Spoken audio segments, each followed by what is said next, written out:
Chapter 706. Yushu passed the first assessment and returned to the Kunling Bureau. Except for Jing Chun, there was already a group of subordinates waiting to congratulate her. They had heard about the twists and turns of today's assessment from Xielan, who came back first. They knew that the new Taiching department Xiaoqing deliberately made things difficult for Yushu. They were full of righteous indignation and said that Xue Yun's dismissal was great. Yushu smiled modestly. In fact, she was worried about Xue Rui. She didn't know where the people she sent to chase him were now. Not long after, the Grand Secretary sent someone to send a box. It turned out to be the 2 crystal bracelets that Xue Yun left in Taishi Tower. It was received together with the message from the Grand Secretary. The Grand Secretary said that this thing is for you to deal with. Whether you want to return it to Miss Xue Yun or refund the money to her, it's up to you. Yushu smiled. When the person left, she took out a white crystal bracelet and left a topaz bracelet in the box. She called Xielan in and handed it to him. I didn't expect Lord Xie to be a sentimental person. Today, thanks to you for speaking up for me. This is a little gratitude. Please don't refuse it. When Xielan saw what was in the box, he was immediately flattered. He shook his head in surprise and said, Lord, you can't. This thing is too valuable. I don't deserve it. Besides, I was just telling the truth today. I didn't help you. According to the sky-high price of 7,000 taels of silver for Xue Yun, this one was 3,500 taels of silver. Xielan couldn't afford it even if he lost 10 years of salary. Although he knew it was a good thing, he was embarrassed to accept it. Yushu didn't care about him. She forced it into his hand and sent him out. She put down the curtain and turned around to give the other bracelet to Wen Xiaoan. Wen Xiaoan didn't give in to her. He just said worriedly, didn't the person just say that the Grand Secretary asked you to return it or refund the money? You gave it to us. Are you going to return thousands of taels of silver to them? Yushu sat down on a chair and leisurely held a cup of tea to moisten her throat. Hearing that, she snorted and said, I can say that you are a straightforward person with few thoughts. Since you have given the great suggestion to me, you will not care how I deal with it. She could only blame Xue Yun for having bad intentions. She had spent 10 times the price to buy these 2 strings of crystals just for today. She was heartless and unjust. She was stupid to return the money to her. After all, when Xiaoan had been with Yushu for a long time, he knew that she would occasionally be stubborn, so he didn't say anything unpleasant. He sighed and said, that Xue Yun really shot herself in the foot. She tried every possible way to ruin your future, but in the end, she made herself lose face. Yushu looked up at him and asked, tell me, why did she fail to scheme against me and instead suffered a great loss? When Xiaoan had discussed it with a group of people in the Kunling Bureau before. At this time, he took it for granted and said, as the saying goes, a straight body is not afraid of a crooked shadow. You have not done anything against your conscience, so you are naturally not afraid of her slandering you. Yushu shook her head and wanted to teach him a lesson. You're only right. I didn't do anything against my conscience, so I'm confident. But if I wasn't prepared at all, I might have been the one to suffer losses today because of her scheming against me. When Xiaoan looked curious, he moved a step in front of her and looked like he was obediently listening to her. Since Yushu had accepted this little brother, she felt that it was her responsibility to enlighten him. So she became patient and lowered her voice to tell him, Xue Yun and I have an old grudge. You saw that as soon as she came to the Celestial Commissioner, she couldn't wait to find trouble with me. I guess that she was up to no good. I heard from the right commander that she asked for this position. You said that she was a cultivator who didn't belong to the secular world. She sought power for no reason. There was no doubt that she wanted to go against me. I was on guard against her at that time. I guess that she was staring at me every day. She probably wanted to do something bad in my evaluation. One should not have the intention to harm others, but one should always be on guard against others. People who had no grievances with you might have evil thoughts for the sake of benefits, let alone people who had a grudge against you. In life, you should either live with your tail between your legs and never make things difficult for others, or you should press forward and kill those who stand in your way. She wanted to harm me. I couldn't just be on guard against her. I had to make sure that she would never return. Then I had to be ahead of her and uproot her. Do you still remember that on the first day she came to the Kunling Bureau, I beat 2 gatekeepers? I took advantage of the disgust of the Celestial Commissioner towards her. I didn't have to worry that no one would oppose her taking an important position. I could take advantage of it. As the saying goes, know yourself and know your enemy. Only then can you win 100 battles. Shui Yun was arrogant. She thought that she was the direct disciple of Mount Longhu, and looked down on outsiders like us. I wanted to use this as a dagger to catch her unprepared. I had the 6 trigrams divination. I predicted in advance who would participate in this evaluation. The adjutant of the Astronomy Bureau, Chui Xiui, owed me a lot of money. I lured him with benefits but didn't make things difficult for him.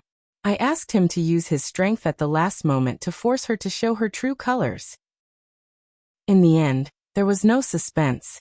Shui Yun lost the first opportunity. She tried to fight against many people alone. She only cared about the front and not the back.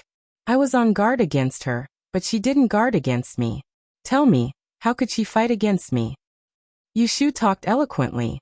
Wen Xiao and only understood half of it.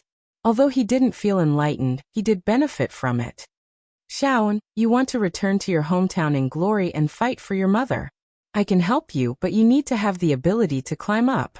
It's not enough to just have the intention. You have to know what you are doing. Don't waste your time. I hope I didn't choose the wrong person.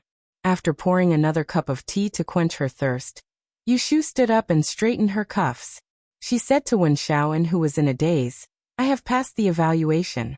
According to the rules, I can rest today. If there is anything urgent in the bureau, you can stay here. I'm leaving. Wen Xiaoan was a good person. He learned to endure humiliation. He had perseverance and willpower. He was also obedient enough.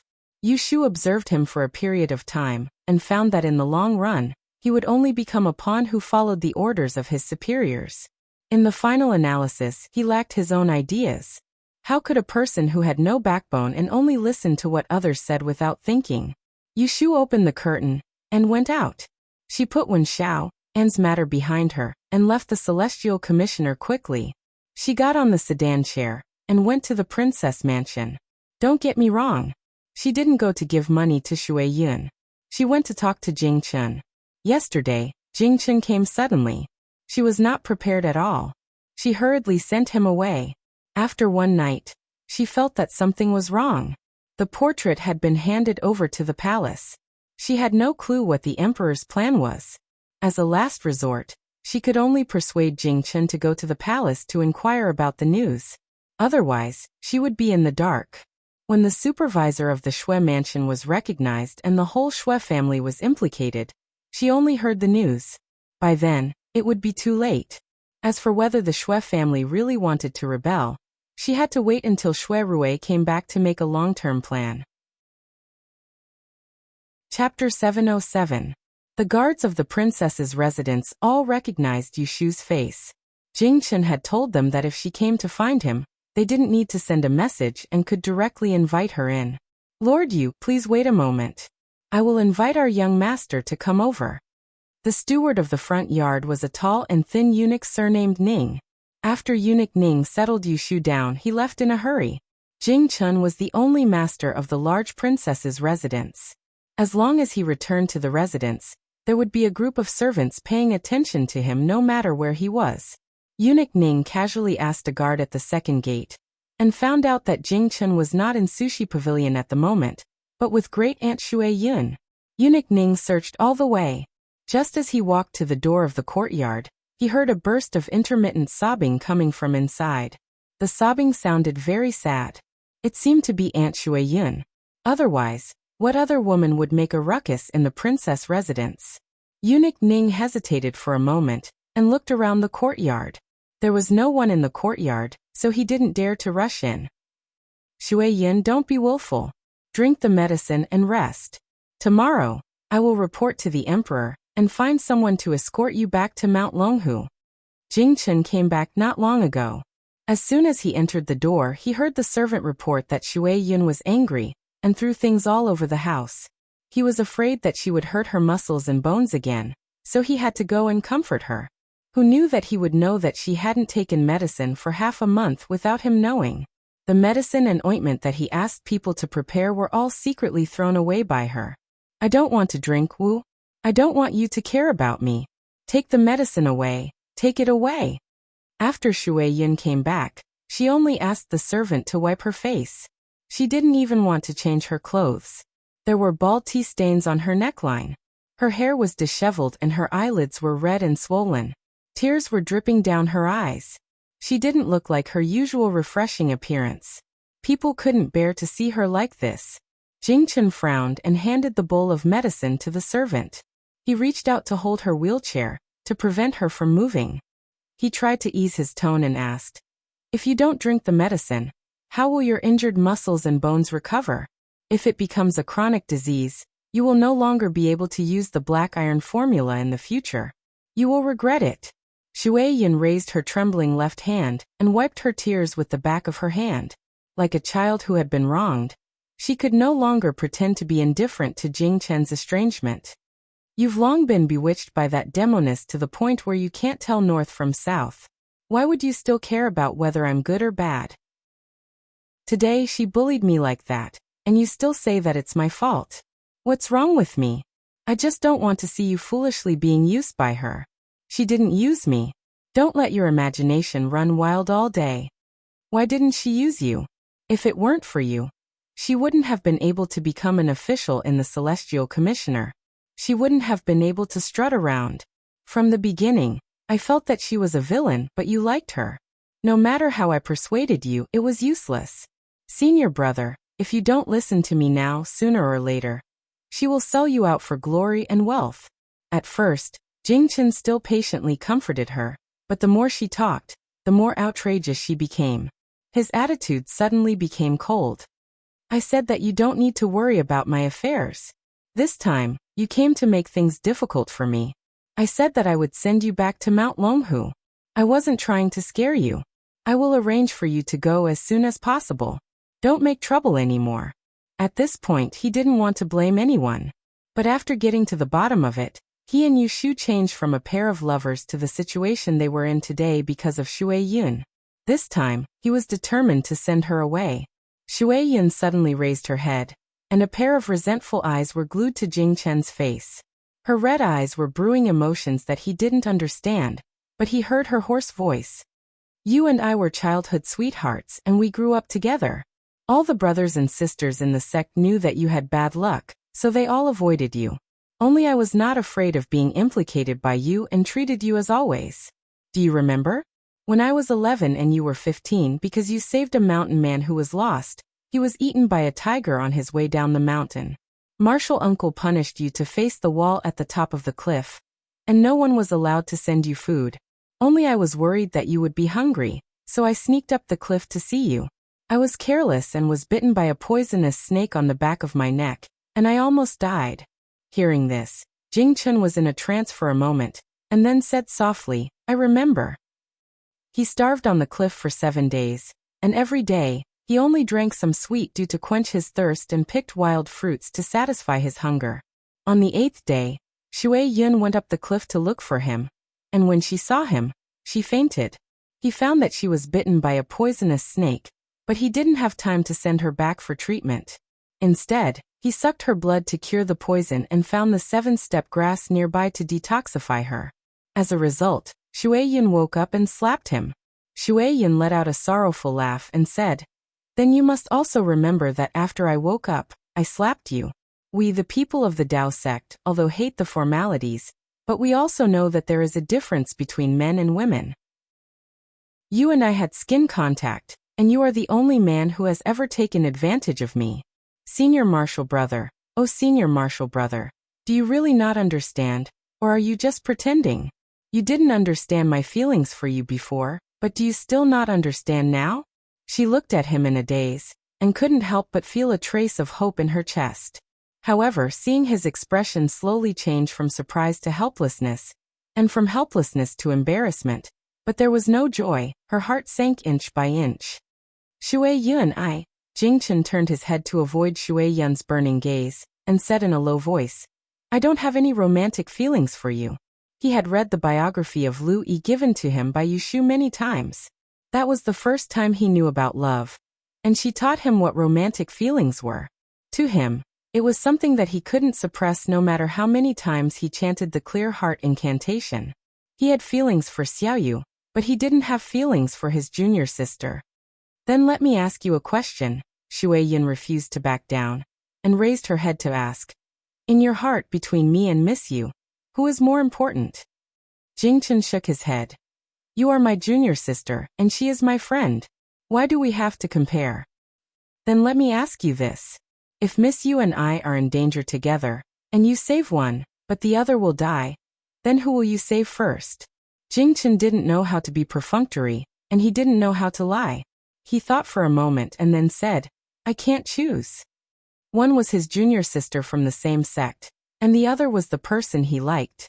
He didn't want to see either of them die. Ha ha ha. Shui Yin suddenly laughed. As she laughed, tears fell, and she was indescribably sad. Why can't you choose? Didn't you already choose? Today she and I were both humiliated. You looked at me coldly, but you didn't dare to blame her for me. Senior brother, you are so cruel to me. I came all the way to the capital to find you, hoping that you would find the person to destroy my life as soon as possible. Maybe one day, I can live with you together, but you threw away my sincere heart like a pair of worn-out shoes. How can I bear this? In the end, she was just a pitiful person who couldn't get what she wanted and couldn't get what she wanted. Listening to Shui Yun's accusations, Jingchen couldn't help but blame himself. She cried so hard, but he was also moved. After hesitating for a moment, he finally raised his hand and gently placed it on her head, trying to forgive her for what she had done to others and herself. He had always wondered why she always targeted Yushu, and now he had the answer. Don't cry, it's all my fault. As he stroked her hair, all of Shui Yun's pride and backbone disappeared. She wrapped her arms around Jing Chen's waist, buried her head in his arms and sobbed. Senior brother, don't ignore me. Don't hate me, let's be like before, okay? I will listen to you. You like Miss Yu. I won't fight with her anymore. If you let me drink the medicine, I will obediently drink the medicine. Don't let me go, senior brother, boo-hoo. Jing Chen's eyes dimmed. He patted her on the shoulder and let her vent for a while. It wasn't until her crying gradually subsided and her tears dried up that he made a promise with her. Don't interfere in my affairs anymore. Don't target Yushu anymore. Take good care of your injuries. If you can do it, I won't send you away. Otherwise, I won't believe anything you say anymore. Shui Yun hurriedly nodded and promised. I'll remember, I won't do it again. The two had just made an agreement. Eunuch Ning, who had been waiting outside for a long time, finally waited until the crying inside stopped. Then he quietly went to the door and reported in a loud voice, Young master, official Yu is here to visit. The two people in the room heard it at the same time. Shui Yun twisted her neck uncomfortably. Jingchen glanced at her, walked to the door, opened it, and said to Eunuch Ning, who was standing there with a shrimp-like waist, Let's go, take me there. Wait. Shui Yun hurriedly stopped him and ignored Eunuch Ning. She bit her lip and begged. Can I go with you? I want to see Miss Yu and apologize to her in person. Jingchen didn't say anything. He just quietly observed the expression on her face to see if she was sincere. I'm serious, Shui Yun sniffed and said with a pout. Can you believe me again? Call someone in to help you freshen up. I'll wait for you outside. Yushu sat for more than an hour. In the middle, she got up and walked her legs twice before Jingchen came. Seeing Jingchen push Shui Yun in, Yushu's eyebrows were almost raised to her forehead. She glanced at Shui Yun's eyelids that were so swollen that she could barely open them, then shifted her gaze to Jingchen. She saw that there was a patch of uneven color at the waist of his white robe. She immediately had an idea. Jingchen, I have something to discuss with you. Can I talk to you in private? Outside of the Celestial Commissioner, Yushu didn't deliberately call him the right magistrate to make sarcastic remarks about Jingchen, not to mention that she was the one asking for help. Jingchen could see that she didn't want to see Shui Yun. He wanted to explain, but Shui Yun said first, Miss Yu, I insisted on seeing you. Can you listen to me first? Yushu squinted at her, and saw that Shui Yun was struggling to keep her eyelids open and trying to pretend to be sincere. She didn't think much of it in her heart. This morning at Taishi restaurant, she fought with her like a black-eyed chicken. Now she came to show off. She didn't buy it. I have nothing to say to you. Seeing that Yushu refused to buy it, Shui Yun turned her head and gave Jingchen a pleading look. Jingchen didn't want Yushu to misunderstand, so he had to say, Shui Yun knows she was wrong. She wants to apologize to you. Shui Yun hurriedly replied, Yes, I'm here to apologize. Today's matter was my fault. I shouldn't have made up those crimes to frame you. I already know I was wrong. Can you forgive me this time for the sake of senior brother's feelings? I promise my senior brother that I won't make things difficult for you in the future. Hearing this, Yushu pursed her lips and looked at the sincere Shui Yun with a faint smile.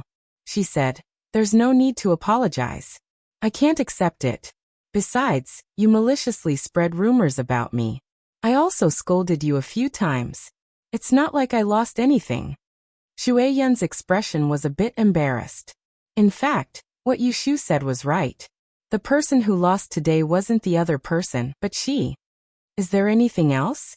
If not, can you leave for a while? I have something important to talk to Jingchen about. It's not convenient for you to be present. Yushu's straightforwardness was annoying. Although Shui Yun was mentally prepared to be ridiculed by her, when she really met her, she realized that she had overestimated her forbearance. Go back and rest. Jingchen turned his back and whispered to Shui Yun, Remember what you promised me. Finishing, he ignored Shui Yun's hesitant expression and had eunuch Ning send her away. When Shui Yun left, Jingchen and Yushu intentionally didn't mention her again. It was as if the assessment during the day hadn't happened. The two went to a quiet place and the servants left. Only then did they feel at ease to talk. What urgent matter is there to find me so urgently? Jingchen knew that Yushu wouldn't come to the Princess Fu for no reason. On the way here, Yushu thought about it and decided to tell Jingchen, I want to tell you something. You have to be calm. Whether you are surprised or angry, you have to listen to what I have to say. Jingchen was confused, but he still nodded and promised her, Speak, I'm listening. Yushu looked around and made sure there wasn't a single person around. She moved closer to him and said in a small voice, The portrait you gave me yesterday, I know who that person is. Jingchen's eyes narrowed, and he couldn't help but press his hands down on the stone table. My eldest brother has a chief in his Fu, surnamed Su. Last May, I saw him in Yang. As expected, Jingchen was shocked and said, Your eldest brother Shui Rui? It's his family's servant. Are you sure you didn't make a mistake? The person who caused him to lose his memory and be seriously injured was actually the right prime minister. Yushu frowned and said, I'd rather I made a mistake. Unless that Governor Su has a twin brother who looks exactly like him, I won't make a mistake. She didn't have a photographic memory, but some people and things that left a deep impression on her, once she remembered them, she wouldn't forget them easily. Jingchen was silent. Yushu didn't have the mood to guess what he was thinking at the moment. She talked to him according to the draft she prepared on the way. At present, you only remember such a person. You can't confirm who ordered him to kill you, and it may not be Minister Shui. But if you give the portrait to the emperor, once they find out who the person in the portrait is, the whole Shui family will be out of luck. Even my eldest brother will be suspected by the emperor as a traitor. I'll tell you the truth. I just want you to do me a favor. Go to the palace and find out if the emperor wants to put up a wanted poster or conduct a secret search. You have to let me know. Don't keep me in the dark. Yushu shamelessly came to plead with Jingchen. She also knew that this was not moral. Jingchen was the victim, but she wanted to persuade him to help her keep a lookout for the suspect. So she didn't want to lie to him. But she had no other way. In order to protect Shui Rui, she could only put down the old grudges and come to Jingchen to ask for a favor. Don't you have any doubts? Jingchen suddenly asked her. If it was Prime Minister Shui who sent people to kill me, how could Shui Rui not know about it? Do you believe him so much? Yushu frowned. Her eyes met his probing gaze indifferently, and she slowly said a few words. Chapter 708. Yushu finally persuaded Jingchen to help her enter the palace to inquire about the news. She declined his invitation and left with eunuch Ning. When she was about to reach the main gate, she was called from behind. "Miss Yu, please wait." It turned out that Shui Yun and the others were waiting here. Yushu didn't have a good expression when she saw her, but Shui Yun seemed to have no self-awareness and sent eunuch Ning away, together with the maidservant who was pushing the wheelchair. Only the two of them were left in the aisle facing each other. Yushu waited to see what other tricks she had up her sleeve, so she didn't turn around and leave. Just now, when Jingchen brought her to apologize, Yushu knew that Shui Yun wasn't sincerely convinced. Sure enough, now that Jingchen wasn't in front of her, Shui Yun let the cat out of the bag as soon as she opened her mouth. "Don't be complacent. I promised my senior brother that I wouldn't make trouble for you. But if I find out that you dare to do something unfavorable to him, I will never let you go." Yushu rolled her eyes at her. She had never seen such a shameless person. She was clearly the one who deserved it. Now that things had come to this, she was still saying such harsh words to her. She was simply asking for a beating. "There are some things that I'm too lazy to say, but you always don't know when to stop. I think it's better to make it clear to you, lest you think that I don't care and will forgive you easily." Yushu clasped her arms with one hand and tilted her head to play with her nails. Her eyes were full of ridicule as she stared at her and said, "In the past, you and I didn't interfere with each other. It was you who first tried to harm my life. I didn't care about your past friendship with Jingchen, but who would have thought that you didn't repent and tried to do bad things to me again and again? After thinking about it, you keep pestering me and won't let me go. Could it be that you are a young girl who is yearning for love and admires your good senior brother, which is why you hate me? Am I right?" Shui Yun showed a trace of anger on her face when her thoughts were exposed. She gritted her teeth and didn't admit it. When Yushu saw this, she giggled and said, "It's a pity.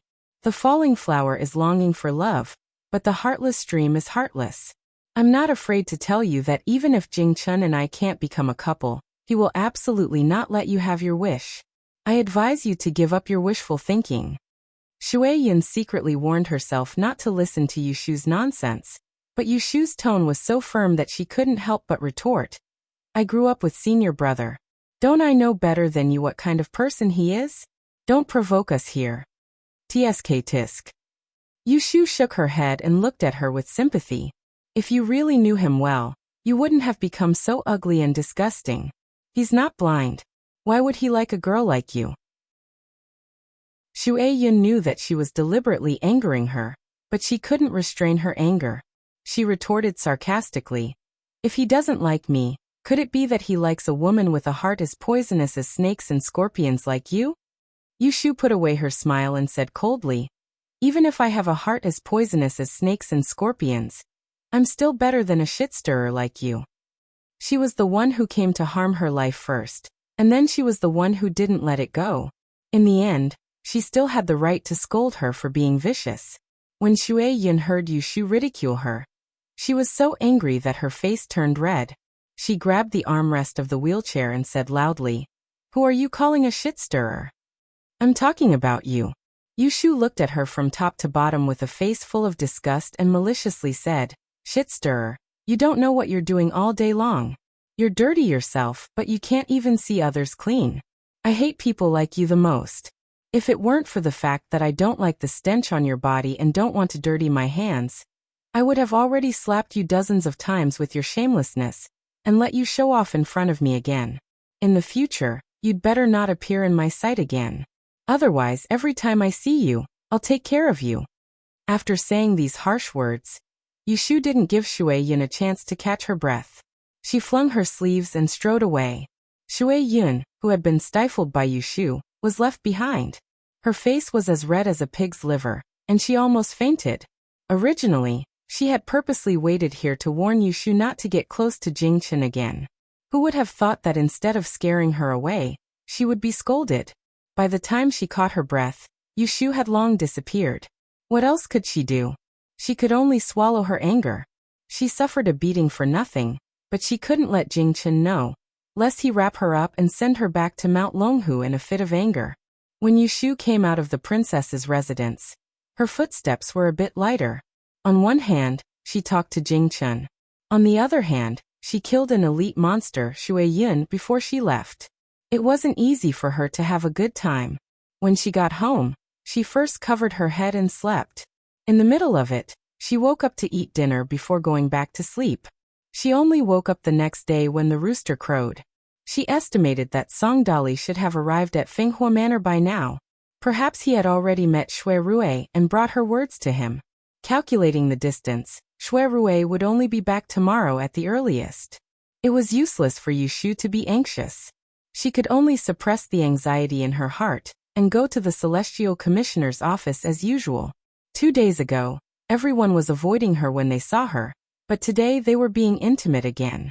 It must be because of what happened during her evaluation yesterday. She secured her official position, but Shui Yin was expelled. The rumors about her seducing third young master Yin were dispelled. She greeted the people around her along the way and dragged her way to the Kunling Bureau. She saw someone waiting at the gate. It was Cui Xiui. She had promised to waive her 30,000 taels gambling debt yesterday. He was worried that she would go back on her word, so he came to arrest her early in the morning. However, Yushu didn't think about reneging on her debt.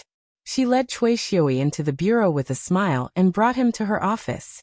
She sent Wen Xiao and to the door, and Cui Xiui took out the 30,000 taels IOU that he had retyped and exchanged it for the 60,000 taels IOU written by Cui Xian in Yushu's hands.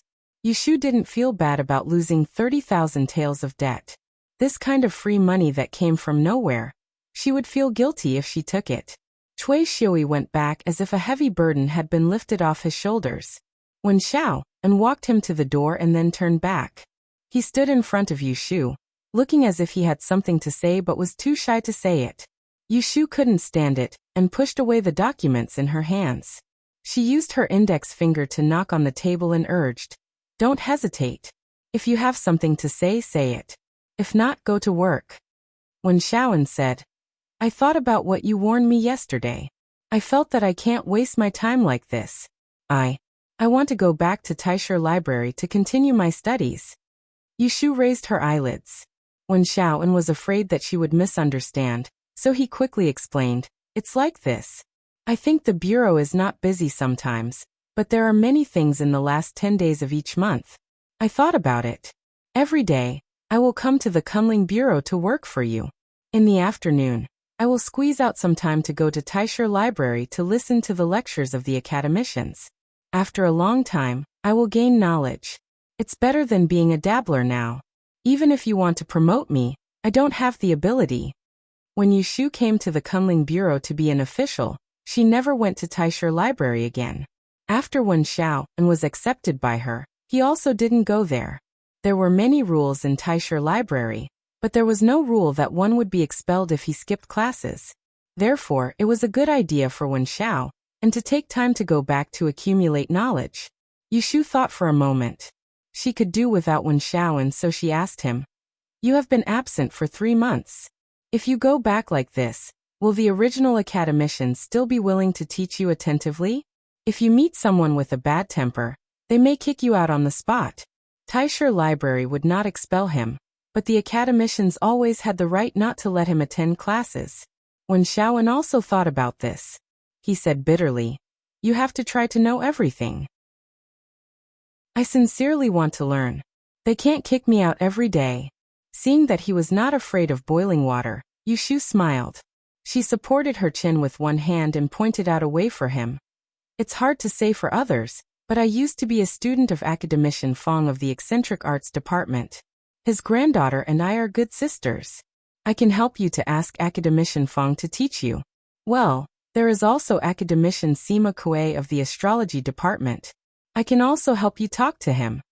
Hearing this, Wen Xiao and was overjoyed.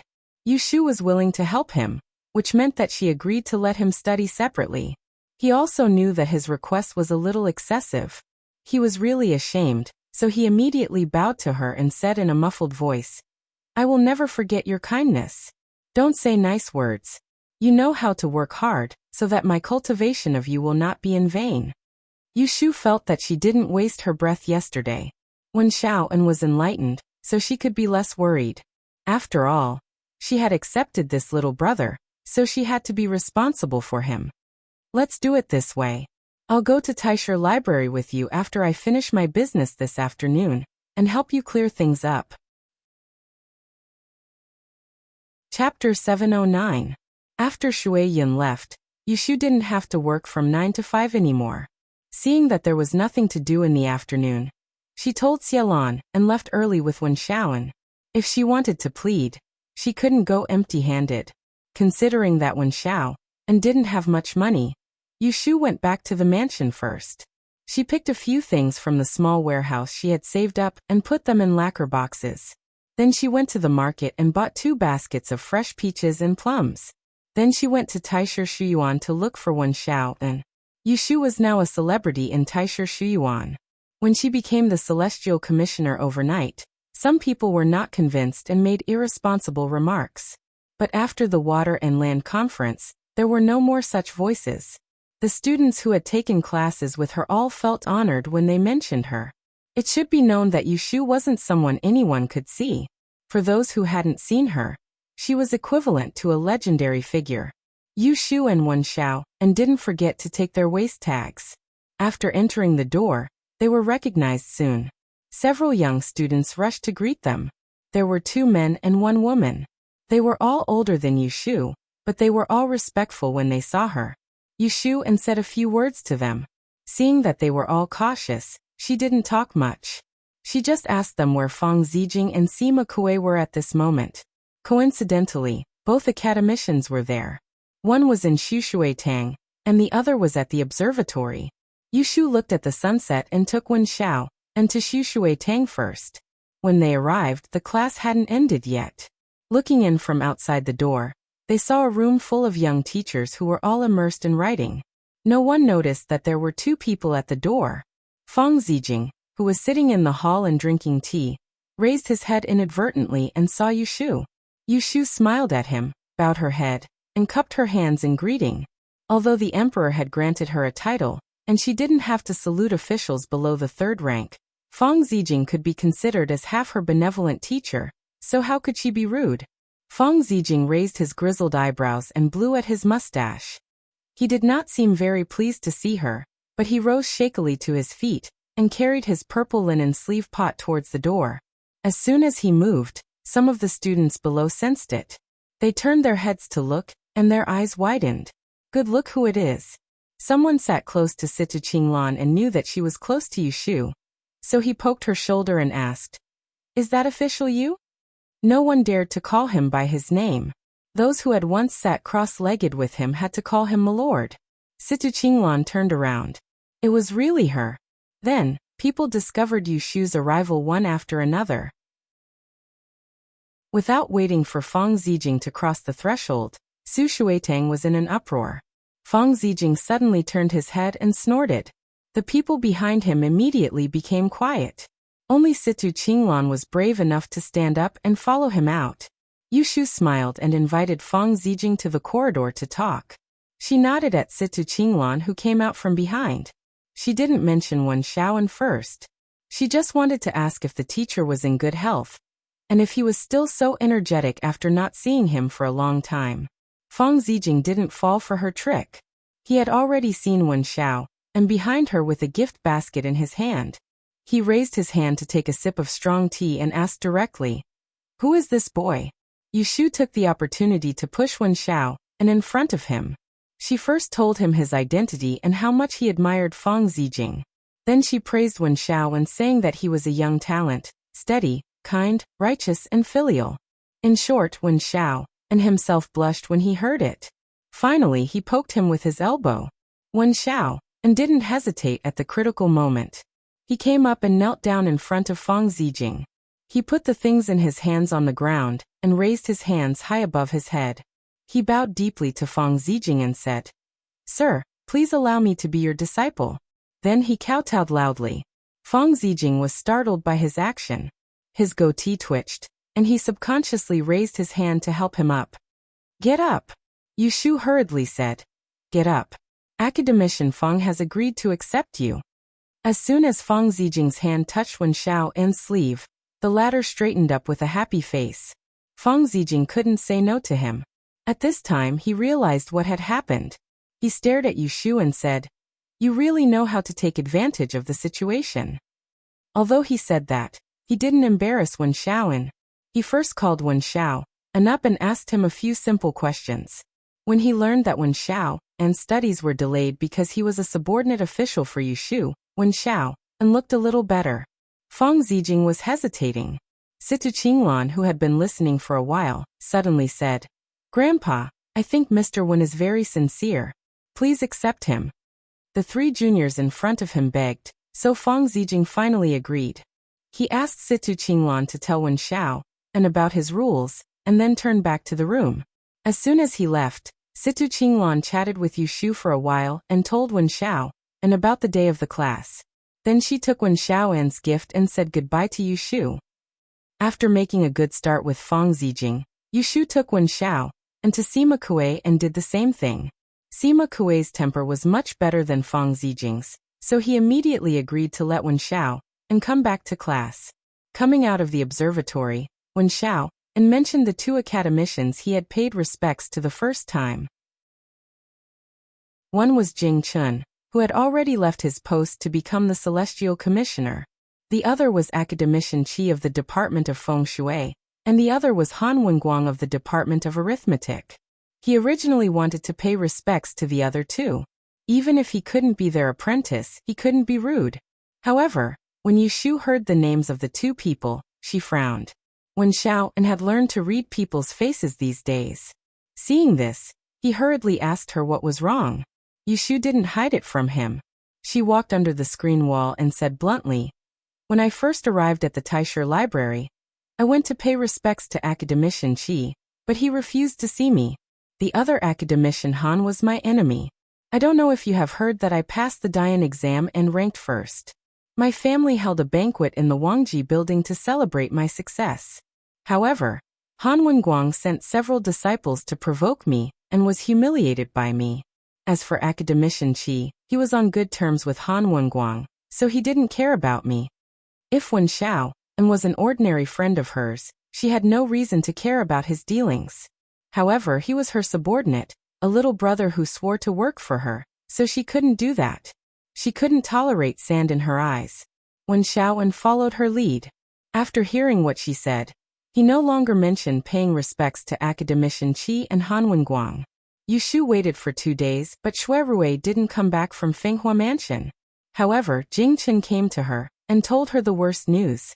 Emperor Zhao Qing wanted to put up the wanted posters on the imperial list. He couldn't wait to catch all the traitors who threatened his Dan kingdom, so he chose such a direct and effective method to find them. The imperial list was very different from the usual wanted posters issued by the government. This was an order from the emperor himself, so it was easy to search the whole country. Such an extreme method could only be used by the imperial court. Unless it was a villain who had committed a great crime, the imperial court wouldn't mobilize so many people. Therefore, Governor Su of the Xue family had become a wanted criminal of the imperial court without knowing it. The emperor gave the order yesterday. He didn't trust others to do it, so he appointed Guo Huai, the officer of the Supreme Court, to give my portrait to him in the name of the murder cases in Taisher Library. He found a dozen painters to paint it overnight, and secretly sent it to the surrounding counties. At the latest 2 days, the imperial list will be everywhere in Anling City. Jingchen kept frowning when he said this. Yu Shu's heart skipped a beat. She thought of many things in an instant. The supervisor of the Xue family was not an ordinary servant. There must be many people who had seen him. The person who took over this matter was Guo Huai, the officer of the Supreme Court. He was Xue Rui's immediate superior. Who knew if he had seen Governor Su? Maybe before the imperial list was posted, someone would arrest the Xue family. Should she rejoice that the emperor was worried about Jing Chen's identity as a great calamity, and didn't order the person in the portrait to be wanted as a traitor? What should she do? Things seemed to have reached a point of no return. Should she go to the Xue family now to find Prime Minister Xue, and tell him that the supervisor of the Xue family was going to be wanted by the emperor as a traitor, and that they should pack up and run away? She didn't even need to think to know that this was utterly impossible. Putting aside whether Shui Rui's grandfather would believe her words, what if Jing Chen was murdered in Jianya City, and the deaths of those people in Taisher Library were really done by people sent by the Shui clan? If she went to inform Shui Lingnan, she would be looking for death. Yu Shu stood there in a daze, her eyes staring blankly. Jing Chen waited for a while, but she didn't reply. Seeing her bewildered look, he couldn't tell what he was feeling. He could only try to comfort her. Maybe it's not as serious as you think. Even if we catch Governor Su, we can't conclude that the Shui family is rebelling. This matter needs to be investigated by the Supreme Court before we can make a decision. Yu Shu shook her head with a bitter smile. There were some words that she couldn't say to Jing Chen. She used the time of misfortune law to predict Shui Rui's misfortune every night for 3 days in a row. She calculated until dozens of days later. But she encountered a rare blind spot. This was the drawback of the time of misfortune law. Obviously, the Shui family was going to be in trouble, but she couldn't predict what disaster would happen to Shui Rui. This meant that what Shui Rui was going to encounter was a disaster that she didn't record in her Book of Life and Death. According to the situation, it was nothing more than rebellion and implicating. Since ancient times, when it was involved in the crime of rebellion, even the sons and grandsons of princes couldn't escape death. This was a disaster that involved 9 generations. She looked at Jing Chen anxiously, thinking of the death that Shui Rui might face, an idea that she shouldn't have appeared in her mind. She said it without hesitation. Can you go to the palace now and tell His Majesty that you remembered something again? You remembered it wrong before, and it wasn't the person in the portrait who harmed you. You only saw that person once when you were being chased. There was a moment of disbelief on Jing Chen's face. His clear, black pupils shrank slightly. This caused him to look both shocked and confused. After Yu Shu said it, she felt that she had gone too far. She just didn't want Shui Rui to be in trouble, but she didn't put herself in Jing Chen's shoes. Standing in his shoes, when he was stabbed with silver needles, seriously injured to the point of almost dying, and suffering from amnesia and speechlessness, if it were her, she would never let the murderer go.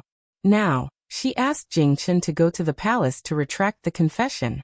It was really forcing him. I'm sorry. This apology came from Jing Chen's mouth. He slowly recovered from his surprise and shook his head at Yu Shu. He said in a low voice, I can't do this. Did you forget that the person who harmed me might be the person who wanted to kill you? You absolutely can't let them go. Yu Shu felt her heart tighten. Even if she had already looked down on the past relationship with Jing Chen, she could still clearly feel the weight of her in Jing Chen's heart. I'm not saying to let them go, what I mean is. Jing Chen didn't listen to her. He stood up and put on a posture of refusal. His expression was cold, and his tone was uncharacteristically tough. Don't try to persuade me. Don't try to persuade me. I won't listen to you on this matter.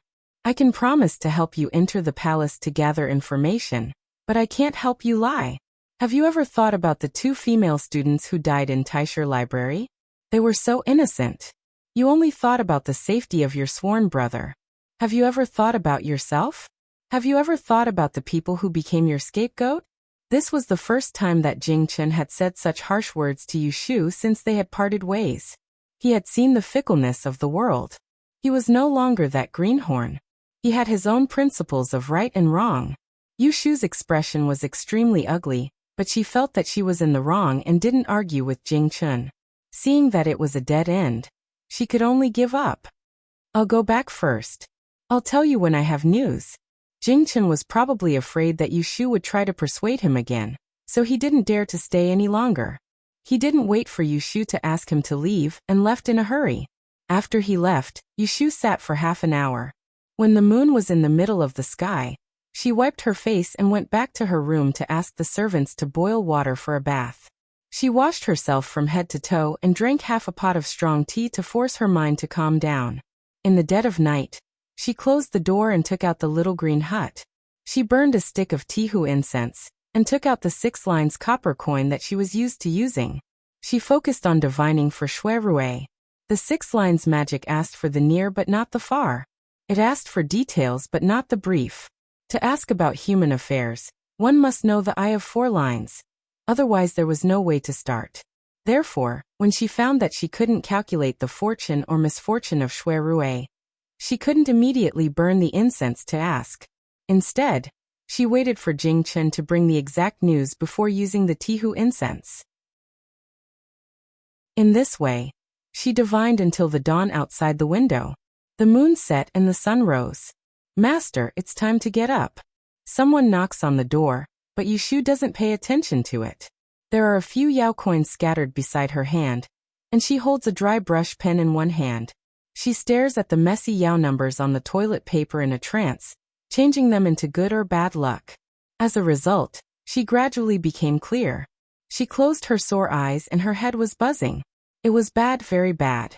According to her calculations, the Shui clan wouldn't be able to escape a calamity after the imperial bulletin was posted. Shui Rui had the calamity of imprisonment on him, and he was on the verge of a calamity. Moreover, there were 5 ghosts by his side and villains causing mischief, so it was difficult to see a chance of survival. Yushu could imagine that when the whole Shui family was in prison, many people were waiting to hit them when they were down. They were involved in the case of treason. It was almost a death sentence. Who dared to get involved in the disaster of the whole family? Not to mention helping them. She was afraid that they couldn't wait to get rid of the trouble. The last wisp of Tihu incense burned out. The fresh fragrance seemed to be pervasive. Yushu closed her eyes and greedily inhaled the refreshing smell. When she opened her eyes again, there was a circle of bright brilliance in her black and white eyes, which swept away the previous decadence. Chapter 710. On the 15th day of the 10th month, a peddler who had gone out to do business with a shoulder pole passed by the gate of the yamen. He found that many people were gathered under the notice board, pointing and discussing something. He walked closer curiously, and saw that there was a notice with yellow edges pasted on the wooden board that was hanging high up. He heard someone say, TSK, this is a wanted criminal of the imperial court. The higher-ups say that he has killed several people. Whoever can catch him and send him to the yamen can get 100 taels of gold. The peddler was illiterate. He clicked his tongue and stared at the portrait on the left. It was a man in his 40s, with broad eyebrows, long and narrow eyes, and a small mustache on his mouth. Just as the imperial notice was put up, someone recognized the wanted criminal of the imperial court on the portrait. This person happened to be a guest of Ning Wangfu.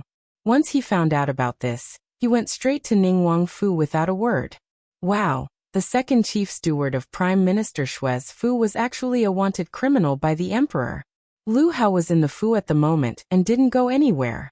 There was supposed to be a court conference on the 15th day of the lunar month, but after the Mid-Autumn Festival, the emperor lifted his confinement order, but didn't allow him to return to court. He could only hold it in. When Lu Hao heard the news, he was stunned for a moment and then laughed.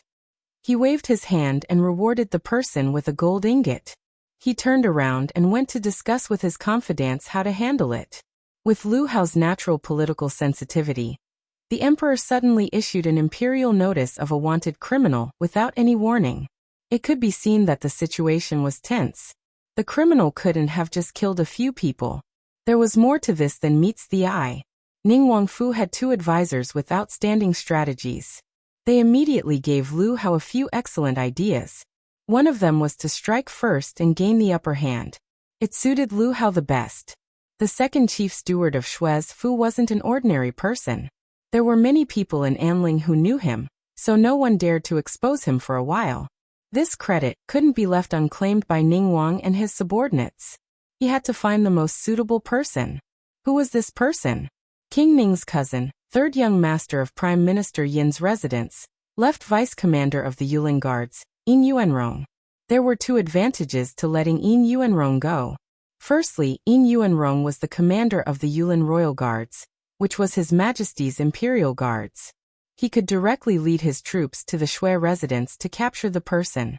The greater the commotion, the more disadvantageous it would be for the Shui family. The Ministry of Justice was full of Shui Lingnan's people. In order to avoid arousing suspicion, the case would definitely be handled by the Supreme Court. The Chancellor of the Supreme Court, Guo Huaiyan, was a stubborn person. If they wanted to get first-hand information, Someone had to be involved. If Yin Yuanrong was the first to arrest the person, he would definitely be able to find a way to interfere. Third, even though they were cousins, but everyone knew that Yin Yuanrong and Ning Wangfu did not interact frequently. After the incident, no one would think of Lu Hao. Therefore, Lu Hao immediately gave the order. Quickly go and find out where Yuanrong is right now. Send an unfamiliar person to take down the imperial notice and find him. We must have him bring people to the Shui Manor to capture him. Even if Yin Yuanrong did not want to get into trouble, he could not turn a blind eye to someone taking down the imperial notice to sue him. That would be defying the emperor's order. Less than 2 hours after the imperial notice was posted in the busy streets of Anling City, a small group of Yulin royal guards arrived at the gate of the Shui Manor. The left deputy commander of the Yulin royal guards, Yin Yuanrong, led the way with a straight face. He knocked on the door and entered. Shui Lingnan had just returned from the palace. Because of what happened in the morning court, he was not in a good mood, so he wandered in the garden to relax. In order to fight for the right to lead the army to the Wei Kingdom, several generals fought fiercely in the morning court. Today, the faction of the left prime minister expressed their stance and brought up the matter of Lord Dongjing leading the army again. The emperor looked hesitant, but in fact he was already impatient. Shui Lingnan did not comment on whether Lord Dongjing was leading the army or not. He had discussed this matter with Shui Rue in private. Both grandfather and grandson thought that it was not the right time to send troops to attack the Wei Kingdom now. Master, something has happened. A low shout interrupted Shui Lingnan's thoughts. He turned around with his hands behind his back and saw the old steward, who had always been steady, running towards him from the other side of the flower pond. What's the hurry? The old steward was old. He stopped to catch his breath and reported. The Yulin royal guards came to arrest someone. They took the imperial notice and said that Su Li of our manor is a wanted criminal of the imperial court under the emperor's order. I've calmed him down. You should hurry to the front and have a look. Shui Lingnan was confused. What wanted criminal of the imperial court? What imperial notice? The old steward was so anxious that he could not explain clearly. Shui Lingnan could only rush to the front yard with doubts. Turning around the winding corridor, they could see from afar that there were more than 10 imperial guards dressed in black and red armor, standing in the corridor in front of the main hall.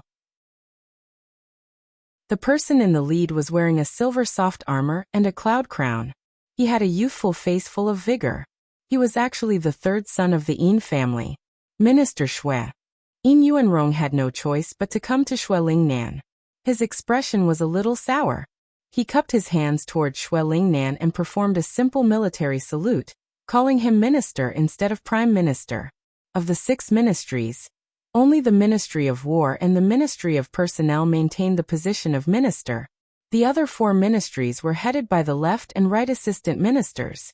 Yin Yuanrong's grandfather, Yin Tianho, was the minister of the Ministry of Personnel, while Shui Lingnan was the minister of the Ministry of War. When Shui Lingnan heard the way he addressed him, he knew that the man had come to deal with official matters. With a solemn expression, he asked, "May I know the reason why Commander Yin has brought people to my manor to arrest someone?" Yin Yuanrong did not waste words. He waved the imperial notice in his hand and said, "This is the imperial notice that was posted early this morning. Take a look for yourself." The old steward went forward to receive it.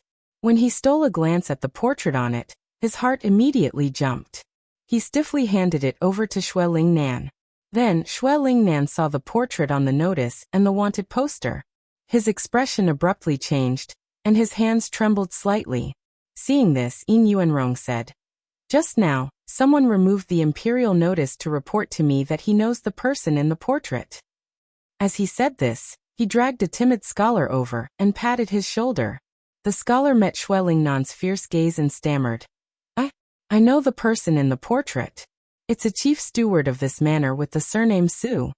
As soon as he finished speaking, Yin Yuanrong pulled him to the side and said to Shui Lingnan, "You heard him. Would the old minister please call this head steward Su out to see me so that I can verify his authenticity?" Shui Lingnan held the imperial notice that had been smeared with starch. His emotions fluctuated several times. No one knew what he was thinking at the moment. "Go find Su Li," He turned around and ordered, "Master." A few drops of cold sweat appeared on the old steward's forehead. He called out as if he was pleading, but did not move. Shui Lingnan's expression darkened. He ordered, "Go find him." Based on this situation, Ying Yuanrong more or less had an idea. This Governor Su of the Shui Manor most likely had the same face as the criminal in the portrait on the imperial notice. He scrutinized Shui Lingnan's expression without the slightest hesitation. The imperial notice was vague. It only said that the criminal was a murderer, but it didn't say who he had killed and why the emperor had ordered him to be wanted. As the chief steward of the Prime Minister Manor, he must be Shui Lingnan's confidant. How could Shui Lingnan not be involved in the serious crime he had committed? Chapter 711. The second chief steward of the Shui estate was a wanted criminal by the imperial court. The imperial army broke into the prime minister's estate in broad daylight and captured him. This news seemed to grow wings and spread to the ears of many people. Ying Yuanrong brought Su Li to the yamen of the Supreme Court, with Shui Lingnan following him.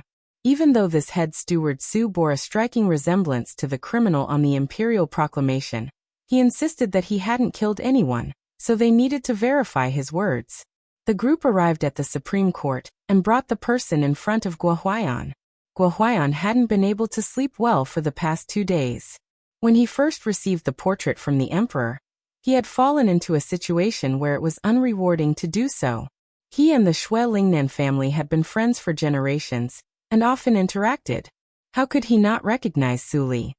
He wanted to remind Shui Lingnan, but the emperor had ordered him to keep his mouth shut.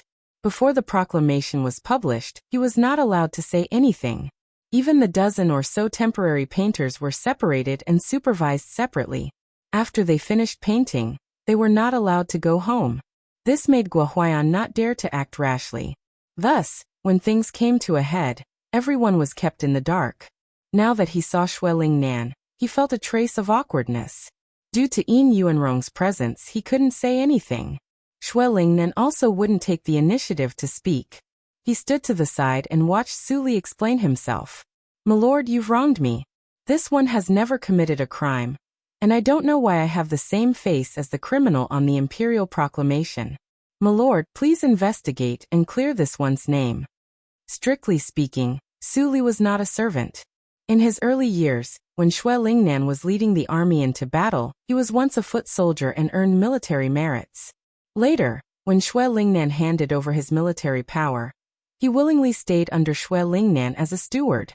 He was loyal and devoted, and knew how to repay kindness. Guo Huaiyan had a headache.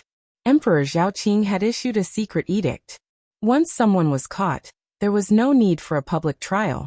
First, the person would be locked up and strictly guarded, awaiting punishment. At the time, he hadn't expected the criminal to be a rather respectable chief steward of the Shui family. Since you know that you look exactly like the person in the portrait, you should be suspicious. Someone, bring this suspect into prison and temporarily detain him.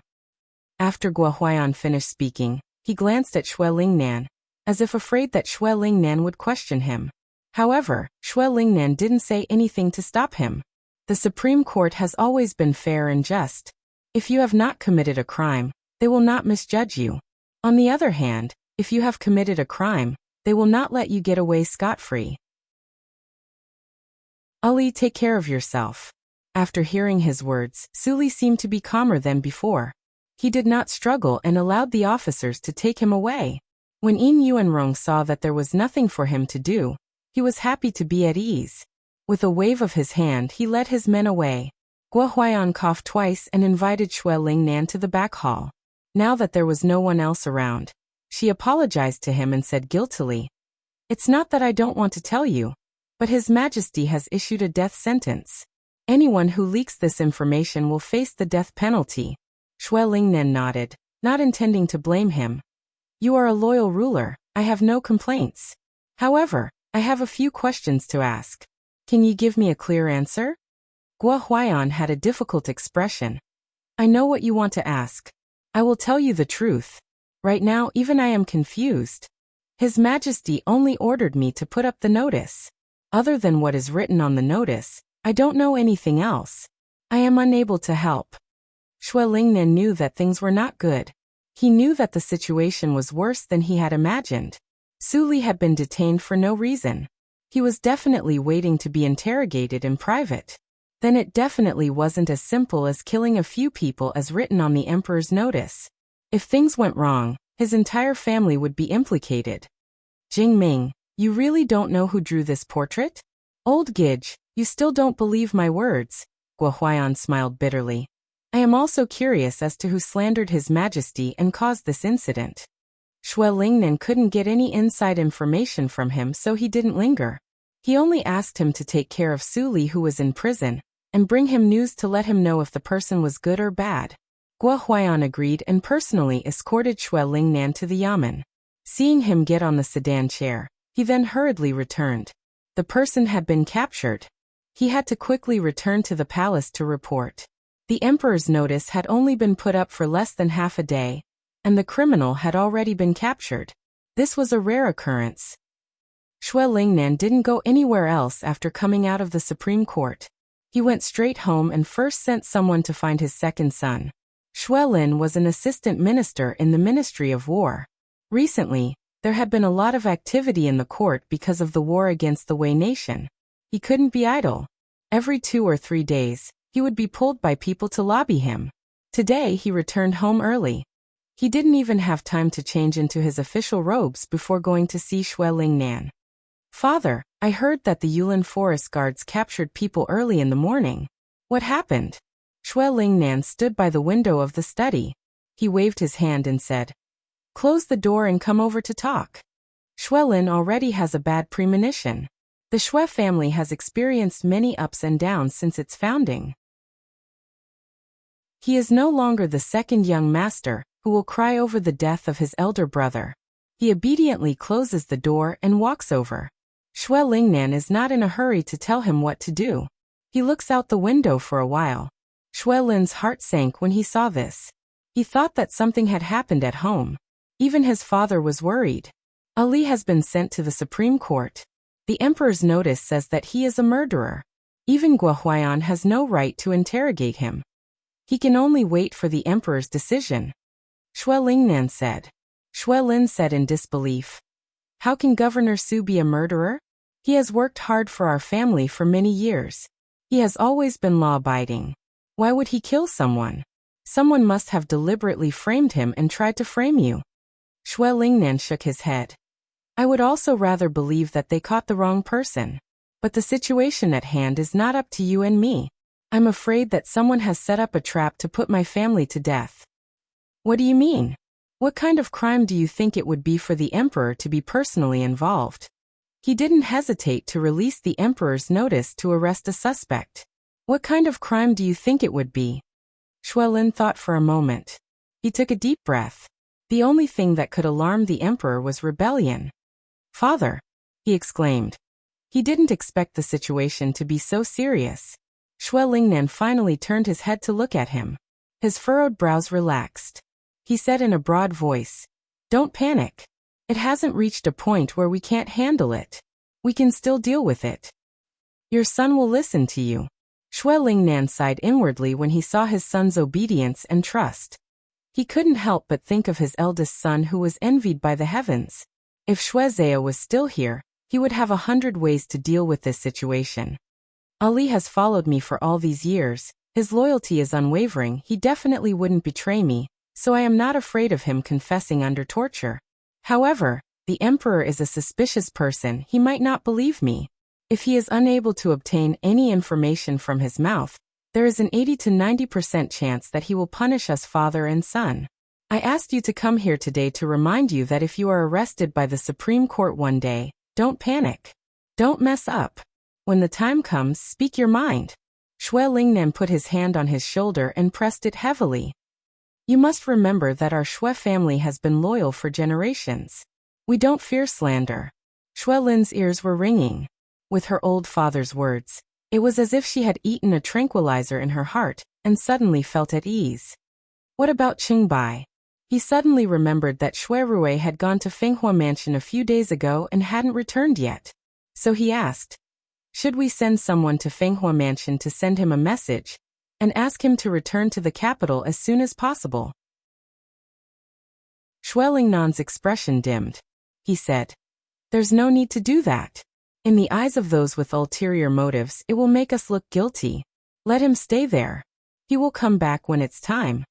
Shui Lin didn't hear the strangeness in his words. Instead, he complained.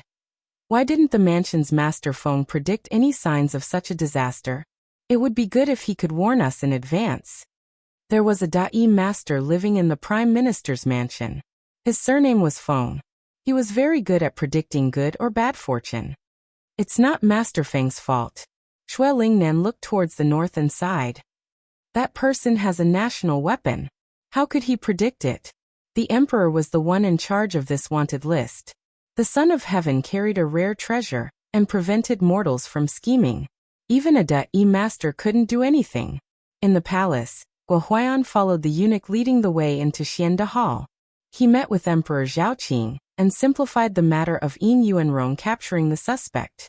When he quietly raised his head, he saw a gloomy face and quickly lowered his head again. Are you saying that the Yulin royal guards captured someone from Prime Minister Shui's mansion? Yes, Your Majesty. Someone recognized the portrait on the imperial list. It was similar to the portrait of a chief steward of the Shui family. It just so happened that Commander Yin was drinking tea nearby with some people. That person took down the imperial list and went to the election. 100 taels of gold. Ordinary people would be envious at the thought of it. With such a large bounty, naturally there would be reckless people who weren't afraid of offending the Shui family. Guo Huaiyan wanted to speak up for Shui Lingnan but couldn't be too obvious. He could only pick at his words and say that the person looked similar to the portrait. He left some leeway and didn't insist on it. You've seen the person. Tell me, does it look like him? Emperor Zhaoqing asked. Although Guo Huaiyan wasn't a flattering official, he understood the emperor's intentions. Seeing that Emperor Zhaoqing's face wasn't angry, but more suspicious, he guessed that the emperor might not be willing to believe that the murderer was from the Shui family. He had a sudden inspiration and said, at first glance, it looks similar. But upon closer inspection, there are differences. Whether it is or not, it has to be investigated in detail. Your Majesty, this case? Who is going to investigate this case? Can you give me an explanation? There are many secrets that cannot be shared with you. Emperor Zhaoqing poured a bucket of cold water on him and said in a deep voice, we are preparing to have the Grand Prefect go and interrogate him. What do you think? Guo Huaiyan said it wasn't appropriate. What was the point of having a official go and interrogate an important criminal of the imperial court? Your Majesty is wise, he said with a wooden face. This subject requests to assist in the investigation. Emperor Zhaoqing refused him without thinking. It's just a criminal. There is no need to mobilize a large force. The Grand Prefect is enough. When Guo Huaiyan heard that the emperor didn't want him to interfere, he became even more curious. What was there that he couldn't know? There is nothing else. Go. We will send an order later, and have the Grand Prefect go to the Supreme Court to get the person. This subject kneels. Guo Huaiyan left with a stomach full of doubts. Just as he reached the front hall, he heard the muffled sound of a heavy object falling to the ground behind him. He couldn't help but quicken his steps. Inside the hall, Emperor Zhaoqing, who had smashed a paper town made of auspicious beasts, was full of irritation. He turned his head and said to the person behind the screen, as my beloved subject had predicted, the person has been caught. But we never thought that it would be from the Shui family. The Grand Prefect walked out with his sleeves in his arms and bowed to Emperor Zhaoqing. He comforted in a warm voice, Your Majesty, please calm down. We have only caught a suspect. We have not confirmed that this matter has anything to do with Prime Minister Shui. What if it is just a misunderstanding? Emperor Zhaoqing's expression softened slightly, but his tone was still stiff. Go and investigate as soon as possible. We do not want to wrongly blame a loyal person. He didn't want this matter to have anything to do with the Shui family. This subject takes his leave. The Grand Prefect walked out of Xuanda Hall with a pair of long sleeves hanging down. On the long corridor leading to the Moon Gate, he saw Jingchen walking towards him. Uncle. Jingchen stopped to greet him. The Grand Prefect smiled gently. The Emperor is still angry. You should go later. Jing Chen grunted and stood aside. He waited for the Grand Prefect to leave before he continued to walk in the direction of Xuanda Hall.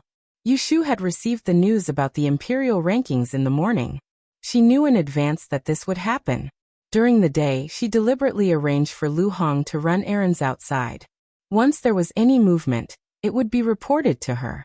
Then when it was noon, Yu Shu left the Celestial Commissioner's office with 2 guards. She pretended to look for Shui Rui. When she arrived at the door of the Prime Minister's residence, she saw that the door was closed and it was quiet in broad daylight. She knew at a glance that something had happened. Your Excellency, should I go and knock on the door? Lu Hong asked. No need. I think the master is not at home. Let's go and eat. Yu Shu looked calm on the surface, but her heart was already in a mess. She wanted to break into the door and grab someone to ask for details. But she knew that she couldn't. She was surrounded by the Emperor's spies. She had to think twice before doing anything. Fortunately, there was Jing Chen to help her pass the news. She was not in the dark. Yu Shu returned to the Celestial Commissioner's office with her guards. She stayed up for another afternoon. She didn't see Jing Chen coming, so she got off work and went home as usual. The next day, Yu Shu went out a quarter earlier than usual. She didn't stop to greet people on the way, and went straight to the Kunling Bureau. When she entered the door, she saw Xielon and asked casually, Did the right commander come today? Xielon pointed upstairs. He has been here for a while. Before she finished speaking, Yu Shu disappeared in a flash. Jing Chen leaned against the window on the 2nd floor. He saw Yu Shu as soon as she entered the courtyard. He knew that she was coming up, so he turned around and sat down. He dismissed the scribe who was talking nonstop, and waited for her to go upstairs. Sure enough, her figure appeared outside the door not long after. Jing Chen. Yu Shu didn't forget to close the door. She walked forward quickly and asked in a low voice, How is it? Did you catch the person? His ears trembled. After confirming that no one was eavesdropping outside the door, he guided her to sit down by the tea table on the east side. He said face to face with her, Yesterday morning, someone announced the Imperial Bulletin in the east of the city. The left deputy commander of the Yulin Royal Guards, Yin Yuanrong, took people to the Shui family and took away a chief steward with the surname Su. Then they went to the Supreme Court. The person was detained. The emperor wants to send the Tito to interrogate that person. As expected, Yu Shu took a deep breath and clenched her knees. Jing Chen looked at her face and said gently, The Tito has the great insight technique and is an insider. He is the most suitable person to interrogate. You can rest assured now. If the Shui family doesn't have bad intentions, the Tito will not make a wrong judgment. The corner of Yu Shu's mouth moved. She forced a smile, but the uneasiness in her heart grew. Chapter 7:12. On the 2nd day after the Imperial Bulletin was posted, Yu Shu waited for a long time before Song Dali, who had been sent to Fenghua Manor to search for Shui, finally returned. However, what followed was another bolt from the blue. He's gone. In the north wing, Yu Shu's voice rose a few octaves. This lowly one rushed to Fenghua Manor 2 days ago, and found out where Sir Shui was staying. I went to find him, and saw Sir Shui. I conveyed your message to him word for word. When Sir Shui heard it, he told me to rest at the post house and wait for him for a day. Once he was done with his business, he would return to the capital with me. Who would have thought that after I slept for a night, when I woke up the next day, Sir Shui was gone. Song Dali's back was drenched in sweat, and his face was covered in dirt. As soon as he returned to the Fu, he was brought to see Yu Shu. He didn't even have time to catch his breath. I waited there for another day. On the 2nd day, Sir Shui's disappearance alerted the Yamen, and officials were sent to search everywhere. His residence, clothes, and luggage were all there. His manservant also didn't run away. He was the only one. I don't know where he went, as if he disappeared into thin air. After listening to him, Yu Shu felt a little dizzy. Such a big thing happened in the capital, and at this critical moment, Shui Rui suddenly disappeared. No matter how she looked at it, she felt that these two things were closely related. There were only 2 possibilities for Shui Rui's disappearance. One was that he had quietly hidden himself, and the other was that someone had taken him away. According to Yushu's understanding of Shuirue, he wouldn't run away without a word. That meant that he had been taken away. Then, who had taken him away? Yushu suspected that it was Ning Wang, but then she felt that it was the emperor who had secretly done it. No matter how she thought about it, her head was spinning and she couldn't come up with a conclusion. Song Dali thought that he had messed up his task, but when he saw Yushu's expression, he knew that he was in trouble. He stupidly knelt down and asked for forgiveness. It's all my fault for not doing my job well, and not looking after Mr. Shui. Miss, please punish me. How could Yushu be in the mood to blame him? Besides, this matter had nothing to do with him. Shuirue was not a weak scholar. He stayed in the guest house where the officials stayed, and he was accompanied by imperial guards. Yet, someone was able to capture him without a sound. It could be seen that the culprit was an expert among experts. Song Dali was just an ordinary martial artist, so how could he be a match for him? The only thing that comforted her was that it was said that there were no signs of fighting at Shuirue's residence. It could be seen that since the other party had secretly taken him away, it was probably not to kill him. This matter has nothing to do with you. You must be tired from running back and forth. Quickly go and rest. There's nothing else for you to do here. Yushu waved her hand, letting him leave. Song Dali let out a breath of relief, and took out a heavy bag of money from his bosom, saying, "This is the rest that Miss gave me. There's also Mr. Shui's reward. This lowly one is ashamed to accept it." Yushu's expression softened as she said to him, "Just take what's given to you. Just one thing, when you go back, keep your mouth shut. Don't mention the matter of you going to Fenghua Fu to anyone, not even Zhou Hu. This lowly one understands." Song Dali held the bag of money, and received a dozen taels of silver for free. Yushu did not blame him and happily retreated. Yushu closed the door and started to worry again. Last night, she had divined for Shuirue's good or bad fortune, but it was an empty hexagram. She could not predict whether it was good or bad, and was so worried that her hair had turned white. But Shuirue had disappeared for no reason. If this matter was reported to the capital, it would add fuel to the fire. She originally thought that when Shuirue returned to the capital, the two of them would sit down and discuss this matter. But now she was full of worries, but who could she talk to? Princess Fu. What?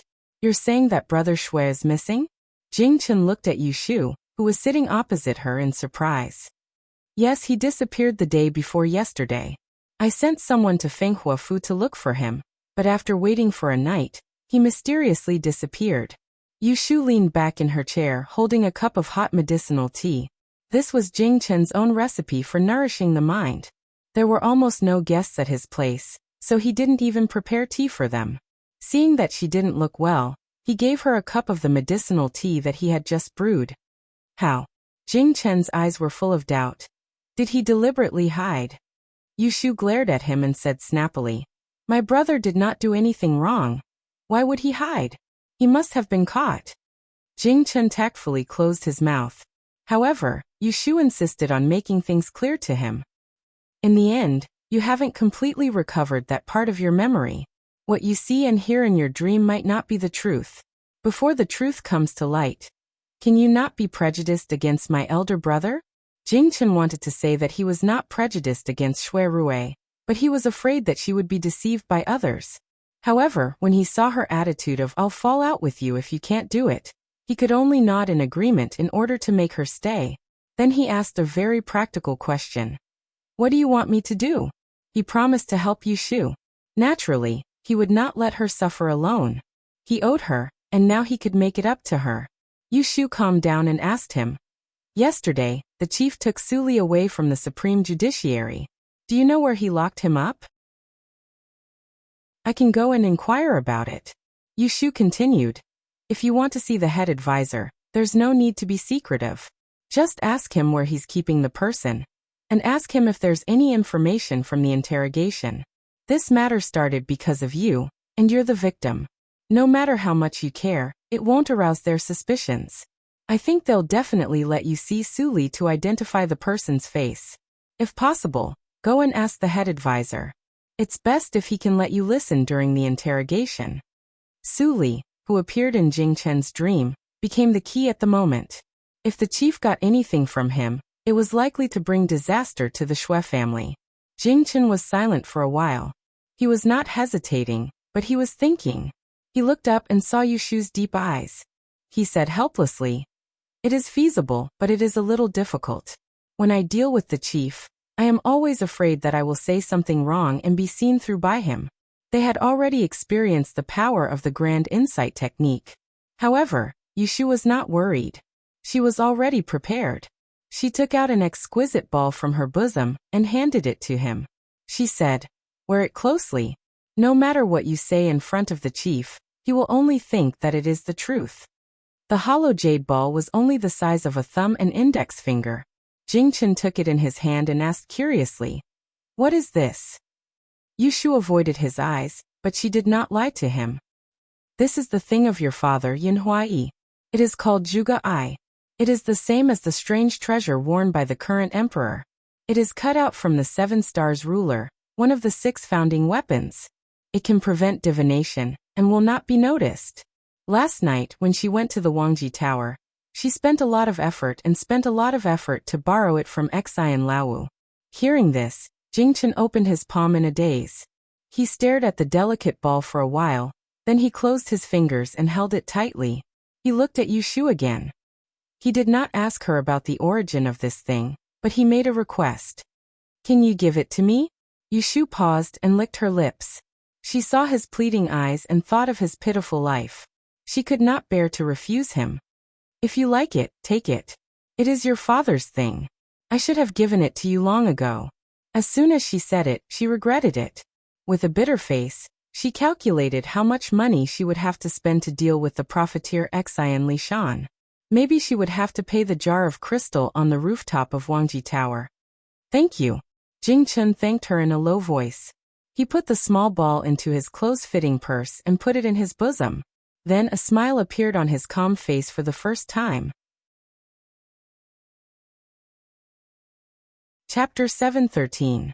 The matter of the Grand Commissioner taking Su Li away from the Supreme Court did not alarm anyone, so it was already 2 days later that Lu Hao received the news. His original plan was to let Yin Yuanrong go to the Xue family to arrest someone, and then talk to his maternal grandfather, Yin Tianhou, so that Yin Yuanrong could get involved and find out the truth. It would be best if he could find some dirt on the Xue family.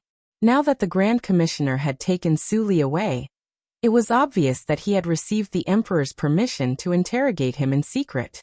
However, Lu Hao still went to Prime Minister Yin's residence and found Yin Tianhou, who was fishing by the fish pond in the backyard.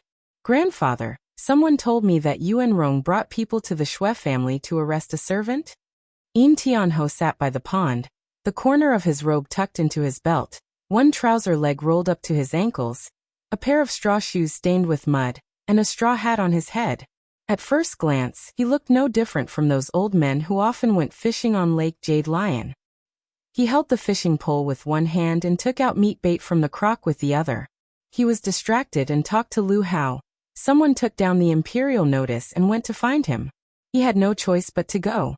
He said that he arrested a chief steward of the Xue family and went to the Supreme Court to question him. Lu Hao saw that he looked as if it had nothing to do with him, so he couldn't say anything. He stood with his hands behind his back, waiting for him to put down the pole. Only then did he think of an excuse. "I'm just a little worried about what other people will think if they know about this. A while ago, Yuanrong and Xue Qingbi had a conflict in Hengwu building. In the end, Yuanbo from my second uncle's family was arrested and sent to the Supreme Court. If someone talked about it, it would be hard to avoid linking these two things together." Yin Tianhou steadily held his bamboo pole and looked up at Lu Hao. He was born with a kind face. Even when he frowned, he didn't show any fierceness. What did that bastard Yuanbo do this time? He had a lot of children and grandchildren. Not all of them were raised in front of him. Some were valued, while others were neglected. However, he could clearly see who was successful and who was not. Lu Hao hesitated and said, "I think second uncle was afraid that you would be angry, so he didn't dare to come to you to complain. I've asked around and this is what happened." As he said this, He roughly told him the story of how In Yuanbo insulted the celestial commissioner in Hengwu Mansion. He didn't add anything and only hid the fact that he was the one who instigated it. It just so happens that Xue Qingbi is the sworn brother of Lady Messenger Miao Ling, and they have a close relationship. Since Yuanbo had ruined the lady's reputation like this, he definitely wouldn't let it go. Therefore, he confronted Yuan Rong on the spot and proved that Yuan Bo was spreading rumors and wanted to bring Yuan Rong back for interrogation and punishment. Yuan Rong put down his pride and begged for mercy from him, but Xue Qingbi didn't let it go. In the end, he brought Yuan Rong back to the Yamen. When Yin Tianho heard this, his face darkened and he scolded, "Useless thing." He was angry for a while. After all, he was his grandson. He couldn't help but worry. "Do you know where he is now?" Lu Hao sighed and said helplessly, "He's still locked up in the Supreme Court's prison. He was beaten dozens of times, but Xue Qingbi refused to let him go. Second uncle went to the prison and couldn't get him out. 2 days ago he came to me. You know that Guo Huaiyan doesn't listen to anything in the Supreme Court. Even I can't do anything." Coincidentally, Xue Qingbi went out to do some work, so no one could release him. "You went to the prison to see him?" Yin Tianho asked. "I was afraid people would gossip, so I sent someone to see him. He said that he suffered some physical pain and was beaten until his skin was torn, but his life was not in danger." Lu Hao lied and didn't tell the truth. He sent someone to visit Yin Yuanbo in the prison and saw that Yin Yuanbo didn't just suffer some physical pain. Xue Qingbi was ruthless and didn't go easy on Yin Yuanbo, hitting his lower body with the rod. When Yin Yuanbo came out, he was pretty much crippled. Yin Tianho snorted and said, "Don't worry about him. Let him stay in there and reflect. It's time for him to learn from his mistakes." As he said this, he shook the fishing rod in his hand. He turned his head and stared at the bobber. He grabbed the fishing rod and pulled it up. The silver fishing line flashed in the air, and in the next moment, a white carp jumped out of the water. Yin Tianho caught the lively, fat fish, took the hook, and threw it back into the pond. He put away the rod and stood up with the basket. "You're not fishing anymore?" Lu Hao asked. Yin Tianho took off his hat to cool himself, revealing a head of messy white hair. He looked like an old man. "If I'm in a bad mood, how can I have the appetite to eat fish?" After grumbling, he ignored Lu Hao and walked back alone with his fishing gear. Lu Hao knew that he had the temper of an old child and didn't have any discontent. He picked up the snuff bottle that he had dropped on the rock and followed. In the afternoon, Lu Hao returned to Ningwang Fu. The noon meal was at the Yin Fu. Following Yin Tianho's tastes, there was a table of vegetarian chicken and duck. He didn't eat well, so when he came back he had the servants cook a Sichuan spicy meal and set it up in Wangfeng Pavilion. He ordered 2 of the Fu's entertainers to come and sing for the afternoon. After Lu Hao's wedding, he had promoted his 2 shirchie to Xu Fei. One of them was called Yao Hong. She had a beauty that shamed the moon and the flowers. She had entered the Fu for 3 months and was in the middle of being pampered. Hearing that Lu Hao was in the garden, she hurriedly dressed and came to find him. Lu Hao saw her come and beckoned her to his side. With one hand on her shoulder, he allowed her to feed him wine. He carefully served, occasionally grumbling. His mood was just right. Suddenly, a Taijian that was in charge of managing the inner courtyard jogged over from the other end of the fake mountain. He stopped outside Wangfeng Pavilion and called out in a low voice to Lu Tan, "Your Highness, please report." Making a hand gesture that others didn't understand, Lu Hao waved his hand to interrupt the babbling entertainers. He lightly pushed Yao Hong and pointed at a patch of flowers not far away. He said, "There's a bunch of begonia blooming over there. Pick a big one back, and you will put it on for you." Yao Hong knew that he was driving her away. She sensibly got up and smiled coquettishly as she covered Lu Hao's chest. Turning her head, she walked towards the patch of flowers. The Taijian hurriedly came forward and whispered in Lu Hao's ear. He quickly said, "The lady in the courtyard is about to give birth. Her illness flared up 4 hours ago. Since you weren't here, this servant boldly brought an old woman in to help her with the birth." Lu Hao's eyebrows jumped. Counting the days, the woman's child was conceived in February. It was now 9 months. It was about time for the child to be born. Can she give birth? He asked. The midwife said that the position of the fetus is very good. It won't be too difficult. Lu Hao suddenly couldn't sit still. Half a year ago, he stepped forward to protect Ji Xingxuan. He put her under his eyelids. He wanted to find out who the child in her belly belonged to. He wanted to find out who snatched him first. The truth was about to be revealed. He couldn't wait a moment longer. Let's go see. In a place that no one could reach in the Hoyuan, Wang Yi was raising a woman that couldn't see the light. That high wall was covered with red silk grass all year round. On the other side of the wall, there was a sealed little yard. There was only a secret door behind the vines that could only be opened from the outside. If the people outside didn't go in, the people inside couldn't come out. Lu Hao stood under the only old locust tree in the courtyard. He could clearly hear the woman's painful screams, but he didn't feel any pity. He just waited impatiently. He had been waiting here for half an hour. Why hasn't it been born yet? He waved his hand for the Taijian Zhengcheng who was under the wall to come over. He didn't have any children in Ningguangfu. It was the first time he saw a woman give birth. He didn't know that some women could endure a day from labor to birth. Wang Yi, don't blame me. Giving birth is like this. Zhengcheng had a smile on his face. In his mind, the child in the belly of the girl in the room was definitely Wang Ye's flesh and blood. He took Lu Hao's impatience as worry. At this time, a heart-wrenching scream came from the room. Not long after, the clear cries of a baby filled the yard. Zhengcheng smiled when he heard this. He hurried to the door and asked inside. Is it Gongzi or Xiaojia? The older woman inside panted as she answered. Great joy, it's a Gongzi. Inside the room, Ji Xingxuan was lying on her back on the bed. The towel on her forehead was already soaked. A few strands of black hair stuck to her face. She narrowed her eyes and struggled to turn her head. She found the wrinkled little fellow in the midwife's hands. In an instant, it was like a fire was burning in her heart. It was so hot that tears flowed uncontrollably. After the time it took to drink a cup of tea, Ji Xingxuan was moved to the next room by two strong and mute servants. They fed her a cup of ginseng soup and changed her into a clean bedding. A quilt was placed over her body. She washed her face and wrapped her hair. Then, she went to the yard and asked Lu Hao to come in. The room was filled with a cold fragrance that covered the smell of blood on her body.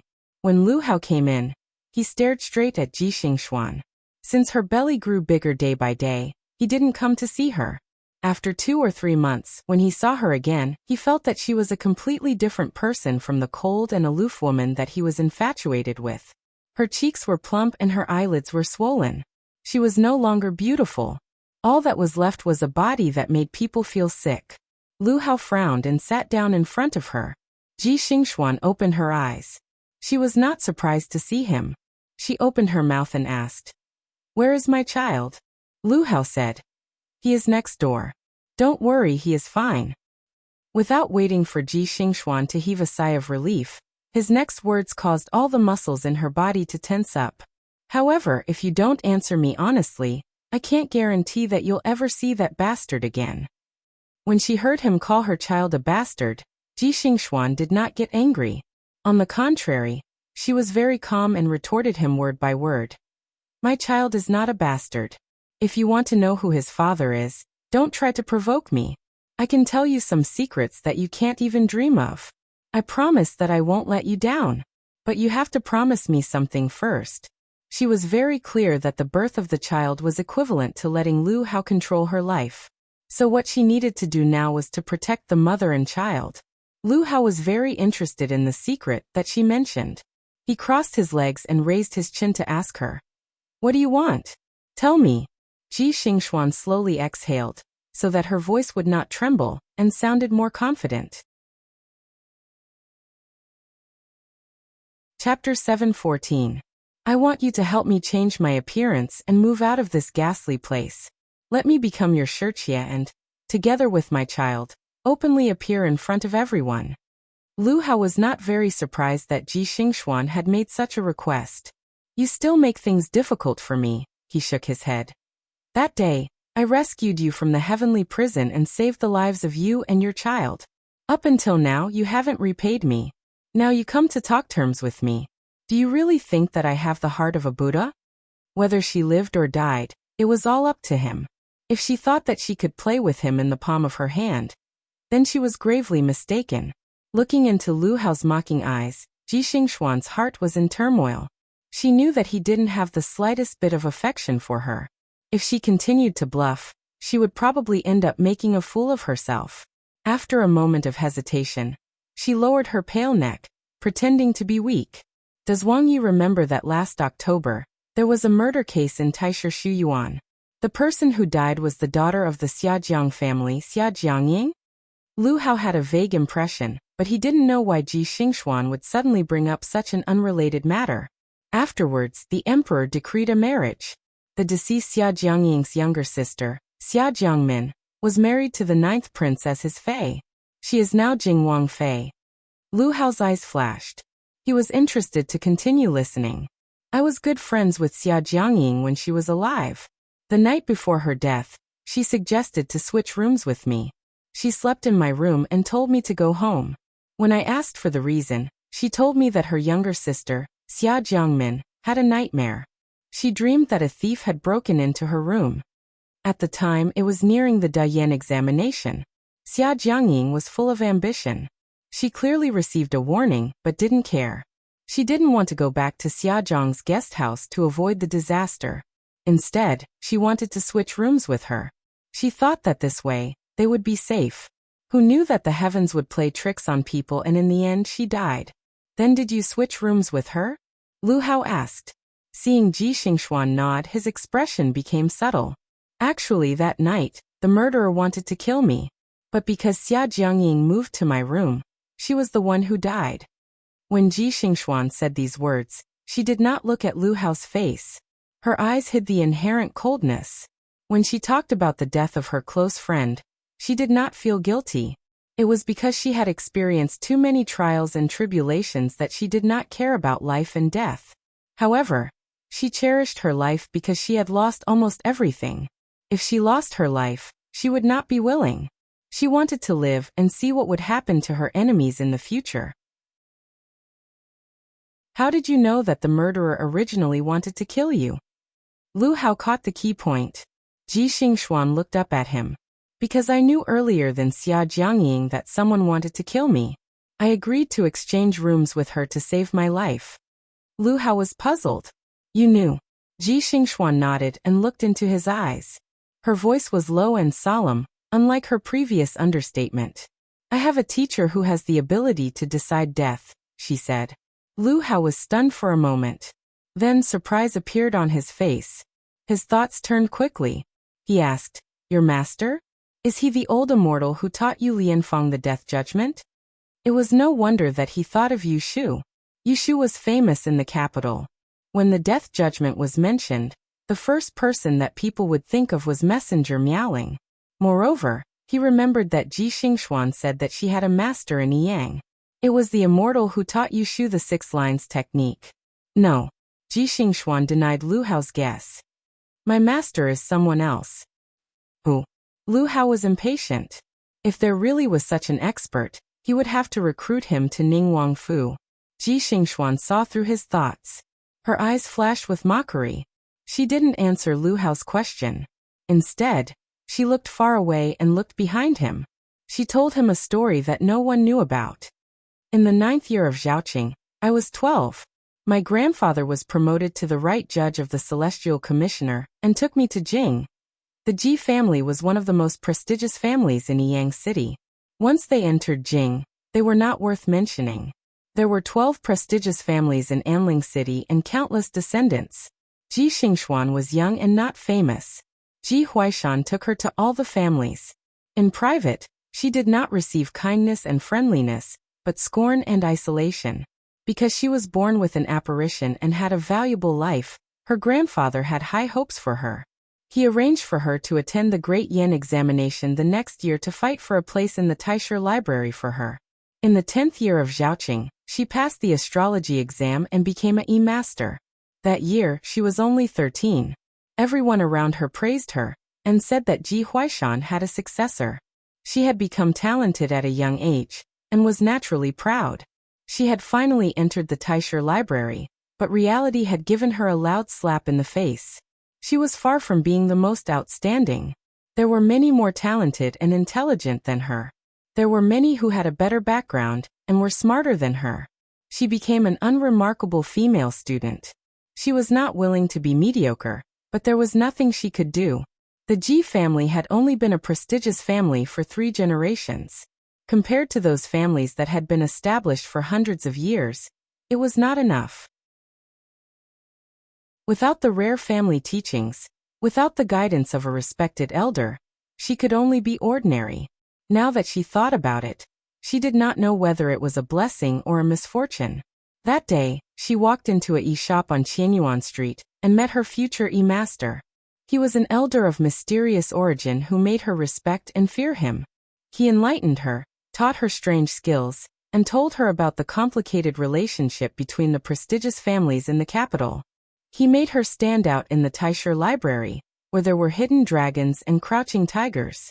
Gradually, she became friends with princesses and princes, and finally broke away from the ordinary. Every time I meet my e-master, he always covers his face.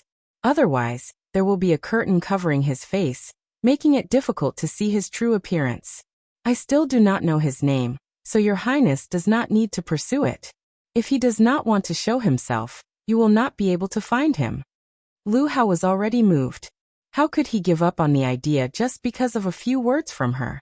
He no longer wanted to investigate the master who was proficient in the art of death, so he asked her in a roundabout way, "So on the day of the murder in the Taisher library, it was he who told you that someone wanted to kill you?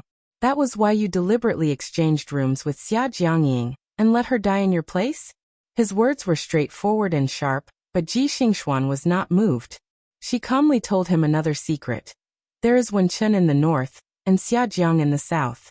The Wenchen family is famous for the art of word prediction, and the Xiajiang family has the ability to interpret dreams. I have heard from Xia Jiangying that her sister, Xia Jiangmin, is gifted and often dreams of people's deaths. Because most of the people in her dreams are strangers, it is useless. A few days before the murder, she specially came to warn Xia Jiangying not to spend the night in the Taisher library. Xia Jiangying listened to her, and then proposed to exchange rooms with me. She chose to die in my place. This is her fate. She was destined to die. I was just going with the flow. How could I have done it intentionally? After listening to her explanation, Lu Hao smiled coldly and said, "Why did you have to completely cover yourself? Since you knew that there was a disaster, you could have stopped her from taking the risk. However, you stayed out of it. It was clearly a scheme. Someone wanted to kill you. If you did not succeed that night, there would be a next time." However, Xia Jiangying died and the matter was blown up. The Supreme Court was involved in this murder. In order not to expose themselves, the murderer did not dare to do anything to you again. You escaped and escaped from danger. It was a brilliant move that killed 2 birds with 1 stone, wasn't it? At this point, he had already seen through this little girl's heart of stone. You can say whatever you want. Ji Xingxuan spoke in a low voice. She lowered her head again. Xia Jiangying's tragic death. Whether or not she felt any guilt, only she knew. The secret you want to tell me, is that all? Lu Hao slowly shook his head. This is not enough for me to agree to your conditions. Ji Xingxuan's head was still lowered, but her eyelids moved. She looked at Lu Hao with a strange gaze. She gave a strange laugh. This is just a preamble. The real secret I want to tell Wang Yi, I have not said it. Hearing this, Lu Hao's mind shook. He couldn't help sitting up straight. He heard her say, "Why does Wang Yi think that I have fallen to such a state?" Her family had been destroyed. Her future and reputation had been ruined. She had lost her innocence. She had barely managed to keep her life, but she had become a fish on someone's chopping block. She had been imprisoned in this deep courtyard, unable to see the light of day. Lu Hao frowned. He pointed out bluntly, "If you hadn't provoked that Yu Lianfang, not only did you fail to harm her, but you were also plotted against by her. Perhaps you would still be a glorious, hideous, great e-master." As he said this, he couldn't help but feel angry. He had once tried every possible way to obtain this woman in front of him. Who knew that today, she had given birth to someone else's vile spawn? Ji Xingxuan didn't know what Lu Hao was thinking, but she could hear the ridicule in his words. He was saying that she had overestimated her abilities and provoked Yushu, resulting in her current sorry state. Her face couldn't help but turn cold. She silently told herself not to argue with him. After a moment of silence, she opened her mouth again. If I hadn't listened to Shifu's orders and failed to do my job properly, how could I have been caught and ended up like this? What do you mean? In the 4th month of this year, there was another murder case in Taisher Library. The daughter of the Chao family was hanged to death on the stargazing platform. On the eve of the murder, it was indeed me who used the name of the Taoist to lure Chao Yuling to the stargazing platform at night. Ji Xingxuan coldly confessed her crime. She had imitated Jing Chen's handwriting and placed the note in Chao Yuling's book. She knew that Chao Yuling admired Jing Chen and would definitely keep the appointment. Who knew that she hadn't been discreet enough and had been witnessed by Qin Yuero. Later, 9th Prince Lu Tan held a banquet in Xiancheng Garden. Qin Yuero and Xian Lu confronted each other by the lake. Xian Lu eavesdropped on them and chased them to the balcony. She argued with Xian Lu and accidentally pushed her down the stairs. Just as she was about to kill Xian Lu, Yushu arrived and saved Xian Lu. The two of them accused her of killing Xian Lu, causing her to be thrown into prison once again. So you're saying that you were incited by your Shifu to harm the young lady of the Chao family? That's why in prison, you'd rather be tortured than confess to him. Is that right? Lu Hao thought that this woman's natural disposition was cold, but she was dead set on her Shifu. It's not that I didn't want to, it's that I couldn't. Only by clenching my teeth would I have a chance at survival. If I told you, only death awaited me. Ji Xingxuan seemed to have thought of something. Lu Hao saw her shoulders tremble as if she was shivering. Why did your Shifu want to kill the young lady of the Chao family? Was it just to frame Jing Chen? He couldn't understand why Ji Xingxuan's Shifu would be involved with Jing Chen. Perhaps. Ji Xingxuan was a bit absent-minded. Her thoughts were stuck on what had happened just now. Humph. Lu Hao snorted in dissatisfaction. This caused her to return to her senses. She raised her eyes to look at him and licked her dry lips.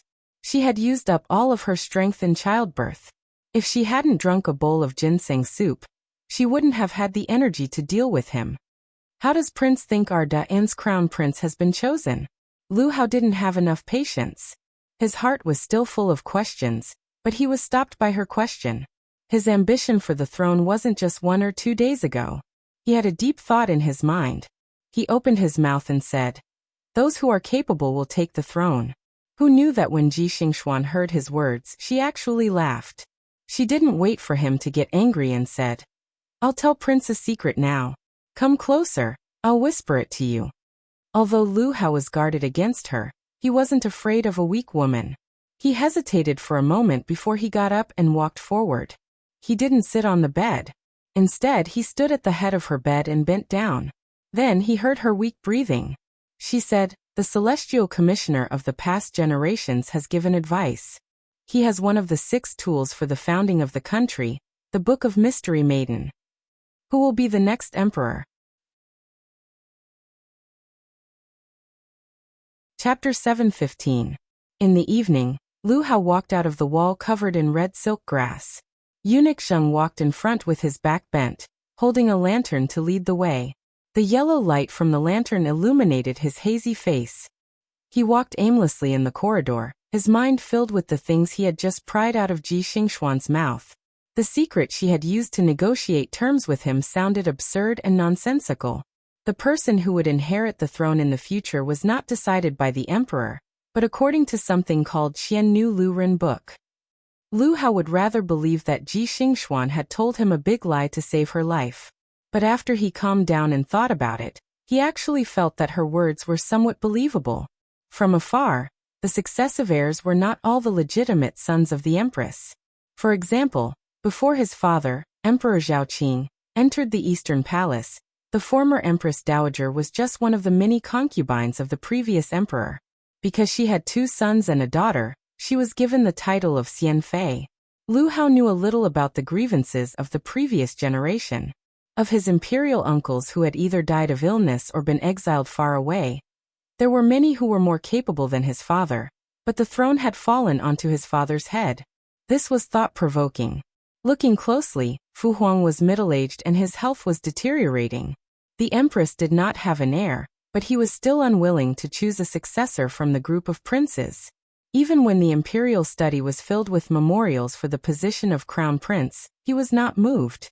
What was he waiting for? Ji Xingxuan was vague and only said that the Xiannu Luren book would show who the next emperor would be. But she could not explain why, so this left room for Lu Hao's imagination. If what she said was true, then the reason why Father Emperor was hesitant to make a decision was because the successor in the Book of Mystery Maiden Lu Run was different from what he had in mind. Or was it because something else had happened that caused them to not be sure of the successor? Lu Hao felt that Ji Xingxuan did not have the guts to lie to him about this kind of matter, because she was afraid of death. So she had some reservations and did not tell him everything, such as who the father of the child was. For example, her mysterious master. But it didn't matter. She wanted to turn over a new leaf, and wanted to keep her child. These were enough for him to crush her pulse. Lu Hao thought he was going to let her live, as well as that vile spawn, until the mother and son no longer had any value in living. Walking past the darkest corner of Ningguang Fu, the front was brightly lit. Without realizing it, Lu Hao came to Ningguang Fei's yard. Seeing the young woman hurrying out to welcome him, his gaze passed over her delicate features. He gave a smile and reached out to help her up. "Have you had your dinner? Would you like to join me?" he asked in a pleasant tone. It was rare for Ningguang Fei to receive a smile from him. She was overwhelmed by the favor, and entered the room hand in hand with him. But very quickly, she knew that Ningguang's expression was good. It wasn't for free. After this meal, Ningguang Fu would have a concubine called Ru Wei, and the son she bore for Ningguang. Celestial Commissioner. Early in the morning at Taishi Tower, Jing Chen came looking for him. The Great Commissioner was holding a cup of morning tea as he listened to his request. He was very surprised. "You want to see that suspect?" Jing Chen nodded. "Even though I dreamed that that person was related to me being plotted against, but I don't remember the entire process. I want to see him, and maybe I can remember more details. If it is convenient, when you interrogate him, I want to sit in." His reason was impeccable. The Great Commissioner didn't refuse. He thought and agreed. "You can go back first, come back after 5.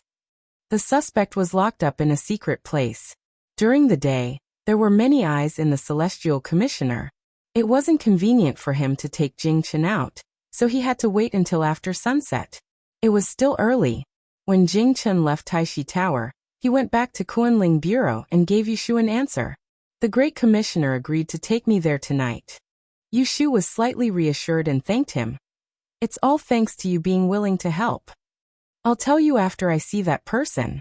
Jing Chen stayed at Kunling Bureau for the whole morning. He pretended to be in front of outsiders, so that they wouldn't think that he came specially to see Yushu. After he left, Yushu absent-mindedly read the latest official marriage documents. Wen Xiao and went to Taisher Library to report. The room was unusually quiet with one less person. She stayed up the whole afternoon. When it was time, she packed her things and left with the guards. She didn't expect that there was someone waiting outside the Celestial Commissioner's door. "Lotus Room," someone shouted. Yushu turned around and saw a person leading a tall horse towards her. The person took off the bamboo hat covering her face and revealed a bright and beautiful face. It was Jiang Mia. This was the first time the two met after Duchess Wei's birthday banquet. Yushu was angry because Jiang Mia had listed her as part of Princess Dongjing's backup army without saying anything. Now she silently watched as the person walked in front of her. Lu Hong and Su Qing recognized this Princess Chunwei of Duke Dongjing's residence. Seeing that Yushu didn't say anything, they lowered their heads. Although they didn't bow, they didn't lose their respect. "I waited for you for a long time." Jiang Mia started complaining. If there was no concubine selection, Yushu would definitely welcome her with a smile and tease her. But now, she just wanted to know why she came looking for her. Princess, why are you looking for me? Jiang Mia heard her unfamiliar and polite way of addressing her. She raised her thick eyebrows and said, Are you complaining about me? After the banquet at Duke Dongjing's residence, Shui Rui found her and told her not to have any ideas about Yushu. Because of this, the two of them had a falling out. Jiang Mia was already in a bad mood. Now that she saw Yushu's attitude towards her, she became even more unhappy. Princess, what did you do to make me complain about you? Yushu countered with a question. She turned around and walked to the other side with the two guards. She didn't ride a horse today, and the palanquin was parked at the corner of the street. Jiang Mia gritted her teeth and pulled the reins to follow. I won't talk about the past. Let me ask you, where did Shui Dalong go? Do you know that something happened to his residence? Yushu turned around and looked at her. She thought that Jiang Mia had heard that the Yulin royal guards went to the Shui family to capture someone. Since they couldn't find Shui Rui, they came to find her to ask for him. Presumably, the news of Shui Rui's disappearance hadn't reached the Supreme Court yet. Are you talking about the Shui family's servant being captured? I also heard about it. Yes. Jiang Mia answered impatiently. She asked again. Since you know, why don't you tell me where he went?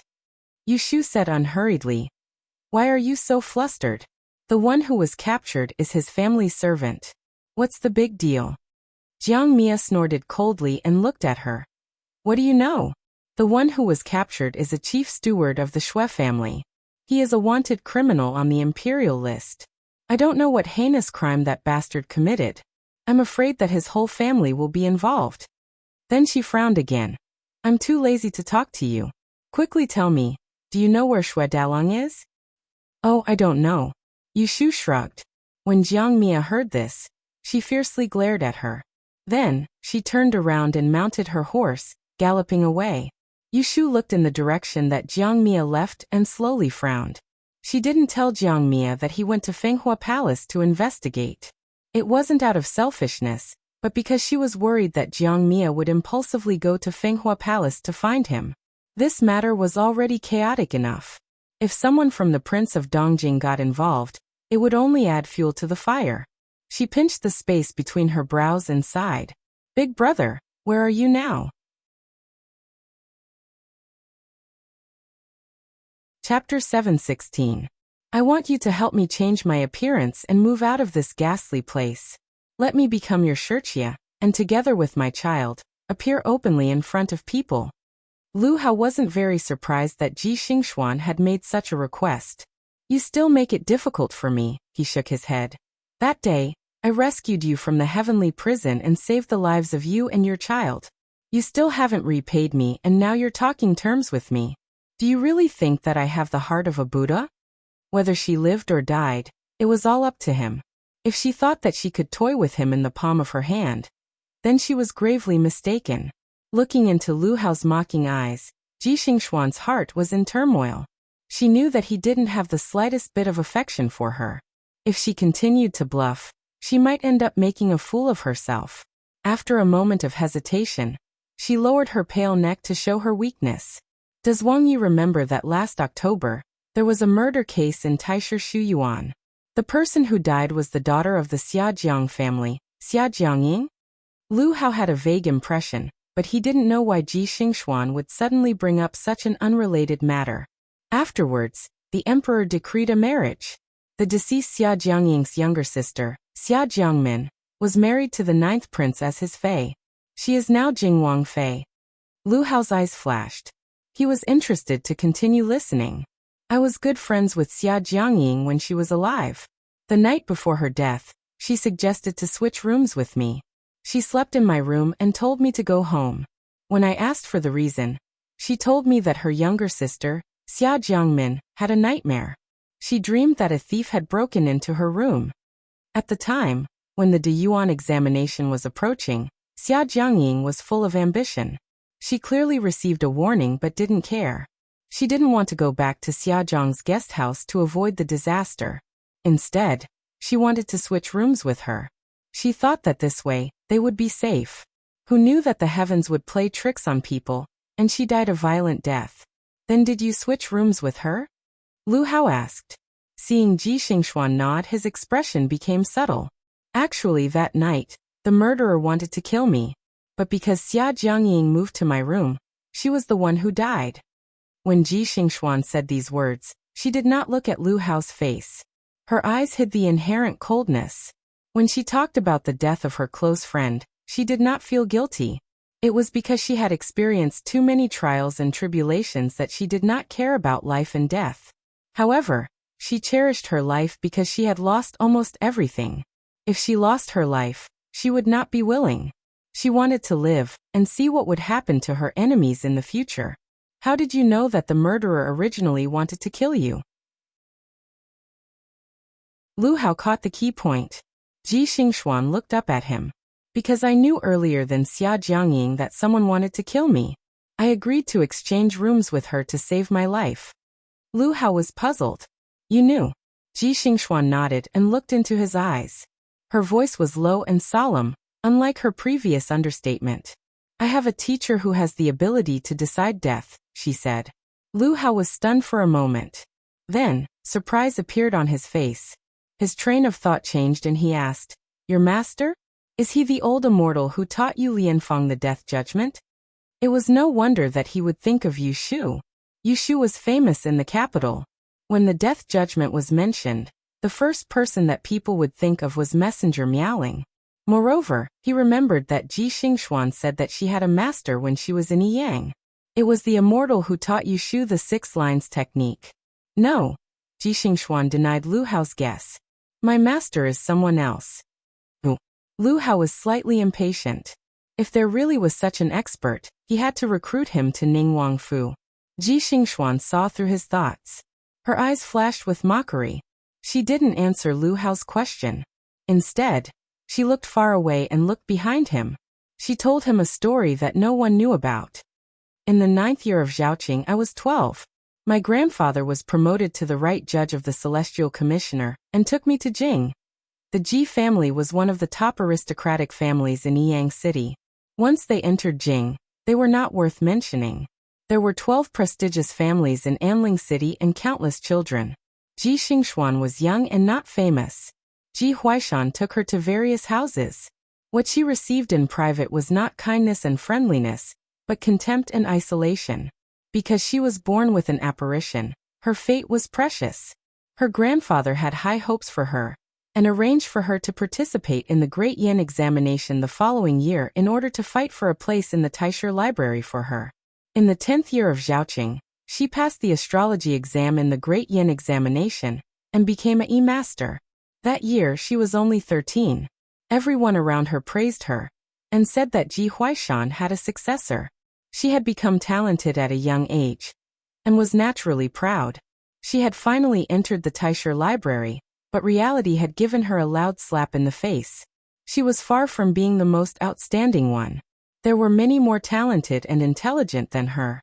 There were many who had a better background and were smarter than her. She became an unremarkable female student. She was not willing to be mediocre, but there was nothing she could do.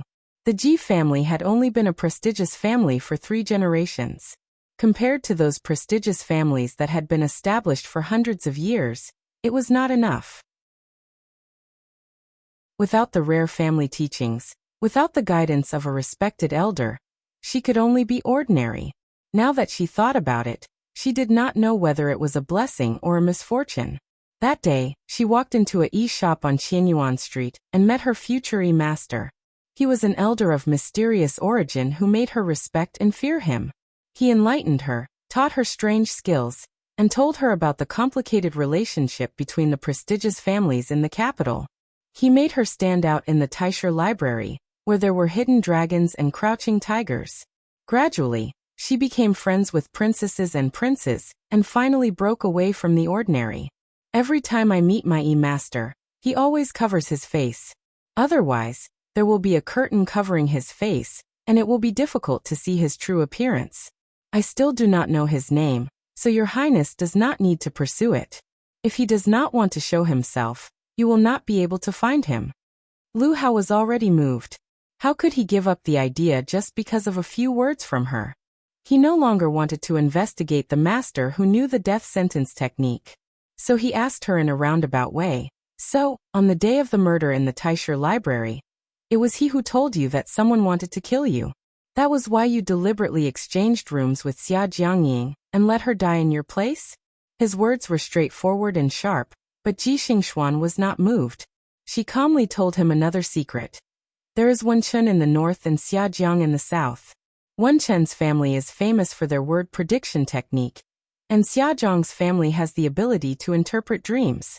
I have heard from Xia Jiangying that her sister, Xia Jiangmin, is gifted and often dreams of people's deaths.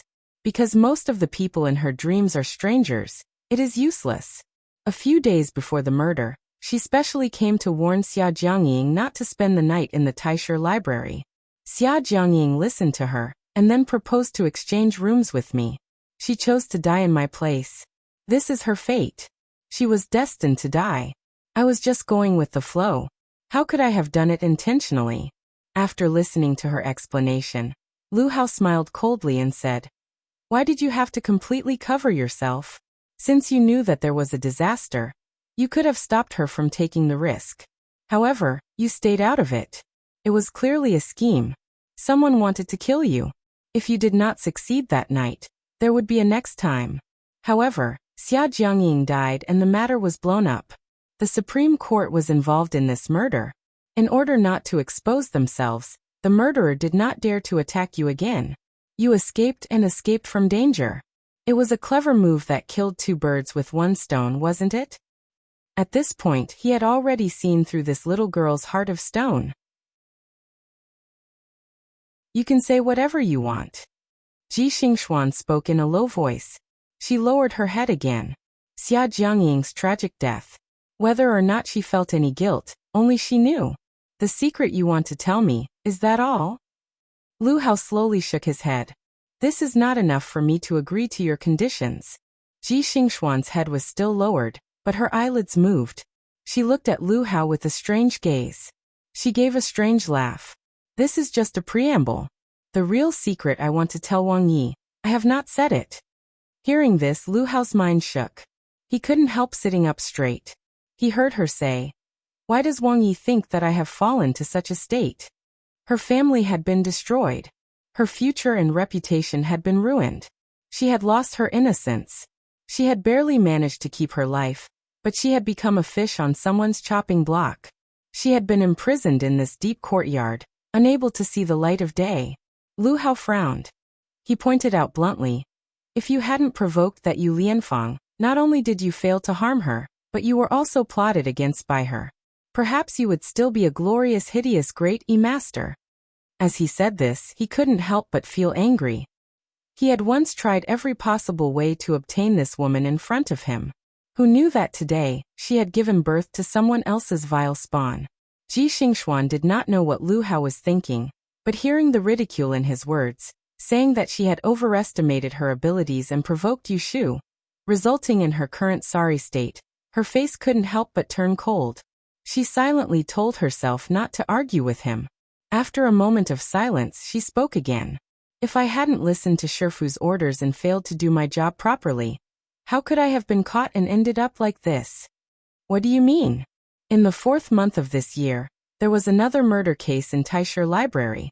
The daughter of the Chao family was hanged to death on the stargazing platform. On the eve of the murder, it was indeed me who used the name of the Taoist to lure Chao Yuling to the stargazing platform at night. Ji Xingxuan coldly confessed her crime. She had imitated Jing Chen's handwriting and placed the note in Chao Yuling's book. She knew that Chao Yuling admired Jing Chen, and would definitely keep the appointment. Who knew that she hadn't been discreet enough, and had been witnessed by Qin Yuero. Later, when 9th Prince Lu Tan held a banquet in Xianchun Garden, Qin Yuero confronted her by the lake. Xi and Lu eavesdropped on them and chased them to the balcony. Qin Yuero got into an argument and accidentally pushed her down the stairs. Just as they were about to kill each other, Yu Shu arrived and saved Xi and Lu. The two of them accused her of murdering Qin Yuero, causing her to be thrown into prison once again. "So you're saying that you were incited by your Shifu to harm the young lady of the Chao family? That's why in prison, you would rather be tortured than confess to him. Is that right?" Lu Hao thought that this woman was cold by nature, but she was dead set on her shifu. It's not that I didn't want to, it's that I couldn't. Only by clenching my teeth would I have a chance at survival. If I told you, only death awaited me. It was unknown what Ji Xingxuan was thinking, but Lu Hao saw her shoulders tremble as if she was shivering. Why did your shifu want to kill the young lady of the Chao family? Was it just to frame Jing Chen? He couldn't understand why Ji Xingxuan's shifu would be involved with Jing Chen. Perhaps. Ji Xingxuan was absent-minded. Her thoughts were stuck on what happened just now. Humph. Lu Hao snorted in dissatisfaction. This caused her to return to her senses. She raised her eyes to look at him and licked her dry lips. Previously, giving birth had consumed all of her strength. If she didn't drink a bowl of ginseng soup, she wouldn't have the energy to deal with him. How does Wang Ye think our Daan's crown prince is chosen? Lu Hao didn't have enough patience. His heart was still full of questions, but he was stopped by her question. His ambition for the throne wasn't just 1 or 2 days ago. He had a deep thought in his mind. He opened his mouth and said, "Those who are capable will take the throne." Who knew that when Ji Xingxuan heard his words, she actually laughed. Without waiting for him to get angry, she said, "I'll tell Wang Ye a secret now. Come closer, I'll whisper it to you." Although Lu Hao was on guard against her, he wasn't afraid of a weak woman. He hesitated for a moment, then got up and walked forward. He didn't sit on the bed. Instead, he stood at the head of her bed and bent down. Then he heard her weak breath. She said, "The celestial commissioner of the past dynasties has given advice. He has one of the 6 tools for the founding of the country, the Book of Mystery Maiden. Who will be the next emperor?" Chapter 717. The news of Shui Rui's disappearance in Fenghua Fu first spread to the judicial office, and then to the ears of some people.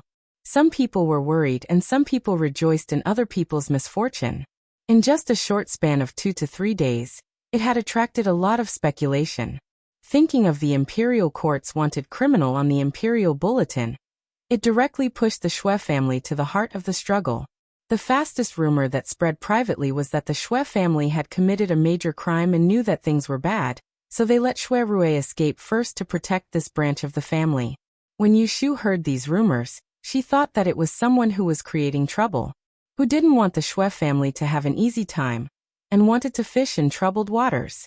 It was obvious that Ning Wang would not let go of this good opportunity to hit them when they were down. That afternoon, when Yushu was resting at Kuanlingju, someone came to visit and handed over an invitation. It was Prince Jing Lu Tan, inviting her to meet at Wangji Lu tonight.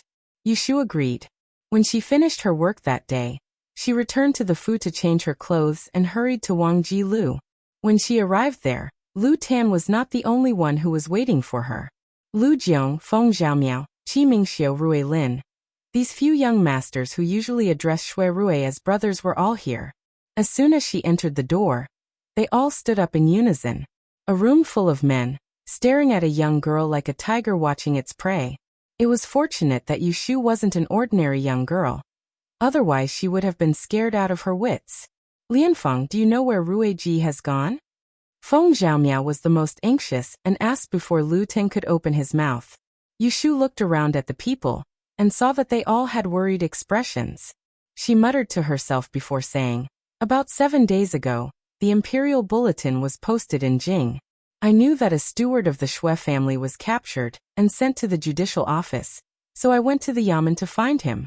When I got there, I heard that my eldest brother had gone to Fenghua Fu to handle a case. In the end, early this morning, I heard the news that he had gone missing."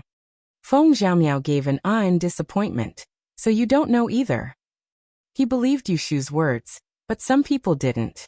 "Miss Lotus Room, since you know something happened to the Shui family, you must know how serious the situation is. We are not outsiders. We are all here to help. I hope you can tell us the truth. Do you really not know where Brother Rui is?" The person who questioned him was the heir of the Zhongyong Count, Rui Lin. It seemed that they were worried for Shui Rui, but Yushu could tell that they did not believe that Shui Rui would disappear for no reason. They probably thought that he had escaped. Yushu was not convinced by his words. She shook her head and said, I really don't know. It's not that I don't want to tell you. As she spoke, she looked at Lu Tan. In this room, his status was the most important. His words had the most weight. Before she came, she thought that Lu Tan was looking for her to inquire about the disappearance of Shui Rui. But when she saw the people he brought, she felt that it was not the case. Lu Tan met Yushu's eyes and paused for a moment. Then he asked, Did you meet cousin before he left the capital? He left in a hurry and didn't say goodbye to me. Hearing her words, everyone frowned at the same time. Feng Xiaomiao couldn't calm down and muttered anxiously. What should we do now? I don't know where Brother Rui is. The rumors outside seem to be true. It's hard to explain. As long as he doesn't come back, the rumors will become more and more intense. Sooner or later, it will reach the ears of the emperor. Yushu heard every word. She only felt that in this room of people, there was only one person who was really worried about Shui Rui. The only person who was really worried about Shui Rui and didn't consider her own safety was Feng Xiaomiao. One couldn't blame her for having a vile heart. The Shui family was Lu Tan's maternal family. Once the building was in danger, Lu Tan's first worry was his own future. Lu Jiong was the heir of Xiang Wangfu. His mother, Xiang Wangfei, was the same as noble consort Shui. She was Shui Rui's biological aunt. If something happened to the Shui family, they would be affected more or less. Ruilin and Qi Mingxiu were left. One was from the empress's maternal family, and the other was from an unrelated grand secretary's mansion. They were probably here to inquire about the news. Yushu had always been very vigilant. She refused to let them get information from her. Instead, she asked Lu Tan. The Shui family was taken to the Supreme Court for many days. Did Wang Ye find out why? Lu Tan sighed. I sent someone to the Supreme Court on the day of the incident. But the news was too tight. I only heard that the criminal was taken away the next day. Imperial Father ordered a private trial, and no one was allowed to interfere. Yushu was very clear in her heart, but she pretended to be ignorant.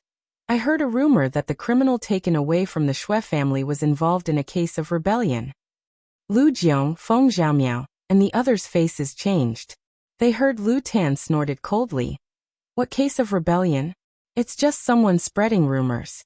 The Shui family has been loyal for generations. Why would they seek death for no reason? Yushu saw that he was angry and said awkwardly, It's my slip of the tongue. Please forgive me, Wang Ye. Lu Tan didn't want to vent his anger on her. Seeing that she couldn't help, he politely asked her to leave. After Yushu left, Feng Xiaomiao and the others immediately gathered around and discussed with Lu Tan what to do next. No matter what they thought in their hearts, they were Shui Rui's good brothers on the surface. How could they just stand by and watch? Yushu came down from the second floor. As soon as she reached the corridor, shopkeeper Lin, who was standing under the Chuehua gate in the backyard, ran up to her. Mississippi, Yushu looked up at the upstairs and retreated to the staircase to talk with him. This lowly one just heard that young master disappeared. What should we do? This lowly one's knowledge is limited. Can you give me some ideas? Lin Fu and the servants of Wang Jilu were Shui Rui's subordinates. They didn't have much relationship with the Shui family. So in their eyes, the big disaster of a wanted criminal in the Shui family was not as scary as the disappearance of Shui Rui. What are you panicking about? Big brother disappeared. Someone will go and find him. Even if you panic, you can't help. Don't worry. I have already divined his safety. No one will harm him. Yushu patted his shoulder and said in a relaxed tone, Tell everyone to do what you should do. If something happens, I will be there. Ah yes, Lin Fu agreed. Although he was nervous, his trust in Yushu gave him a backbone again. Are you going back now? This lowly one asked the kitchen to pack some fresh food for you to take away. Please wait. Lin Fu's body was fat, but his footsteps were like the wind. He ran into the kitchen and came out with a 3-tiered lunchbox. It was only a short while, but in that short while, someone chased after him from upstairs. Miss you. Second young Master Qi had a refined appearance, and was gentle and polite. Yushu couldn't think of what he wanted to say to her in private. Is there anything else? Qi Mingxiu was embarrassed for a moment. He lowered his head and asked softly, Have you seen Miss Situ recently? Yushu was a little slow to realize that the Miss Situ he mentioned was Situ Qinglan. She vaguely remembered that Qi Mingxiu and Situ Qinglan met at the Hibiscus Gentleman's Banquet a few months ago. I saw her at Taisher Shiyuan a few days ago. She observed Qi Mingxiu's expression and more or less guessed something. Is she all right? Yushu didn't know how to answer. She shook her head and asked, if young Master Qi has something to say, why don't you go to Taisher Shiyuan and ask her yourself? It was better to openly interact like this than to sneak around and ask around. Qi Mingxiu's eyes darkened, and a bitter smile appeared on the corner of his mouth. If he could see Situ Qinglan, why would he bother to ask Yushu? Every time he found a chance to go to Taisher Shiyuan to look for her, she would intentionally or unintentionally avoid him, so he couldn't figure out her thoughts and whether she was the same as him. Yushu saw that he was silent, and she understood that she shouldn't ask about it.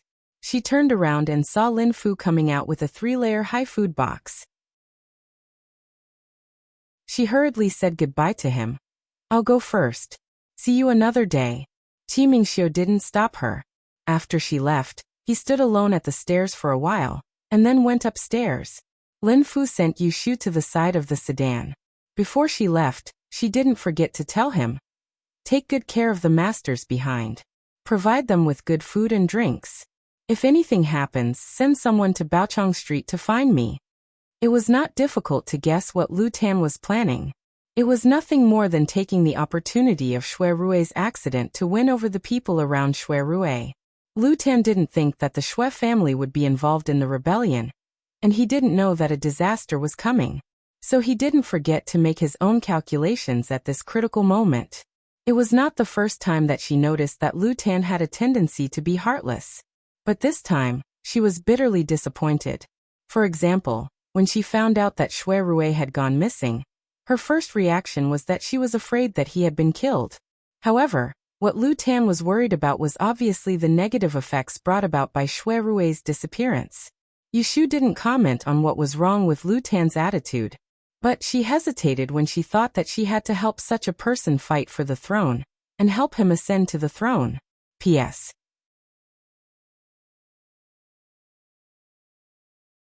Chapter 7:18. Half a month after the incident on the imperial list, Emperor Zhaoqing left a group of close officials behind and moved to the Hall of Peace to discuss politics. The main topic was to discuss the attack on Wei Nation. When it was almost noon, the palace servants waiting outside the hall suddenly heard a crisp sound coming from the inner cabinet. It was the sound of porcelain shattering. To be able to smash things inside, one could imagine who it was. One by one, the palace servants lowered their heads even lower, afraid that the emperor would lose his temper and vent his anger on them. Not long after, Prime Minister Yin and the great Tiao Dian came out one after the other, followed by a few loyal officials, exchanged glances outside the hall. One after another left in silence. Seeing that it was mealtime, the little eunuch of the catering department looked around and finally saw Eunuch Ying, the chief steward, coming out of the hall. Seeing him, he waved his hand and hurried to greet him with a smile. Grandpa Ying, has His Majesty served the meal? Ying Jiuping glanced at him and said in a low voice, Go back and tell Eunuch's son to prepare a few appetizers. Don't touch anything that might cause heat. The little eunuch was clever and knew that Emperor Zhaoqing was in a bad mood. He couldn't help but look into the Hall of Peace, and vaguely saw a figure kneeling by the door. The figure was dressed in red and purple court clothes, indicating that this person was of high status and power. Before he could take a second look, Ying Jiuping saw him and slammed his finger on his forehead, scolding in a low voice. What are you looking at? Do you want to die? Get out of here. After driving the bold little thing away, Ying Jiuping turned his head and sighed. Looking at the scene in the hall, he resigned to his fate and walked back. Xue Lingnan had angered the emperor in the imperial study. Emperor Zhaoqing had smashed a cup and punished him to kneel for an hour. This matter had spread to the back palace before dark. Although women in the back palace were not allowed to interfere in politics, the powerful concubines had spies in the court in order to fight for favor. When the news reached Yongla Palace, concubine Yin Shu heard it and smiled. She rewarded the little eunuch with 2 golden leaves on the spot, and then left, leaving only her wet nurse Nanny Chio to talk. Let's see how long that bitch can be arrogant. Needless to say, the bitch in concubine Shu's words was referring to the pregnant noble consort Shui. Nanny Chiu said with a smile. The good days of Zhongsui Palace are coming to an end.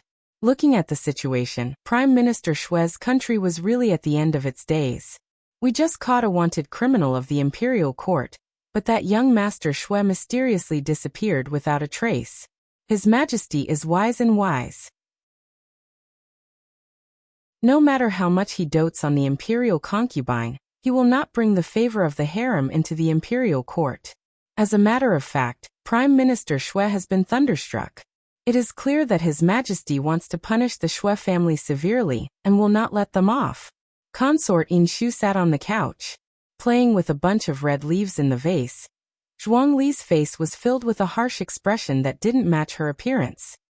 Up until now, no one in the know has leaked the details. What exactly did the Shui family do? If they are suspected of disobedience, that would be for the best. His Majesty will not tolerate a grain of sand in his eyes. Once the Shui family collapses, what does the 9th prince have to compete with a Hung? Prince of Ninglu Hao's childhood name was Hung. Consort Shu's proudest moment in her life was not being the emperor's concubine, but giving birth to such a promising prince. Emperor Zhaoqing did not lack sons. Not counting those who died of illness or premature deaths, there were still the 4th prince, the 7th prince, the 9th prince, the 11th prince, and the 12th prince. The youngest, the 16th prince, was only 4 years old. There were many princes, but the good and the bad were intermingled. For example, the 4th prince and the 11th prince had been exiled due to their mistakes, and had long lost hope of inheriting the throne. Among the remaining princes, only the 9th prince, Lu Tan, who was also titled as a prince, had the ability to compete with Lu Hao. Lu Tan's greatest support was the Shui family. Without the Shui family, he would not be a threat. At that time, Lu Hao would definitely be the crown prince of the Eastern Palace. Consort Shu was not good at competing for favor. She was not muddle-headed when it came to the throne. Nyang Nyang, should the servant send someone to Zhongsui Palace to fan the air? Chiu Mama suggested.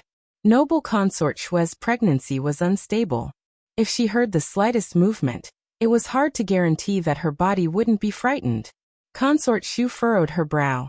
She thought and shook her head. No. The Holy One values this child.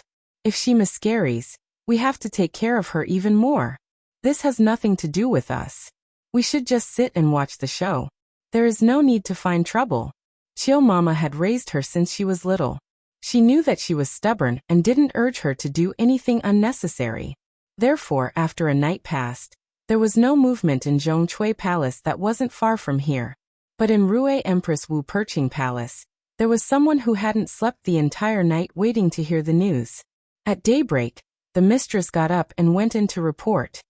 Nyang Nyang, Zhongsui Palace was uneventful the entire night. Rui Empress sat in front of the gold-plated phoenix mirror that was half the height of a person and was dressing. The immaculate mirror reflected her furrowed brow. This caused the palace maid who was putting on her hair to lighten her movements and be even more careful. Consort Shu has grown an eye. The head Taijian of the imperial kitchen was from Wu Perching Palace. Today, the emperor was angry in Compiece Hall. She was the first to hear, and then leaked it to Changlu Palace. Who would have thought that Consort Shu was able to keep her composure, and didn't go and cause trouble for noble Consort Shui? Consort Shu naturally didn't fit Empress Rui's plans. She was jealous that Consort Shu had a promising son, and also envied noble Consort Shui's unfailing imperial favor. She wanted the two to fight so she could sit back and reap the benefits. It was a pity that noble Consort Shui was pregnant, and the emperor was watching closely. She couldn't openly provoke the two. Then let's wait and see. Something had happened to the Shui family, but Rui Empress wasn't worried. If the 9th prince didn't have the chance to inherit the throne, then there was only Ning Wang left. Ning Wang. Rui Empress murmured, and a cold smile slowly appeared at the corner of her mouth. An imperial son who had plotted to kill his own sister. What virtue did he have to enter the Eastern Palace? The Book of Great Earth for November hadn't been drawn up yet when Yu Shu received a summons from the palace. Noble Consort Shui wanted to see her. She wasn't surprised, But she wasn't sure how much noble consort Shui had heard of what was happening outside. On the way into the palace, Yushu pondered what she should say and what she shouldn't say when she saw the person later. It had been over a month since she had last entered the palace. When she saw noble consort Shui again, she felt different. Calculating, noble consort Shui had been pregnant for 4 months. In the fall, she wore 2 more layers of clothing so her belly couldn't be seen. But the loose style didn't show the slender waist of a young girl. She hadn't put on any makeup and her skin was still snow white and translucent. Only the outline of her eyebrows was faintly drawn. It was less beautiful and more delicate. She sat with her knees bent on a carpet filled with green chrysanthemums. When she looked back, she was breathtakingly beautiful. Femme fatale, these words suddenly popped up in Yushu's mind. Sit. Noble consort Shui didn't beat around the bush with Yushu. When they met, she directly asked, Chengbai disappeared, right? With just this one sentence, Yushu knew that she couldn't hide it from her. She must have heard everything that could be heard. With a bitter face, Yushu said. He went to Fenghua Manor to handle a case. He stayed at the post house and disappeared the next day. Noble consort Shui sighed and said, Since I'm pregnant, they've been hiding it from me. With such a big matter happening at home, they didn't even send anyone to the palace to send a message. They actually don't know what the situation is like outside the palace. You're a sensible person, and I didn't treat you as an outsider. If you hear anything, why don't you let me know? This was another person trying to find out what was going on. Yushu muttered in her heart. Perhaps in the eyes of outsiders, she and Shui Rui were like siblings and bosom buddies. Otherwise, why would they all think that she knew the inside story when Shui Rui disappeared?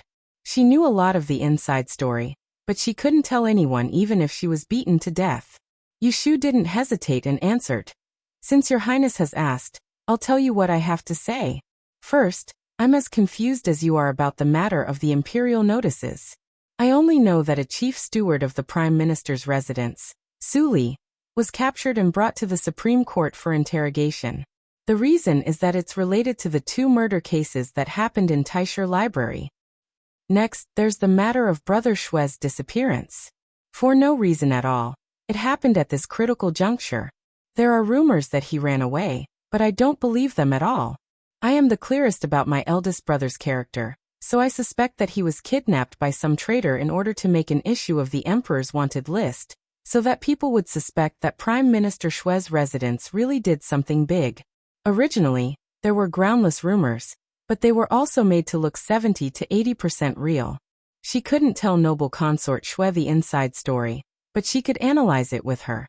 After hearing this, noble consort Shui's expression turned cold. She bit her tongue and asked quietly, Then who do you think is making things difficult for the Shui family? Yushu tilted her head slightly to avoid her gaze. I can't say. However, your highness, don't worry. There's no real evidence. Just rumors and slander can't be considered guilty. The innocent will be innocent. There's no need to worry. How could noble consort Shui not know who was stirring up trouble? She didn't need to say anything. She turned around to comfort her, so noble consort Shui couldn't keep asking. She stared at her for a moment, and her expression relaxed. She smiled slightly and said, Good child, after hearing what you said, I feel much more at ease. Then, she asked about the Book of the Universe, but she didn't encourage her to take the opportunity to take bribes. After chatting for a while, she had the chief palace maid personally see her off. After leaving Zhongsue Palace, Yushu walked on the narrow path. The palace maid leading the way in front didn't see the sneer that flashed across her face. From the beginning to the end, noble consort Shui didn't express any concern about Shui Rui's safety.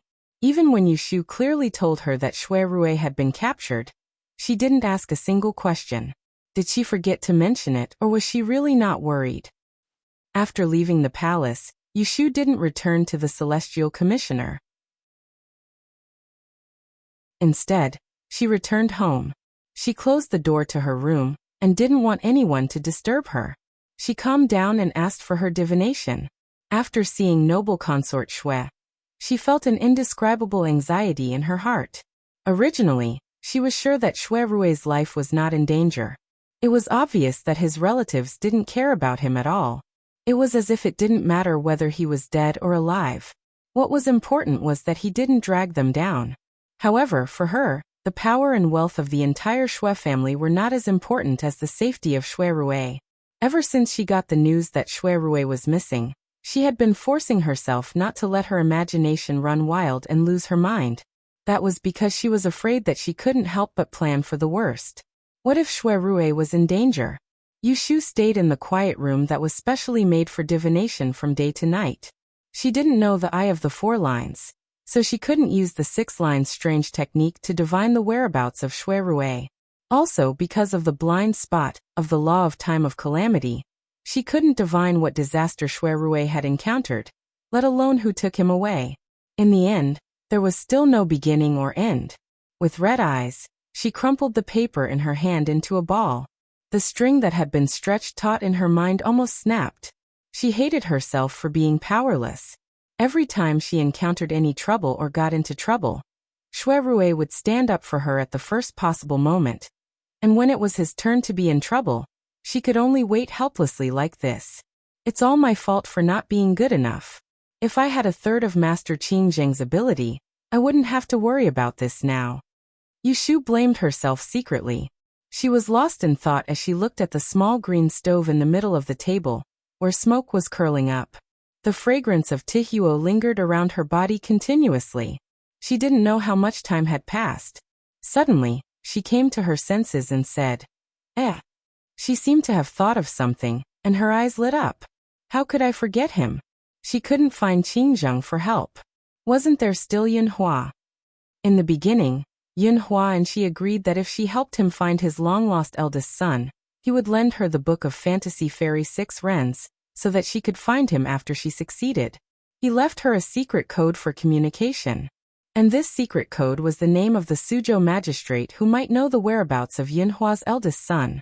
As long as she found Yunhua's informant somewhere in Anling City, and told this secret code to the other party, then the other party would take her to see Yunhua.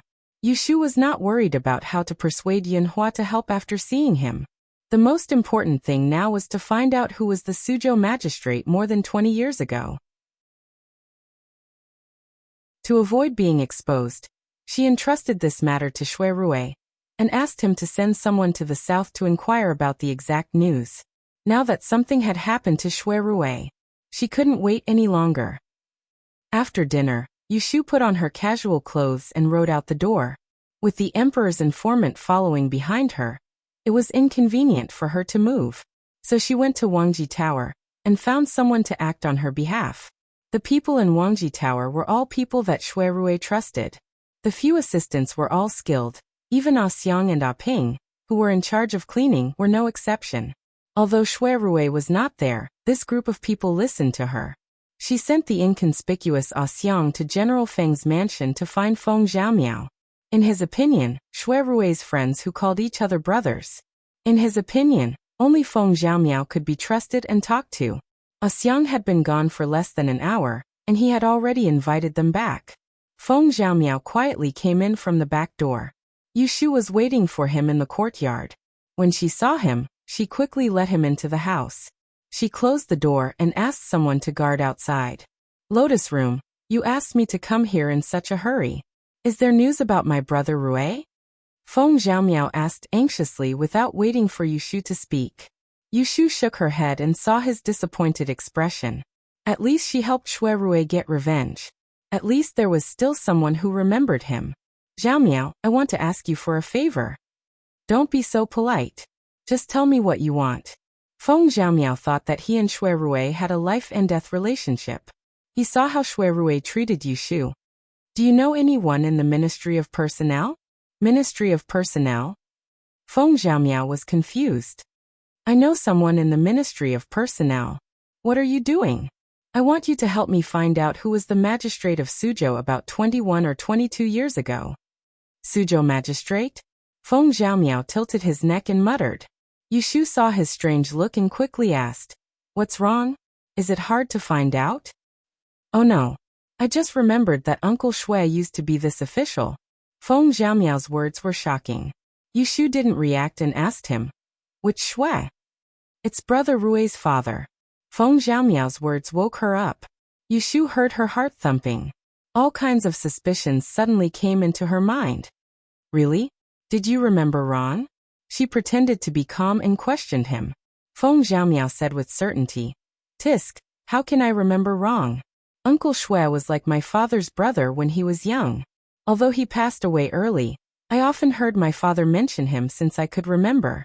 Sometimes he would cry when he drank too much. I remember my father said a few times that Uncle Shui was released to Suzhou and became the magistrate of Suzhou for a few years.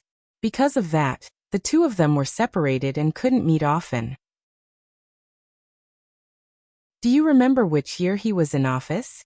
Yushu's heart almost jumped out of her throat. She wanted to hear the answer from Feng Xiaomiao's mouth, but she was also afraid to hear the answer. Feng Xiaomiao stretched out his palm and counted his fingers. After a while he confirmed. Well, it should be the 9th to 12th year of Baodai. Yushu blinked. After a short moment of stiffness, she laughed with Feng Xiaomiao. That's not it. I want to know which magistrate was in office during the 4th to 6th years of Zhaoqing. In order to prevent Feng Xiaomiao from seeing through her, she picked up the teacup in her hand and wanted to cover it up, but her fingers could not help but tremble. Fortunately, Feng Xiaomiao was careless and did not notice any clues. I thought it was something difficult. It turns out that you just want to find out about someone. Feng Xiaomiao patted his chest. Leave it to me. Just wait for the news. Yushu did not forget to remind him. This is my private matter.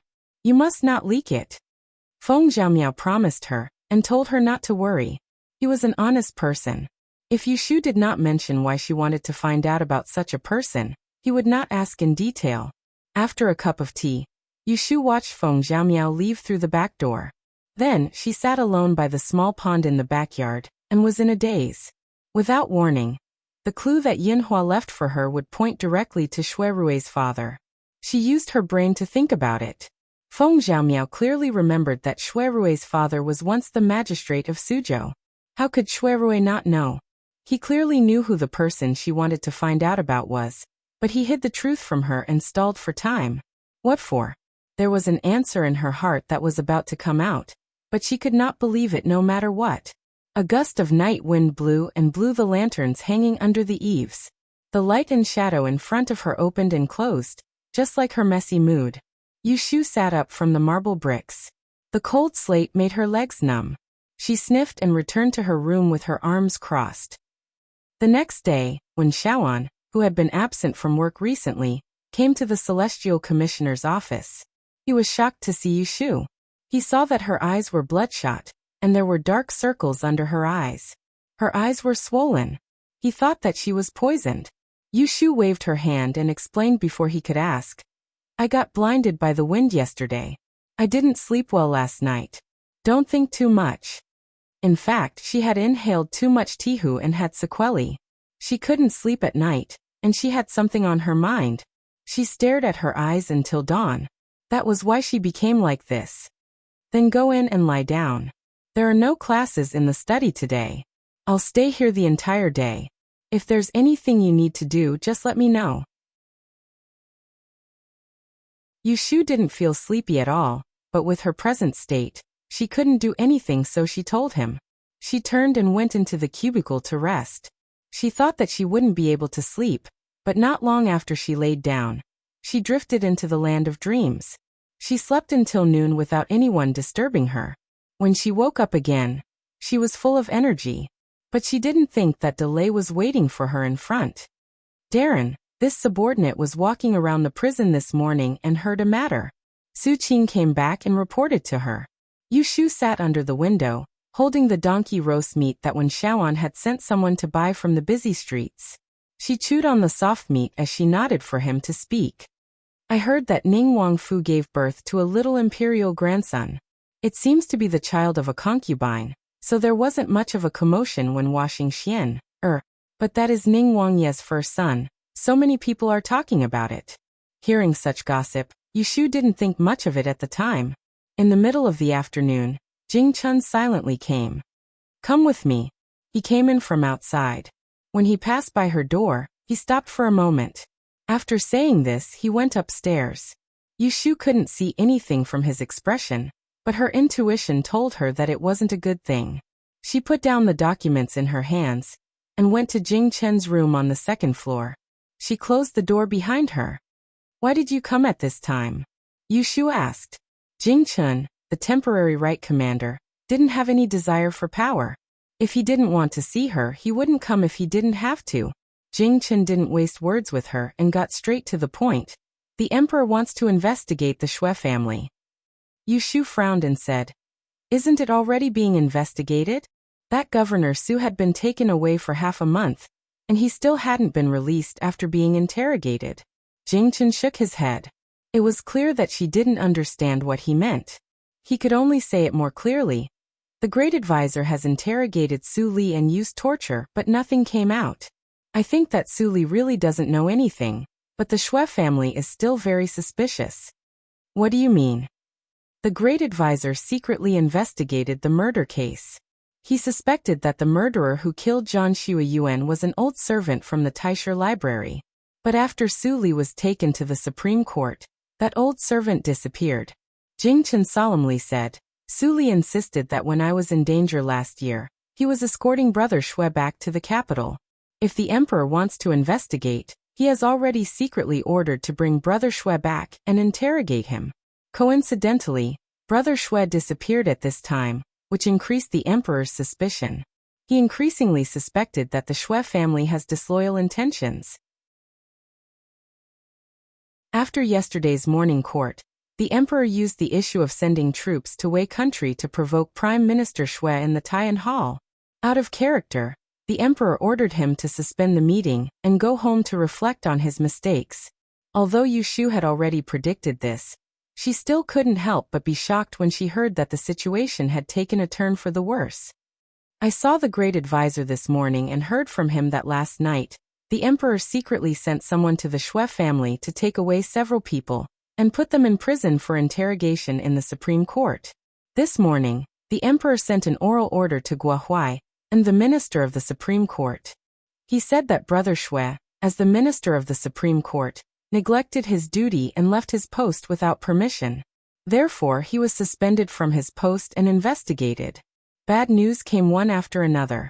Yushu suddenly realized what Jing Chen meant when he said, "The emperor wants to investigate the Xue family." First, he found an excuse to block Xue Lingnan outside the palace gate. Then, he came late at night to take him away without giving him a chance to defend himself. Finally, he suspended Xue Rui, whose whereabouts were unknown, for investigation. This series of actions made people unable to resist. Emperor Zhaoqing's swift and decisive means could be imagined that once the Xue family was found to have traces of rebellion, he would not be lenient. Seeing Yushu's changing expression, Jing Chen wanted to say something but stopped himself. He was afraid that she would be angry if he asked. However, he was really suspicious and had to ask, Do you still believe that Brother Xue is innocent? If Xue Rui hadn't disappeared, he would have been in prison by now."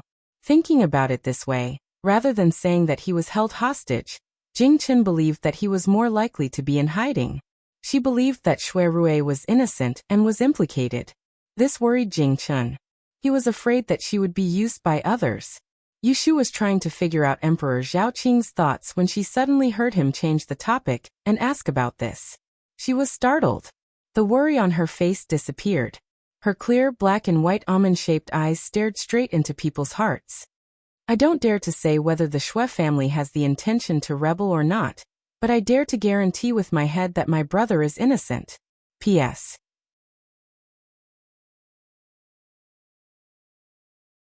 Chapter 719. There were many small villages and towns in the capital region. 10 miles north of the capital, there was a nameless village. There were more than a dozen families in the village. They were all farmers who worked from sunrise to sunset. Who would have thought that Xue Rui, whose disappearance had caused an uproar in the capital, was now trapped in this small village? Half a month ago, he was handling a case in Fenghua Mansion and temporarily stayed at the post house. On the night that Yushu sent someone to inform him, a man quietly broke into his lodgings. With just one sentence, he took the initiative to leave with the man. The man said, "If you want to know who killed your adoptive father, come with me." It was not that he was not cautious enough, but there were very few people in the world who knew that he was not Shui Zhao's biological son. Even if he knew it was a trap, he could not remain indifferent. Moreover, the man was very skilled. Even if he refused to go with him, he would certainly have other ways to take him away. Moreover, Yushu sent someone here. If he disappeared for no reason, she would be the first to know the details of his disappearance. Based on their tacit understanding, she would know the details of his disappearance. First, there were no signs of fighting in the room, and second, no one was alarmed. She would definitely guess that he was not in danger of death. Shui Rui thought that he had considered everything, but he had miscalculated the importance he held in Yushu's heart. It would be fine if he disappeared for 3 to 5 days, but there was no news of him for half a month. How could she remain calm and not be affected by her emotions? It was a small farmhouse yard surrounded by earthen walls. There were 3 rooms in the yard. The west room was the kitchen, the central room was the sleeping quarters, and the east end was a thatched hut, next to the barn, where a donkey was kept and a horse was hitched. After that person lured Shui Rui out of Radiant Phoenix Estate, he brought Shui Rui to this small village, and Shui Rui ate and lived in this small courtyard. That person didn't restrict Shui Rui from moving about, and it was only when Shui Rui went out to handle some matters would the person politely invite Shui Rui into the house to wait. One day, the man took the donkey out again in the morning. Right now, Shui Rui was locked in the central room. The door was locked from the outside. There were 2 mud windows in the wall of the room. They were about half an arm wide and could let in the air and light. But people couldn't crawl out. Shui Rui placed a stool under the earthen window. He had nothing to do, so he looked at the world outside the courtyard and pondered. A few days ago, he tried to break the door, but when he split open the door and found that it was wrapped in stone, he gave up on the idea of escaping. More than 10 days had passed, and he was well aware of his situation. He had also roughly guessed the purpose of the person who imprisoned him. To be precise, they did not want to imprison him, but to prevent him from returning to the capital. If he did not know what had happened in the capital, he would have been kept in the dark. Coincidentally, the messenger sent by Yushu was ahead of him. This was not difficult to deduce. The snort of a donkey came from outside the door. The man returned. The donkey was carrying a bulging backpack. It was unclear what he had bought. Lord Shui, I'm back. Jin Ku unloaded the backpack from the donkey and quickly walked to the front of the house. He freed his hands to unlock the door and greeted Shui Rui, who was sitting by the window. He did not treat him like a prisoner, but more like a guest. He pushed open the thick door, and it immediately lit up. Shui Rui saw Jin Ku walk in, put down half of the things, and hurriedly carry the other half to the next room to start a fire. He was not worried that Jin Ku would take the opportunity to escape. Shui Rui got up and followed. Jin Ku was chopping the lamb bones. He rolled up his sleeves and chopped with great force. There was a meticulous expression on his face. He looked up at Shui Rui, who was standing by the door of the kitchen with his arms crossed. He chuckled at Shui Rui with an indiscernible fawning look. He explained, I ran into some trouble on the way back, so I came back late. I saw that you didn't touch the pancake on the table. You probably found it too dry and hard to chew. It's fine. Let's eat meat tonight. I'll stew some mutton soup for you. I guarantee it will be delicious. Oh, I bought some clean clothes from town. Go try them on and see if they fit. Shui Rui did not respond. He turned around and returned to his room with a silent face. Jin Ku used his wrist to wipe away the blood on the tip of his nose. He muttered to himself, it's already the 5th day. He doesn't care about me or ask me. Why do I feel so uneasy? In the evening, the mutton soup was ready and served on the table. Jin Ku saw Shui Rui walk in from outside and filled a big bowl for him. He saw that Shui Rui had changed into a set of greenish-gray clothes, and his hair was half wet. Shui Rui sat calmly in front of him with a pair of chopsticks in his left hand. He slowly stirred the soup in half a circle, and his posture inadvertently made him look like the person Jin Ku respected the most in his heart. For a moment, Jin Ku forgot about the fragrant mutton in front of him and only stared at him. That was until Shui Rui looked up and gave him a sharp look. Jin Ku looked embarrassed and tried to strike a conversation. You're not used to living in such a remote place, right? I'm not used to living here. When did he ask you to let me go? He didn't expect that Shui Rui would speak up for the first time. Jingke didn't even have the time to feel overwhelmed by the unexpected favor before he realized that something was wrong. Shui Rui's sudden attack caused him to be unable to react in time. Shui Rui did not wait for him to answer. He put down his chopsticks and stared at Jingke with his dark eyes as if he had seen through everything. You don't need to play dumb with me anymore. I already know who ordered you to lure me here. Go back and tell him that no matter what his purpose is, let me go back to the capital as soon as possible. Otherwise, I will never see him again. Jingke was stunned and looked at him suspiciously. He could not tell if he was lying or not.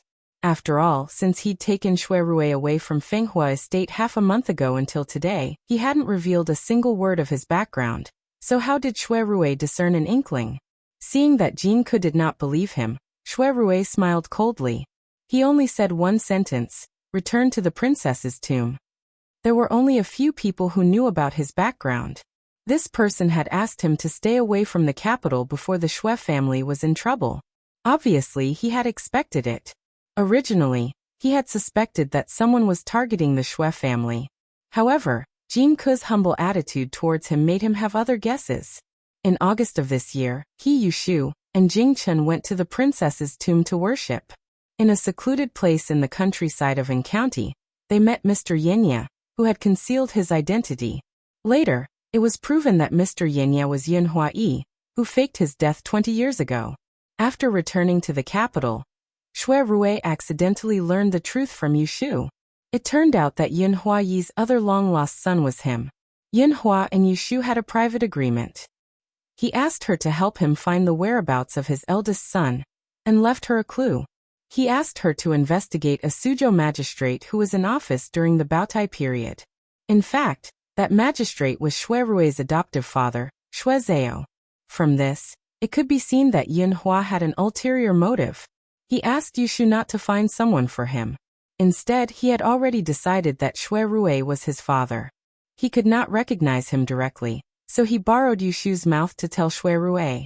He asked him to choose whether he wanted to recognize his father or not. If he guessed correctly, the martial arts brother that Zhao Xiaozhu mentioned was Jingke, and the one who asked Jingke to bring him to this small mountain village to hide was undoubtedly Yun Hua. Shui Rui's sudden revelation made Jingke speechless. The two of them ate the meal without tasting anything. That night, Shui Rui was lying on the simple and crude wooden bed with his clothes on. When he was half asleep, he heard the sound of the chain on the door rubbing against each other. He did not need to open his eyes to know that Jingke had left quietly. Jingke traveled quickly through the night. At dawn, he arrived at a small town with a population of less than 100 households. He stopped at the back door of a house on North Street. Hearing the knock on the door, Zhao Xiaozhu yawned and came out to answer the door. With a pair of sleepy eyes, he complained, "It's so early in the morning, and the sky is not even bright yet. Big brother, if you don't sleep, others will." Jingke did not have the time to listen to his nonsense. He pushed Zhao Xiaozhu's head away with his big palm and entered the house. He asked in a low voice, "When did foster father sleep last night?" "He slept before the third night watch period." When Jingke heard this, he went forward and knocked on the door without hesitation. "Foster father, there's an emergency." Without waiting for him to say it a second time, the lights in the house lit up. Then there was a short ding of the bell. Jingke turned his head and gave Zhao Xiaozhu, who was following behind him, a look to ask him to wait outside. He pushed the door open and entered alone. Yun Hua was sitting on the edge of the bed with a smock draped over his shoulders. He bent over to reach the teapot on the small wooden table. A strand of white hair hung down from his shoulders. The hazy candlelight revealed his age at this moment. Jingke's eyes were wet. He strode forward. He took the teapot from Yun Hua's hands and half squatted in front of the bed to serve tea. He was born in the north. His father was a Mongolian officer who invaded Yang City, and his mother was a pitiful singer. Half of the blood of the barbarians flowed in his body. He struggled in humiliation since he was a child, and bore the brand of a slave. He witnessed his birth mother being trampled by a group of ruffian soldiers, but he had to beg for mercy to survive. He hated the world, and he hated himself even more. He hated that he could not die, but he was lucky enough to live. If he had not met his foster father, who gave him a chance to choose to escape from the abyss of suffering, he would probably continue to live a despicable life, a life worse than death. A palm fell on his shoulder, and Jinko was pulled back to reality from his brief memories. He raised his head and saw his foster father's questioning gaze. He suppressed his emotions, straightened his body and said, "My younger brother noticed. He guessed where I came from and asked me to bring a message to you." Yinhua's expression changed slightly. He opened his mouth and patted his shoulder, indicating for him to continue. "My younger brother said that he wants to go back to the capital, and asked you to let him go." Shuirui's original words were not so gentle. Jinko certainly would not copy his words and use them to stab his foster father in the heart. Yinhua's eyes flashed. He raised 3 fingers and made another gesture. "You want me to send him back to the capital after 3 days? Jinko understood, but he did not understand why Yinhua made such a decision. "You have already calculated that the Shui family is facing imminent disaster. If he takes the risk to return to the capital at this time, he will most likely die. Why don't you let me explain it to him? I think my younger brother is a reasonable person. If he knows that foster father is doing this for his own good, he will not blame you wrongly." Yinhua shook his head and said in sign language, "The Shui family raised him, and he will not easily give it up. In the end, he must put an end to this." Jinko pursed his lips tightly, and it seemed that he did not agree with Yinhua's decision. Although he and Shuirui were brothers with different surnames, and had only known each other for a short half a month, he had followed Yinhua for more than 10 years and often felt his fatherly love and guilt for his son. He felt that he had replaced Shuirui and enjoyed Yinhua's love and care for many years. He had long vowed in his heart that if he found his younger brother one day, he would repay him double. Now that he was asked to send Shuirui to walk into a trap, how could he be willing to do so? "Are you not going to meet your younger brother?" Yinhua sighed softly. If he did not avenge his wife's death and his son's death, he would not be able to face his own flesh and blood. Jinko scrutinized his expression and suddenly knelt down. He pleaded, "Foster father, please allow me to stay by my younger brother's side and protect him." Yinhua knew that he was passionate. He hesitated for a moment and placed his left hand on his shoulder, silently agreeing. Then he told him a few things and asked him to go out and bid farewell to Zhao Xiaozhu. Just when the capital was in turmoil because of the Shui family's change, the imperial court made another big move. In the last 10 days of the 14th year of Zhaoqing, Emperor Zhaoqing decided to send troops to conquer the island of Japan. He drafted 6 edicts to deploy troops, and the first edict was to appoint Prince of Dongjing, Jiang Huaying, as the Grand Marshal of the Eastern Expedition. The courtiers who originally disagreed with Prince Dongjing's decision to lead the army chose to remain silent after Shui Lingnan was suspended from his post and grounded. Everyone was worried for their own safety. On the day of the edict, Madame Wei heard the news. She, who was very sensitive to politics, smelled a conspiracy. She immediately sent someone to find her daughter, who was wandering outside. "Mother, why are you in such a hurry to find me?" Jiang Mia was reluctantly brought back. Madame Wei asked her, "You don't come home all day. What are you busy with outside? Didn't you hear that the Shui family is in trouble? Shui Dalong has been missing for a few days. I'm looking for him everywhere," Jiang Mia said worriedly. Madame Wei had heard about it long ago. After all, her son and Shuirui were brothers. She couldn't be completely unconcerned. However, in the imperial capital, her every move was restricted by others. She couldn't ask about it personally, but she didn't stop Jiang Mia from looking for him everywhere. However, after today, it would be another matter. From this moment onwards, you are not allowed to go out without my permission, Madame Wei warned her sternly. "Mother."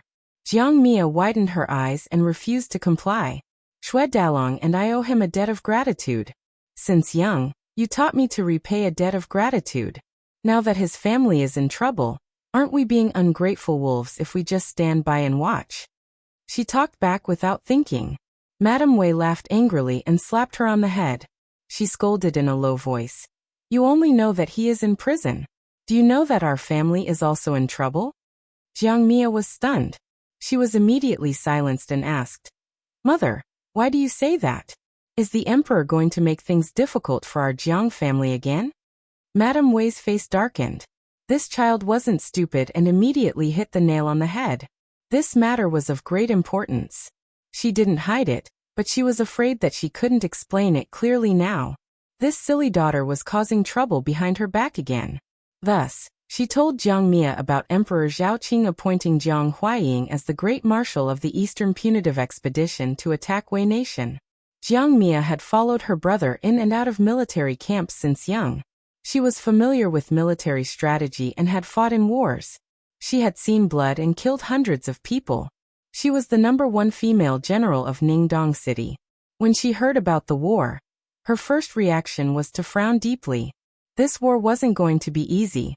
It was currently the 10th month, and it was getting colder every day. If they wanted to attack Wei Nation, they would have to cross the sea. Imperial Brother had received the imperial edict that he would need at most a month to prepare the troops before setting off. At that time, it would be freezing cold. If they encountered bad weather, a group of people would freeze to death before they could meet up with the enemy. Brother Wang had a well-trained navy under him. If he sent all of them out this time, he might have the confidence to win the battle. However, if he did that, the loss would be too great. If he conserved his forces and suffered a defeat, it was obvious that the emperor would not let go of this opportunity to punish the Jiang family. Dog Emperor! Jiang Mia scolded angrily. If it wasn't for our Jiang family guarding the bitter cold land of the north for decades, half of Dun would have been taken by the Tatars long ago. How could he sit comfortably and enjoy peace? Now that the world is settled, he's using himself to measure others. He's afraid that Imperial Brother will have disloyalty, and wants to get rid of the donkey when it's no longer useful. He's simply muddle-headed and tyrannical. Madame Wei's eyes flickered, but she didn't reprimand her disobedient words. She only sighed. When the birds are gone, the fine bough will be hidden. When the cunning rabbit is dead, the hound will be cooked. Our Jiang family has been in the north for too long.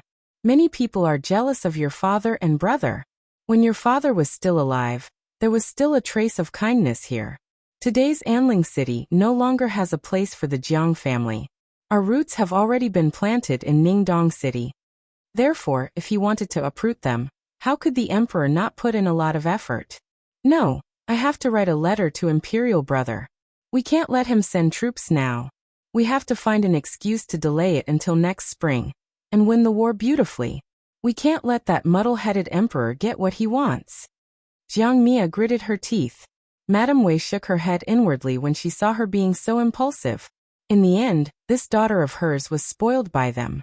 She was smart, but it was a pity that she was reckless and often did bad things. In the future, she had to find a meticulous son-in-law to watch over her. At this moment, Madame Wei thought of the candidate she originally had her eyes on. She felt helpless and regretful. How can it be as childish as you said? Delaying military plans is a serious crime. Your imperial brother can only send troops when he receives the imperial edict. Why do you think the emperor brought us to the capital? Isn't it to restrict your imperial brother? What concubine selection and marriage is all a pretense. If Ningdong City really disobeyed the imperial edict, we will be the first to bear the brunt. When she said this, her face turned cold. I'm not afraid of your imperial brother losing the war. I'm only afraid that the emperor has other means to make your imperial brother unable to return. Hearing this, Jiang Ya's heart sank, and she grabbed her mother's hand. She grabbed her mother's hand and said anxiously, "Then why don't we escape quietly?" It's too late. Madame Wei's eyes were full of ridicule. As I expected, the outside of the Wang residence is already filled with spies. They are monitoring everything. They would know if a fly flew out. Jiang Mia stood up with a whoosh. She walked around the room in exasperation. She kicked over a vase that was half the height of a person. She turned her head and shouted with her eyes burning with anger. What are you afraid of? If things don't work out, I will bring my mother and kill our way out of the capital. I don't believe that the dog emperor would dare to harm a loyal and good person in broad daylight. Madame Wei stared at the broken porcelain on the floor, and the broken flowers soaked in dew. She was in a daze. It was as if she could vaguely foresee the defeat of the Jiang family of Duke of Dongjing in the near future. The Jiang family was innocent, and Duke of Dongjing had the heart of a subject. However, the emperor did not believe them and would not let them go. They could only blame themselves. A ruler was a ruler, and a subject was a subject. In the evening, Yushu also heard about the imperial edict that Emperor Zhao Qing wanted to send Duke of Dongjing to lead the troops into battle. She did not have much of a reaction to it. What troubled her now was another matter. Xue Rui was very likely to be Yinhua's son. If Feng Zhaomiao did not mention the old matter of Xue Rui's father being the Yangzhou magistrate, she would still be planning to help Yinhua find his son. Based on Xue Rui's character, there was no way he could escape from this matter. He wouldn't lie to her for no reason, unless he had no other choice. After she understood what was going on, Yushu did not blame Xue Rui for hiding it from her. Instead, she felt that Yinhua was a scumbag. He said that he wanted her to help him find his son, but in fact, he had already found the right person. He was just using her as a mouthpiece to leak the information to Xue Rui. However, she was kept in the dark and still foolishly hoped that Xue Rui would help her find the person. On the other hand, this seemed to be a good thing. Yinhua had a brilliant plan. He was an unfathomable person. Perhaps he had already predicted that the Xue family would be in trouble. Yushu boldly guessed that Xue Rui's disappearance in Fenghua Manor was probably because Yinhua had taken him away. If that was the case, she would be able to put down her worries. But what if she was wrong? Yushu hesitated for a day, and finally decided to go to the south of the city. After all, she had to confirm it carefully before she could be at ease. Yushu's carriage made a circle in the south of the city. She bought everything she saw along the way, so that the secret agent of the palace who was following her thought that she was just out to buy. At noon, there was a sudden drizzle. The carriage stopped at a place called Calabash Alley. Yushu held an umbrella and got out of the carriage. Lu Hong and Su Qing followed closely behind.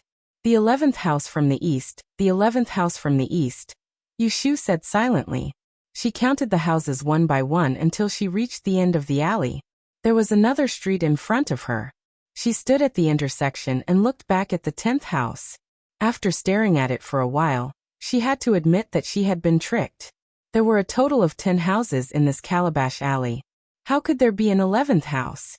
It was impossible for her to remember wrongly. It could only be that Yinhua had fooled her. He did not intend to meet her at all. It was a cold day, but Yushu felt a surge of anger rising to her head. How could this person be so treacherous? He had fooled her into running errands for him for nothing. In the end, she did not even have a place to go to settle the score. Master, the rain is getting heavier. Let's get in the carriage and go. Lu Hong only thought that Yushu came out to get some fresh air. Seeing that the rain was getting heavier and the wind was blowing on her face, he quickly persuaded her. Let's go back. Yushu was full of grievances, but she had no one to complain to. She could only swallow her anger and leave.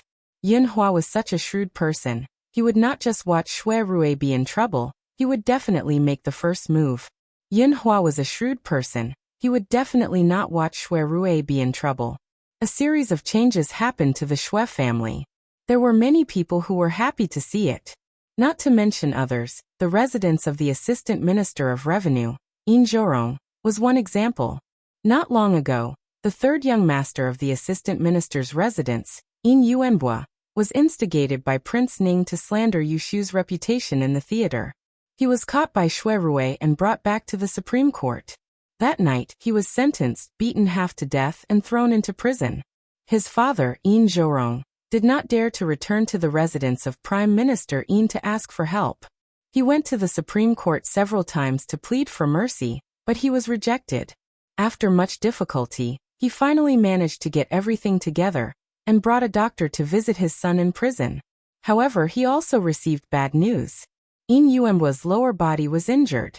When he recovered, he was afraid that he would have a hidden injury. This hidden injury, to put it plainly, meant that Yin Yuanbua could not have sex. This was no different from a bolt from the blue. Yin Zhorong's eyes were dazed. Yin Dengshi fainted when she got home. Even though Yin Zhorong scolded Yin Yuanbo all day, there were many children in the fu.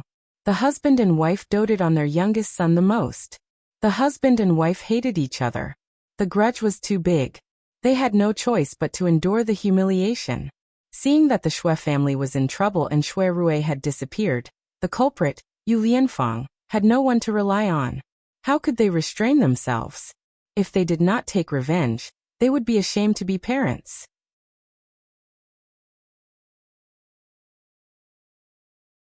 Chapter 720. Yu Shu went to look for Yin Hua. But there was nothing she could do. She went to Wang Ji Tower, feeling helpless. The kitchen cooked a few seasonal dishes for her and drank alone to drown her sorrows. Not being able to find Yin Hua not only meant that Shui Rui's identity was a mystery, but it also meant that she had no chance of obtaining the Book of Mystery Fairy's 6 rens. Her future suddenly became uncertain. The rain outside had stopped long ago. Pushing open the window, it was cool. Yu Shu drank a pot of huadiao. Just when she was a little tipsy, she heard footsteps in the corridor outside. In the blink of an eye, the footsteps were at the door. "Miss, someone just came and said that something happened in your residence. Please go back and make a decision." The shopkeeper, Lin Fu, reported anxiously. Yu Shu frowned, but she didn't panic. She put down her wine cup and asked, "Who is it?" "Ask him to come up." Lin Fu left in a hurry. After a while, he came back with a person. It was her head maid, Xing. When Xiner saw Yu Shu, she knelt down. There were outsiders in the room, so she didn't say anything. However, looking at her pale face, she knew that it was not a small matter. "Old Lin, go and do your work," Yu Shu said. Lin Fu tactfully hid away. Before he left, he didn't forget to take Xiao Dai, who was serving in the room with him. "Tell me what happened at home." Xiner quickly explained the situation. The rain in the afternoon had just stopped. Several bailiffs came to the Yu residence and asked to bring Aunt Chui back to the yamen. Yu Shu wasn't at home, so the residence was in a mess. He Fengji didn't come back from the medical center, so Zhao Hui could only come out and deal with the bailiffs to ask about the situation. It turned out that someone came to the yamen early in the morning, claiming that a family servant eloped with someone 10 years ago and escaped. Now that they found her, they found that the servant had already had children and established her own family, so they came to the yamen to report. The family that complained was none other than Aunt Chui's previous master, Assistant Minister Yin of the Ministry of Revenue, Yin Zhorong. The bailiff said that the head steward of the Yin family had Madame Yu's contract to sell herself, and there were witnesses from that year. They insisted on taking Lady Yu to the yamen for interrogation. Lady He didn't agree and wanted to force their way in, but Steward Zhou stopped them with the guards. At that time the situation was too chaotic. Madame He was hit on the head by someone and bled a lot. Yu Shu was originally able to keep her composure, but when she heard this, her expression suddenly changed. She stood up and said, "Hit your head? Are you all right? It looks like there's an opening." Xiner had always been gentle, but now she was gnashing her teeth in anger. Those violent bailiffs saw that the situation was not good. They were no match for our protectors. Taking advantage of the chaos, he slipped away. "Master, quickly go back and take a look." Yu Shu didn't say anything else and walked out. Lin Fu was waiting downstairs. He didn't go far and saw them coming down. He hurriedly went forward and asked with concern, "What can I do for you, miss?" Yu Shu paused for a moment, then said to him, "Get Ah Ping and Ah Xiang to come with me." She was angry, but she didn't let her anger get the better of her. Today things would not end well. Assistant Minister Yin had made a ruthless move to oppose her. It was obvious that he wanted to seek revenge for that bastard Yin Yuanbo. Those bailiffs had left today. They would probably come again tomorrow.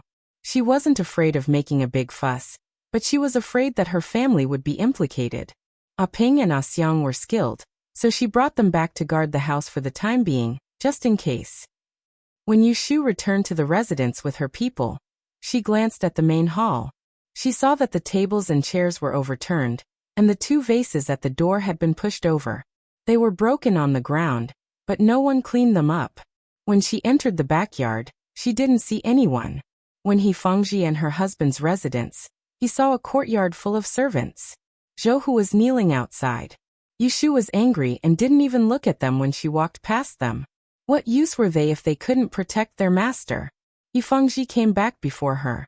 At this time, he was sitting at the head of Zhao Hui's bed, comforting her. When he saw Yushu come in, he didn't complain. He just sighed and said to her, "Your mother's head was injured once before, which left a sequela. This time it was lucky that it didn't hit the same place, otherwise." Before he could finish his words, he was pulled by Zhao Hui. She glared at him and turned to Yushu and said gently, "It's not a big deal. It's just a scratch. The chair's leg was broken, so it flew past my scalp." She said it lightly, but Yushu clearly saw that her forehead was wrapped with a white gauze, which was faintly stained with blood. She looked very weak. Thinking of Zhao Hui's tragic life. She was killed once in Yiyang City and almost lost her life. Now, she suffered again because of her. Yushu was very upset. It was also because she was so anxious about the Shui family these days that she didn't predict the disaster for Zhao Hui and the others. She didn't predict the bloody disaster today. "It's all my fault. Those people came for me. I'm sorry." Zhao Hui didn't blame her. When she heard her call her mother, her heart softened. She waved her hand and asked her to come over. "It's okay to tell me. What are you going to do about what happened today?" Yushu bowed her head in silence. She didn't know what to say. Zhao Hui said anxiously, "You can't be muddle-headed. Although your mother used to be a maid in someone's residence, that was many years ago. Even if they said that they had a contract to sell her, we can't admit it. This was a simple reason." Zhao Hui understood it. Once Aunt Chui was judged as a fugitive slave by the government. The other party held her slave contract and became her real master. She couldn't change her fate for the rest of her life. On the surface, this matter didn't hinder Yushu's future. After all, her biological father was a famous scholar. The only smart thing Aunt Chui did in her life was to remarry into the Ji family. She didn't sell her son and daughter as slaves. Therefore, when Yushu broke away from the Ji family and asked for her and Yu Xiaoxiu's residence card, she didn't encounter any obstacles. Because the siblings lived under someone else's roof, they didn't sell themselves as slaves. Later, they established their own family in the capital. Yushu was afraid that Aunt Chui's background would be manipulated. Therefore, after the Ji family was ruined, she first hid Aunt Chui. As time passed, she used the gentleman's hibiscus banquet to ask for a favor from Imperial Consort Shui, and went to the Ministry of Revenue to change Aunt Chui's household registration. However, she only guarded against the Ji family's misdeeds. She didn't guard against the Yin family's drastic measures and caught her unprepared. If they really brought Aunt Chui to the Yamen for interrogation today, Yushu was sure that Assistant Minister Yin would have a way to prove that Aunt Chui had betrayed her master and escaped. Then he would openly capture her and bring her back to the Assistant Minister's residence to be ordered around as a slave. In this way, Yushu wouldn't have to care about her face. If the Assistant Minister's residence was ruthless and beat Aunt Chui to death, the result would be even more unthinkable. The Yin family was trying to kill her. Yushu gritted her teeth and raised her head to smile at Zhao Hui. She said, "With me here, our family isn't afraid of trouble. You just focus on recuperating and don't worry about anything else. After this matter is resolved, I will help you vent your anger." Zhao Hui saw that she wasn't out of ideas and relaxed. To be honest, in her heart, Yushu was more reliable than anyone else. Even Hifangji couldn't compare. After checking on Zhao Hui's injuries, Yushu came out of the courtyard. Zhou Hu and a group of guards were still kneeling outside. It had rained earlier, so the ground was wet and their legs were covered in mud. Even so, they didn't move to a clean spot and quietly waited for Yushu to deal with them. This was the good thing about the servants trained in the consecrated courtyard. They were well behaved. Yushu stopped in front of Zhou Hu. With a cold expression, she said, "I should have rewarded you for today's matter. You all did the right thing." If someone wanted to barge into the rear residence, no matter who they were, you all had to stop them. Even if they made a huge mess, I, as the master, would take care of it for you all. But you all were wrong. You shouldn't have attacked in front of the womenfolk. Couldn't you have lured them outside before fighting? Where did all of your brains go? Zhou Hu and the others trembled. This group of burly men couldn't even raise their heads after being scolded by a little girl. At the same time, they felt their blood boil. In the end, they were all servants. They dared to fight with officials because they wanted to protect their masters. Yushu didn't punish them just because they had chased away a few bailiffs. Instead, she said they should be rewarded. How could they not accept this? Seeing that this is the first time you've committed a crime, and this is the first time I've seen something like this, I won't punish you heavily. However, there's no reward. You all don't need to kneel. Go do what you need to do. If anyone comes looking for trouble, you don't need to be polite. Throw them all out. After saying this, she didn't care what they did, and led a few servant girls to Aunt Chui's place. After a while, Lin jogged back and stopped Zhou Hu. In front of the group of guards who hadn't left, she said in a crisp voice, "Big brother Zhou, the young lady said that she'll have the kitchen add 2 dishes of meat and fish tonight. Open a few jars of old wine to calm down." After saying this, she ran off. Zhou Hu was stunned. He turned his head and saw the bright eyes of the group of guards. He coughed and put on a straight face, scolding, "What's there to be happy about? Master is benevolent and didn't punish us. Have a good sleep tonight. Tomorrow, wake up and be alert." When Yushu arrived at Qing Shizhai, Aunt Chui was still hiding in the room, not daring to come out. How could she not know about the big commotion in the front yard this afternoon? She was afraid that someone would break in and capture her. When Yushu entered the room, she saw her curled up on the bed, wrapped in a blanket. She stared at the door with a panicked expression. She was obviously frightened. "Little girl, you're finally back." Aunt Chui grabbed the blanket and squeezed out 2 tears to Yushu. "There are officials coming to arrest me. You have to save me." Yushu felt a headache. She didn't treat her well. She picked a place nearby and sat down. She waved her hand to let everyone in the room leave. Xian stood guard outside the door. "You also know that there are officials coming to the mansion. Do you know why they want to arrest you?" Aunt Chui nodded timidly. "It's the Yin family who reported to the officials that I eloped with your father. They also said that they have my slave contract. Logically speaking, I am still their servant." Yushu took a breath and asked her again, "Then tell me the truth. Did you elope with my father?" Aunt Chui's eyes widened instantly. She shook her head vigorously and said in a shrill voice, "No, it was Madam who gave me to your father.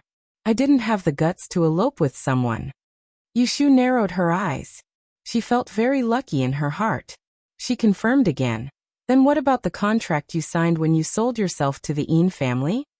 Aunt Chui's face was bitter. She felt wronged and said, "How would I know?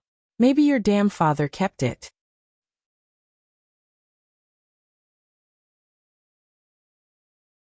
Chapter 721. Yushu stayed at Aunt Chui's place until it was dark. She asked all the questions she needed to ask. However, Aunt Chui was so muddle-headed that she couldn't even remember the most important things, but she remembered the trivial things clearly. After piecing it all together, Yushu understood the whole thing. According to Aunt Chui, she had been a servant in the Yin family since she was a child. At first, she cleaned the yard of Madame Dowager Yin, the current Prime Minister's wife. After a few years, she was promoted to be a curtain-folding maid. Later, Yin Zhorong, the son of a concubine, got married and left the family. So Madame Dowager Yin sent Aunt Chui to make trouble for her daughter-in-law. Concubine Chui was interested in Yin Zhorong and kept throwing flirtatious glances at him. However, all of this was seen by Madame Yin Deng. When Yu Zhengyu's father went to the capital to attend the imperial examinations, he stayed in the outer courtyard.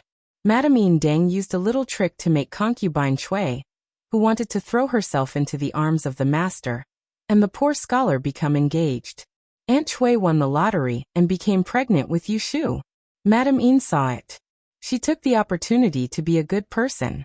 She made a matchmaker for Papa Yu and gave him some money as a dowry. Then Papa Yu secretly took Aunt Chui back to the hometown to get married. This story sounded good, but Yushu found that there was a big problem when she really looked into it. First of all, Madame Yin didn't do it openly when she married Aunt Chui to Papa Yu. That was to say, it was done secretly. She let Aunt Chui go, gave the dowry, and sent her away without saying a word. Moreover, Madame Yin didn't return the indenture to Aunt Shui, so it was not clear whether she gave it to Papa Yu or not. This was called Dead Men Tell No Tales. Shushu. Concubine Shui called Yushu's nickname, which Yushu had long forgotten. Seeing that her daughter's face was so ugly, she didn't dare to be brave. Even her tone was weak. Do you think that Madame Yin really didn't give my contract to your father? Yushu asked her. Then do you remember that my father took you to the yamen to get rid of your slave registration? To get rid of the slave status and be a good citizen.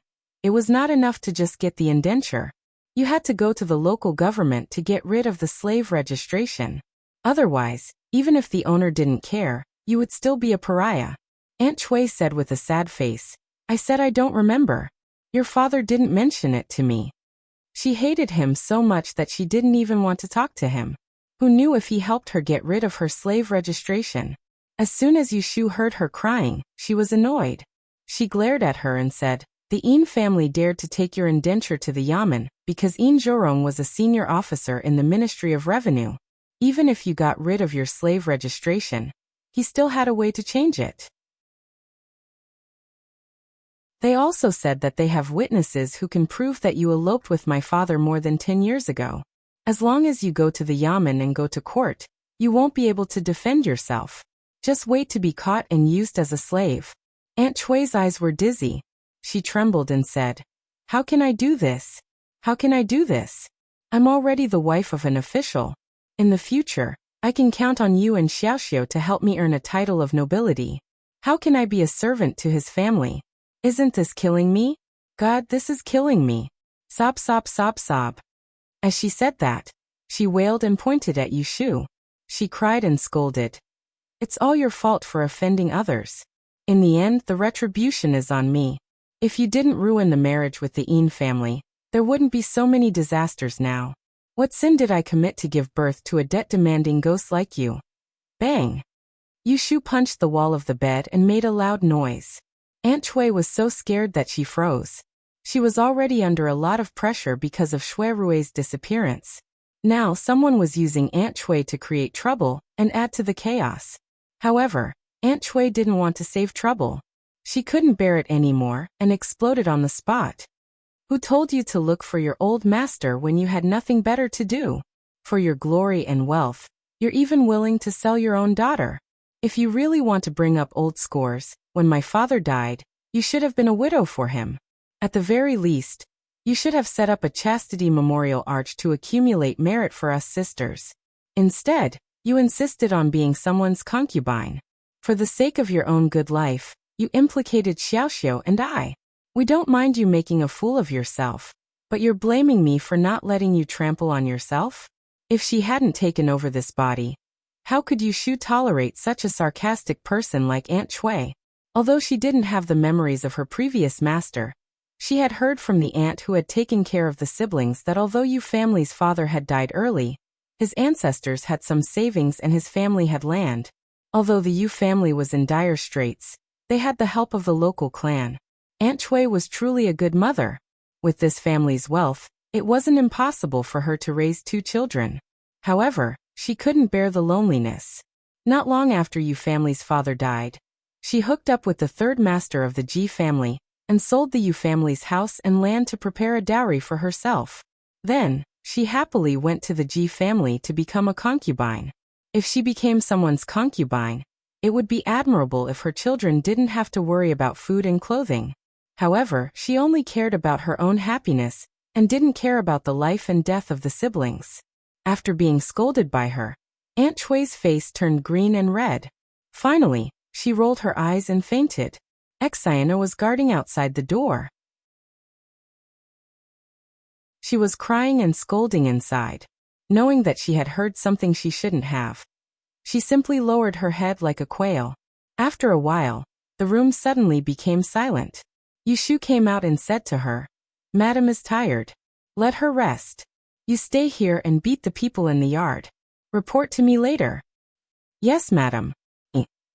After venting her anger at Aunt Shui, Yushu felt comfortable and began to think about countermeasures. It was beyond her expectations that the Yin family would choose such a method of shedding all pretenses of cordiality to seek revenge. Although there were grievances between them, it was not to the extent of deep hatred. However, the Yin family's complaint to the Yamen showed that they wanted to fight to the death with her. Could it be that they saw the Shui family was in trouble and saw her eldest brother was missing? They thought that she had no backing, so they took the opportunity to step on her? Yu Shu felt that she had found the truth. Yin Zhorong was the assistant minister of the Ministry of Revenue. It was too easy for him to tamper with the household registration. In addition, there was the so-called witness and the sale contract that she didn't know was real or fake. So, she wouldn't let Aunt Chui go to the court to testify against them. At most, she would just drag it out. Anyway, the matter had already become big. Was she afraid that people would know? If the constables came to ask for her tomorrow, she would also beat them out. Yu Shu was never afraid of trouble. She took out the Yao coin and made 2 divinations. She immediately made a decision. Seeing that it was getting late, she washed and went to bed. The next day, Yu Shu went to the Celestial Commissioner's office early in the morning and returned to the mansion after 5 o'clock. She calculated that there would be people coming to the Yamen today. As expected, around 9 o'clock in the morning, several constables came to arrest people. Yu Shu was talking with Zhao Hui in the backyard. Zhou Hu personally ran over to report. He handed the white, fat, and adorable He Xiaochuan to the wet nurse and led him to the front yard. Is it the same group of people from yesterday? Yu Shu asked Zhou Hu as soon as they came out of Zhao Hui's yard. No. Yesterday, it was the minions of the Yamen in the north of the capital. Today it's people from the Ministry of Revenue. Although Zhou Hu was a martial artist, he had been a steward in Yu Shu's mansion for a few months.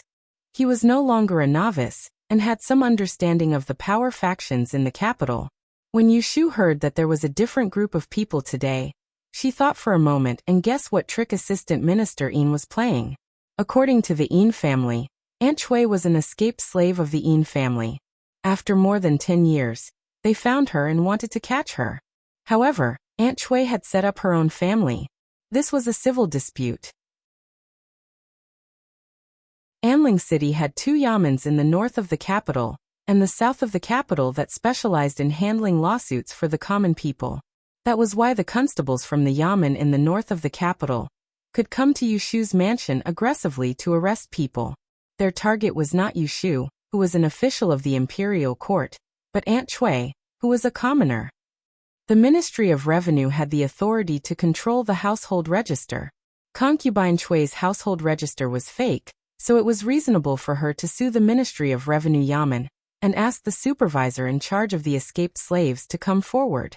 Otherwise, they could go to the Supreme Court to complain and accuse Yu Shu of harboring a slave. That would also make the officials come to ask for her. No matter how one looked at it, they were on the side of reason. Assistant Minister Yin was thorough in all aspects and took advantage of the situation. He was determined to bring Aunt Chui to the court. On the other hand, if she stopped them and didn't allow Aunt Chui to be taken away, then she would be in the wrong. In the end, the matter would become more and more serious. She would incur public anger and still have to hand over Aunt Chui. When the Yin family caught Aunt Chui and brought her back, Assistant Minister Yin would have the final say. It had to be said that this man's methods were many times better than his wife's. But did he really think that Yu Shu would obediently submit? Miss, there in the front hall. Zhou Hu pointed to the front. The guards in the residence are all standing on the back porch. If they make a move, they'll definitely suffer the consequences. Lu Hong and Su Qing were also beside Yu Shu. When they saw Zhou Hu's fierce expression, they instinctively tightened their grip on the scabbards at their waists. They had heard about what had happened yesterday. As Yu Shu's personal bodyguards, they naturally knew what to do. The group of men rubbed their fists and rubbed their palms together, waiting for today's big fight. Who would have thought that when Yu Shu saw the officials from the Ministry of Revenue, she showed a smiling face and politely invited the constable to sit down. She walked to the main seat and asked knowingly, "May I know why the constables are here? Why didn't anyone come to the residence yesterday?" The constable who spoke had triangular eyes. No matter how one looked at him, he was not pleasing to the eye. However, he was just a lowly official. When Yu Shu offered him a seat, he dared to sit down calmly. When Yu Shu asked him a question, Not only did he not stand up and respectfully answer, he even retorted. Lu Hong and Su Qing had been by Yu Shu's side for a long time, and had never seen such a despicable person who didn't know how to respect others. Their faces immediately turned cold, and they were about to scold him, but they were stopped by a look from Yu Shu. Unfortunately, I didn't come back yesterday. What happened? Constable Ho, why don't you tell me? Yu Shu still had a pleasant expression on her face. Constable Ho narrowed his triangular eyes and revealed a serious expression. Someone reported that your mother was originally a fugitive slave from another residence. 16 years ago, she stole her master's money and eloped with someone else. Today, she has changed her appearance and falsified her household registration. We received a warrant and came to arrest her. We hope that official you will make things easier for us and not make things difficult for us.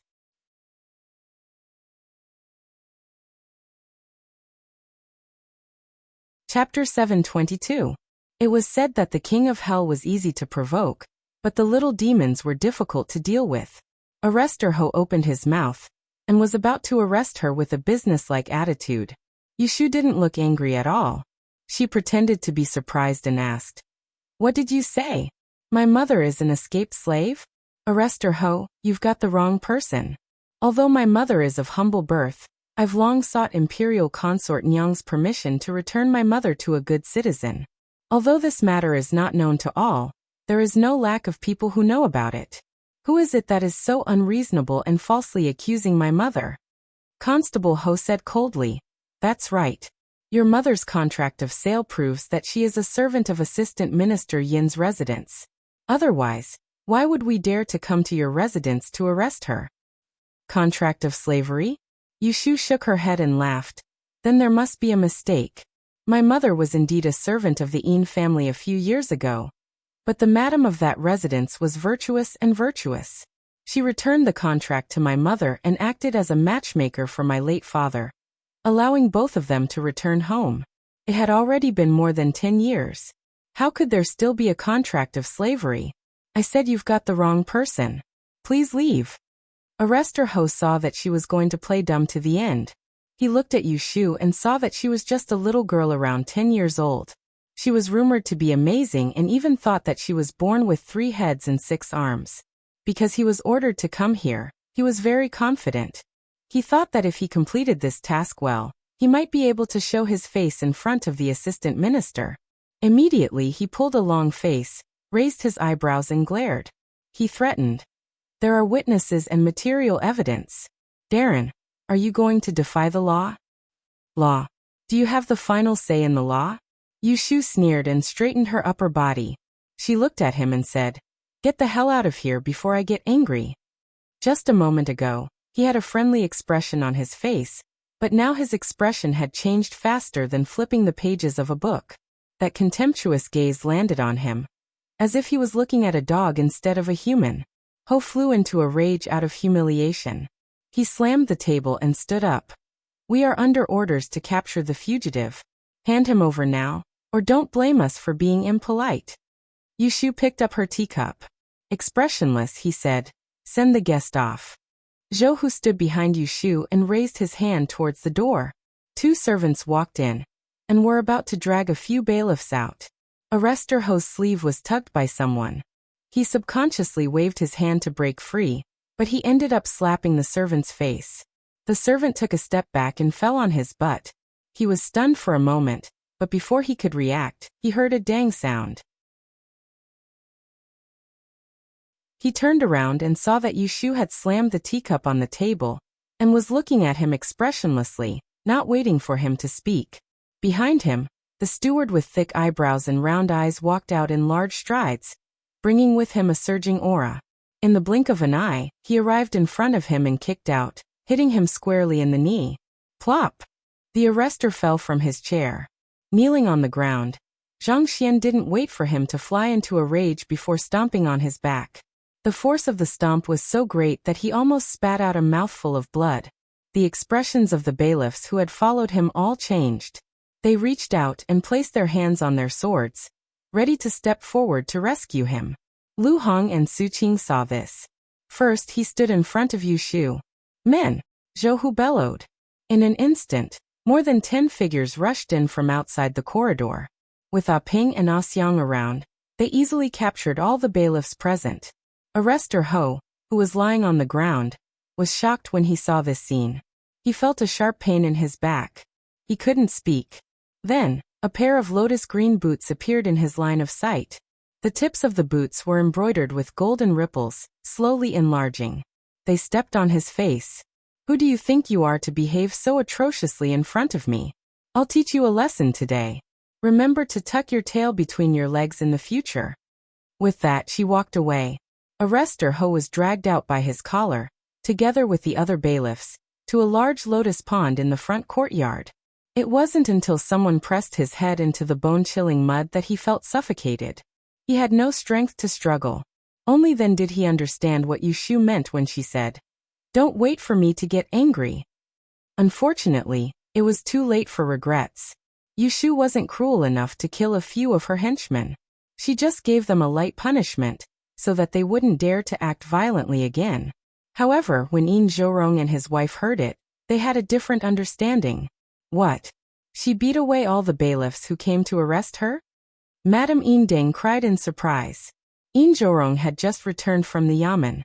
Madame Yin Deng kept asking about the progress of the matter, so he had to talk to her with a sullen face. In fact, when he knew what Yushu did, he was as surprised as Madame Yin Deng.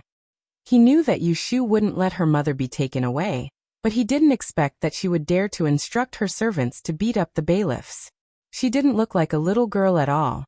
Yesterday, the bailiffs from the yamen in the north of the capital were also beaten up. It seems that the women in her family were hurt. That's probably why she became so angry today. Yin Zhorong guessed. She's really lawless. Madame Yin Deng said worriedly, "What should we do now? If she doesn't hand over Xiaotsue, how can we try the case?" Yushu's guess was right. Yin Zhorong wanted to drag concubine Cui to the court to testify against her. Only then would he be able to prove that concubine Cui was guilty of absconding and capture Yushu's mother. At that time, it wouldn't be a problem to deal with Yushu. What's the hurry? It's a good thing that she's so impulsive. Yin Zhorong sneered and said, "Let's send someone tomorrow. I want to see how many bailiffs she can beat away. She's not afraid of making a scene, and we're not afraid of that either." "Master, what do you think? Let me know what to do." Madame Yin Deng was afraid that she couldn't control Yushu this time, and she couldn't avenge her youngest son, who was ruined for the rest of his life. Humph, does she think she'll be fine after beating people away? As an official of the imperial court, she doesn't know how to behave. When she's done, I'll find Censor Wang to report her. If she's sensible, she'll come to beg for mercy. If she wants to fight with force, I'll make her lose her official position. Let's see how she can be arrogant then. Yin Zhorong had a perfect plan, so he wasn't afraid that Yushu would turn the sky upside down. Madame Yin Deng was a little worried. "Master, didn't you say that Yu Lianfeng has a title given by the emperor? If we go directly to her and annoy the emperor, wouldn't we be shooting ourselves in the foot?" That was before. Yin Zhorong's eyes lit up. He leaned close to her and said in a low voice, "Do you know what the Shui family did?" He whispered 2 words in her ear. "What?" Madame Yin Deng gasped in shock and stepped back. "Are you serious? Whether it's true or not, she won't have a good end if she's involved in such a crime. I'm telling you, you have to keep your mouth shut. The emperor gave that girl a title and publicized it to make her a wise ruler. But think about it. Yu Lianfeng has a close relationship with the eldest son of the Shui family. Once the Shui family is convicted, what will happen to her? I'll just ruin her reputation in advance. The emperor won't blame me." Yin Zhorong had been an official for many years. He had some experience and thought that he had figured out the emperor's intention, so he didn't have to worry about the consequences. Madame Yin Deng was relieved. Thinking of Yushu's future, she was happy, but she said harshly, "Originally, I planned to force her to marry into our family and serve Yuanbua. Now I can't. When she comes to beg for mercy, I'll make her kneel in front of Yuanbua and kowtow to admit her mistake. Then I'll feed her a bowl of broth to relieve the hatred in my heart." A woman's heart was the most vicious. Madame Yin Deng showed it clearly at this time. Yin Zhorong didn't even frown when he heard this. Instead, he said faintly, "That's what she deserves." He had never thought that Yin Yuanbo would end up like this. Wasn't he getting what he deserved? Yu Shu didn't stay at the residence the next day after she beat away the people from the Ministry of Revenue. Instead, she told Zhou Hu to do what she did yesterday if someone came to find trouble. As long as the other party made the first move, she would beat them up and then throw them into a cold pool to wake them up. Bailiffs came to the Yu residence to arrest people for 2 days in a row. The matter was blown up and couldn't be hidden. Yu Shu sat in the Kunling bureau for the whole morning. She heard a lot of gossip, but no one dared to say anything in front of her. Wen Xiao and asked for leave today, and Yu Shu had drafted the next month's book. She only needed Jing Chen to look at it and stamp his seal, but she didn't see him these 2 days. Seeing that the time limit was almost up and she couldn't delay it any longer, Yu Shu decided to go to the princess's residence to find him. At dusk, Yu Shu's sedan stopped outside the princess's residence. The guards at the gate all knew her, so she entered the gate without any obstruction. As soon as she sat down in the living room, a steward eunuch came to serve her. "Official Yu, please sit for a moment and drink some tea. Our young master is resting. Please allow this servant to send someone to inform him." Yu Shu's heart skipped a beat. This eunuch looked familiar, so she smiled. "It's not dark yet. Why are you sleeping? Are you upside down? You must be joking. The young master was summoned to the palace yesterday and only came back this afternoon. He didn't sleep well, so he's tired." Yu Shu nodded. She could hear a lot of information from his words. After waiting for the time it took to drink a cup of tea, she saw Jing Chen come out. She could see his tired expression at a glance, so she asked, "What happened in the palace?" Jing Chen dismissed the servants and sat beside Yu Shu. In a low voice he told her, "His Majesty fainted yesterday. I guarded the Hall of Tranquil Peace for the entire night. His Majesty only woke up this morning." Yu Shu's heart trembled and she quickly whispered, "Is the Emperor okay?" Jing Chen shook his head. "It's not a big problem for the time being, but his body is a little weak." "Oh." Yu Shu didn't know whether she should be disappointed or relieved. She continued to ask, "Why did he faint all of a sudden?" Jing Chen naturally told her everything he knew. "I only heard that the day before, the emperor sent an edict for Dong Jingwang to lead troops to attack Wei country. Yesterday, after court, Prime Minister Shui and a few elders of the court entered the palace to see the emperor. I don't know what they reported, but the emperor fainted from anger. The empress heard the news and rushed over. She immediately attacked Prime Minister Shui and imprisoned them in the side hall. Then she secretly summoned the great Tidian, the Count of Zhongyong, and the Xiang Wang to enter the palace to accompany the emperor." Yu Shu frowned. She thought the Shui family had already been sucked into the rebellion and couldn't even look after themselves. What was Shui Lingnan doing, giving someone else something to use against them? Wasn't it messy enough? Noble consort Shui was pregnant and became a thorn in the eyes of everyone in the Hogong.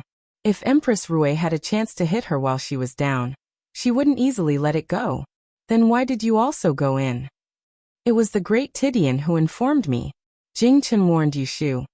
The news hasn't leaked out yet. Don't mention it to anyone else. From what I can see, the emperor doesn't seem to want to make it public. As soon as he woke up, he ordered for Prime Minister Shui and the elders to be released and allowed to leave the palace to return home. I know. Yu Shu secretly broke out in cold sweat for the Shui family. She then thought about the missing Shui Rui. Right, what did you find me for? Jing Chen asked her. Yu Shu gave him the Great Earth booklet. After you read it, if there is nothing wrong, stamp it so I can report to the palace. Jing Chen received it and called someone in. He ordered them to go to his study to get the stamp. Without flipping through it, he stamped his great seal on it.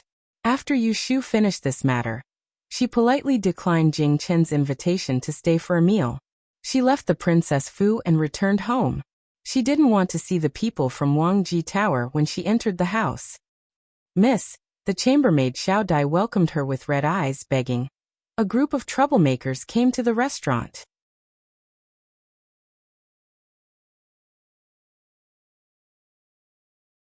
Chapter 723.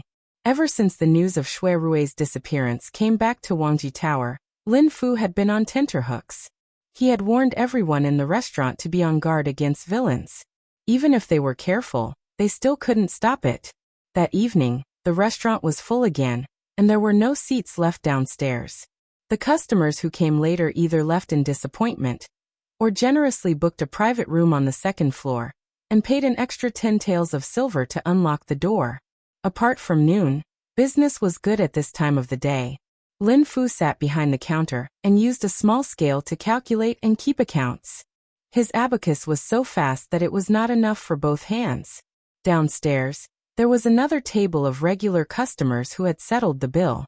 Lin Fu smiled and greeted them. "Second Grandpa Son, young Master Li, there will be aged wine coming out in 2 days. Don't forget to come and have a taste." "Ah, sure. Someone died." All of a sudden, the crowd was in an uproar. Lin Fu's heart skipped a beat.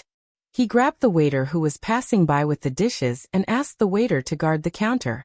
He called Gui Lu, who was running the restaurant downstairs, and the two of them ran up the stairs. The scream just now came from the second floor. It was a mess downstairs, but it was even worse upstairs. The corridor was filled with people. They were all customers who heard the scream and came out. Gui Qi opened the way in front while Lin Fu lifted his robe and walked behind him. Soon, they arrived at the scene of the accident. The private rooms of Wangji Tower were arranged according to the names Wind, Flower, Snow, Moon. This room was a flower room, and it was furnished with all sorts of exquisite and novel things. It was usually used to entertain young masters and young masters. Lin Fu stood at the door and poked his head in. He saw that the 8 immortal glazed screen blocking the door was pushed to the ground. A chair was smashed on it, and one of the glass windows was cracked. Thousands of taels of silver worth were destroyed just like that. He didn't have time to feel the pain. He heard a noise inside. "Where's the manager? Where the hell is the manager?" In the inner room, there were 6 or 7 young people gathered around a round white marble table. Some of them were sitting while others were standing. The tablecloth had been lifted. The red and green dishes were scattered all over the floor, still steaming. Lin Fu didn't recognize the person who shouted, but when he saw someone sitting next to him, his eyelids suddenly twitched. He squeezed out a smile and walked in with small steps. "Oh my lord, I didn't know you were here." This little one greets Lord 11th. Do you know who was the leader of this room? It was the devil incarnate who was expelled from Enling City by the emperor's decree. 11th Prince Lu Yi. Lu Yi folded his arms and sneered. He did not make a sound. The person beside him shouted again. "Don't try to get close to our master. Are you the manager of this restaurant? Good timing. I was just about to settle the score with you. My brother just drank a mouthful of your wine, and then he foamed at the mouth and fell to the ground dead. Tell me what to do." After being yelled at, Lin Fu took 2 more steps forward and walked around the table. Only then did he see a person lying on the ground, dressed in bright and beautiful clothes. His mouth was full of white foam, and his eyes were rolled back. He was motionless and looked like he had died. Lin Fu was startled and thought that something was wrong. He turned around and asked the waiter who was in charge of serving the dishes. He pointed at the person on the ground and asked, "What happened?" The waiter was obviously frightened. He shook his head with a pale face. "I don't know. He was fine when you came." Although there were many hidden dragons and crouching tigers in Wangji Tower, when there were too many people, there would always be corners that could not be taken care of. Lu Yi entered the door and sat in the private room upstairs drinking wine. Lin Fu actually knew nothing about this. This was obviously a trap set by the other party. Lin Fu could see through this kind of trick in one glance. But since it was done, it would not be easy to deal with it. Most importantly, Lu Yi was present, so he could not use force. "What are you talking about? There are so many eyes watching. He died in your place. If you don't give us an explanation today, we will smash this tower." Lin Fu wiped the sweat off his forehead and ignored the noisy lackey. He bowed to Lu Yi and said, "Master Lu Yi, our forgotten machine tower's tea, wine, and dishes are all clean and fresh. We have so many customers all day long. If it was poisoned, something bad would have happened long ago. Could it be that there is some misunderstanding?" Why don't I send someone to report to the officials and have them investigate this matter? Lin Fu retreated in order to advance. At this time, there were too many people in the tower. He could not be careless and let people think that Wangji Tower had a guilty conscience, which would ruin their reputation. On the contrary, Louis had already been expelled from the capital by the emperor. No one would dare to interfere if he entered the city quietly. But if he were to cause trouble in such a big way, they would have to think twice. Report to the officials? Louis finally opened his mouth. He looked at Lin Fu and said sarcastically, "Who doesn't know that the owner of your restaurant is the eldest son of the Shui family? He is the Shaoqing of the Supreme Court and specializes in investigating cases. I think you want to report to the officials so that you can get away with your crime. Let me tell you, there is no way." Lin Fu took a deep breath and argued with him with a bitter face. "You are joking again. My young master has not been back for a few days." "Yo!" Louis interrupted him with a loud voice and a fierce look on his face. "So no one is in charge here? Serves you right that my little brother was poisoned to death by you. And I have no place to seek justice. Do you believe that I won't smash this broken tower of yours right now?" Lin Fu was roared at by him and thought that this was bad. This Master Lu Yi was here to cause trouble because the eldest son was not around. He tasted bitterness in his mouth. If it was any other day, he wouldn't need to be afraid even if another Lu Yi appeared. However, today was different from the past. The Shui clan had changed and Shui Rui wasn't around. How could he have the confidence to fight a prince seriously? "Master Lu Yi, please calm down. My young master is not here, but there is another person in charge here. Why don't you sit here and wait, and I will invite her over. There is another person in charge. Speaking of which, you also know her. She is my eldest son's sworn sister, Miss Lianfang." Lin Fu had no choice but to use the name of Yushu. Hearing this, Lu Yi's eyes flashed. He cracked his neck, and his joints made a cracking sound. "Okay, invite her over." The people who came with him all looked like they were watching a good show. Lin Fu secretly sighed, excused himself and left. He first apologized to the customers in the corridor, saying that they could skip the meal. After all, a life had been lost, so he couldn't do business today. He asked everyone to go back. Some people listened to him and left, but some refused to leave. They said a few words to Lin Fu and returned to the private room, waiting for someone to come.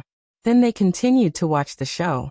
Lin Fu did not want to chase these guests out, so he could only shake his head and go downstairs to clear the place. When Yushu saw the messenger, she didn't even take a breath as she entered the room. She turned around and went straight to Wangji Tower.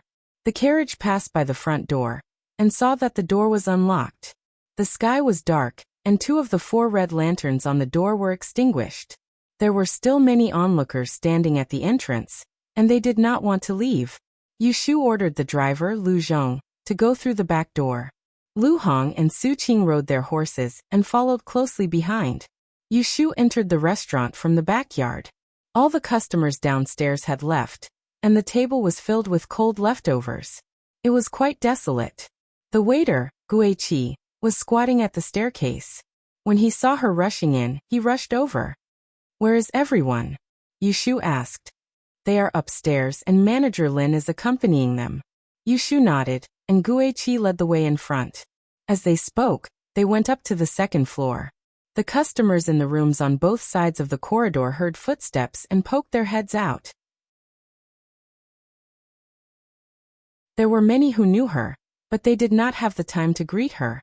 "Manager, the lady is here." Outside the flower room, the door was open. When Yushu stood at the door, everyone in the room turned to look at her, especially Lu Yi. He stared at Yushu's tall and slender figure from head to toe. The corners of his mouth curled up as he said, "It's been a long time." Yushu smiled insincerely and cupped her hands at him. She walked in and first looked at the corpse on the floor. It has been less than an hour since the incident. The corpse was still fresh, but the white foam at the corner of its mouth had dried up. It was sticky and stuck to his face. It was indescribably disgusting. Yushu did not recognize the deceased, so she did not waste time talking to Lu Yi. She asked him directly, "Who is the unlucky one?" She could not be blamed for not respecting the deceased. To be on the same side as Lu Yi, he must not be a good person. Lu Yi saw that Yushu did not even look at him and was unhappy. He grumbled, "It's my little brother. He drank your wine and was poisoned to death. Since you are the owner, you should give me an explanation." Yushu looked at Lin Fu and the latter hurriedly whispered, "This room ordered 2 jugs of 50-year-old flower carvings. They were taken out from the cellar on the same day. They were tested with silver needles before serving. There is no poison." Yushu looked at the overturned table and the broken wine jugs on the floor. The wine had long been spilled, and there was no way to test for poison.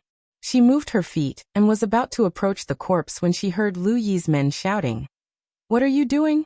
Are you trying to destroy the corpse?" Yushu stopped and retracted her hand. She thoughtfully stared at the corpse for a few moments before raising her head to speak to Lu Yi. "This person definitely didn't die because he ate the food and wine of our forgotten machine building. However, this incident happened here.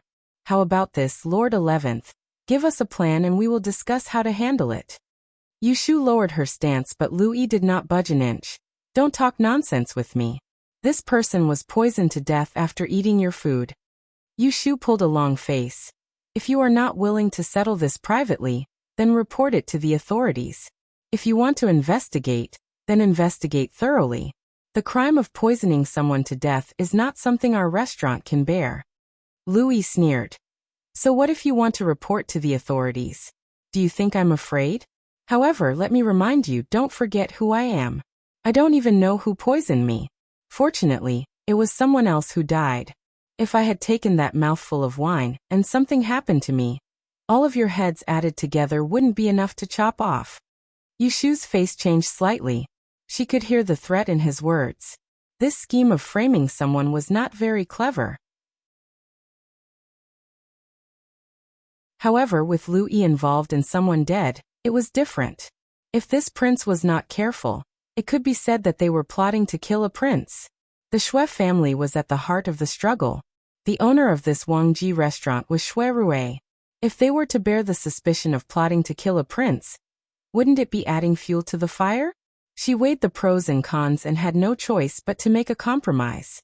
She looked at Lu Yi and asked, "Then what should we do?"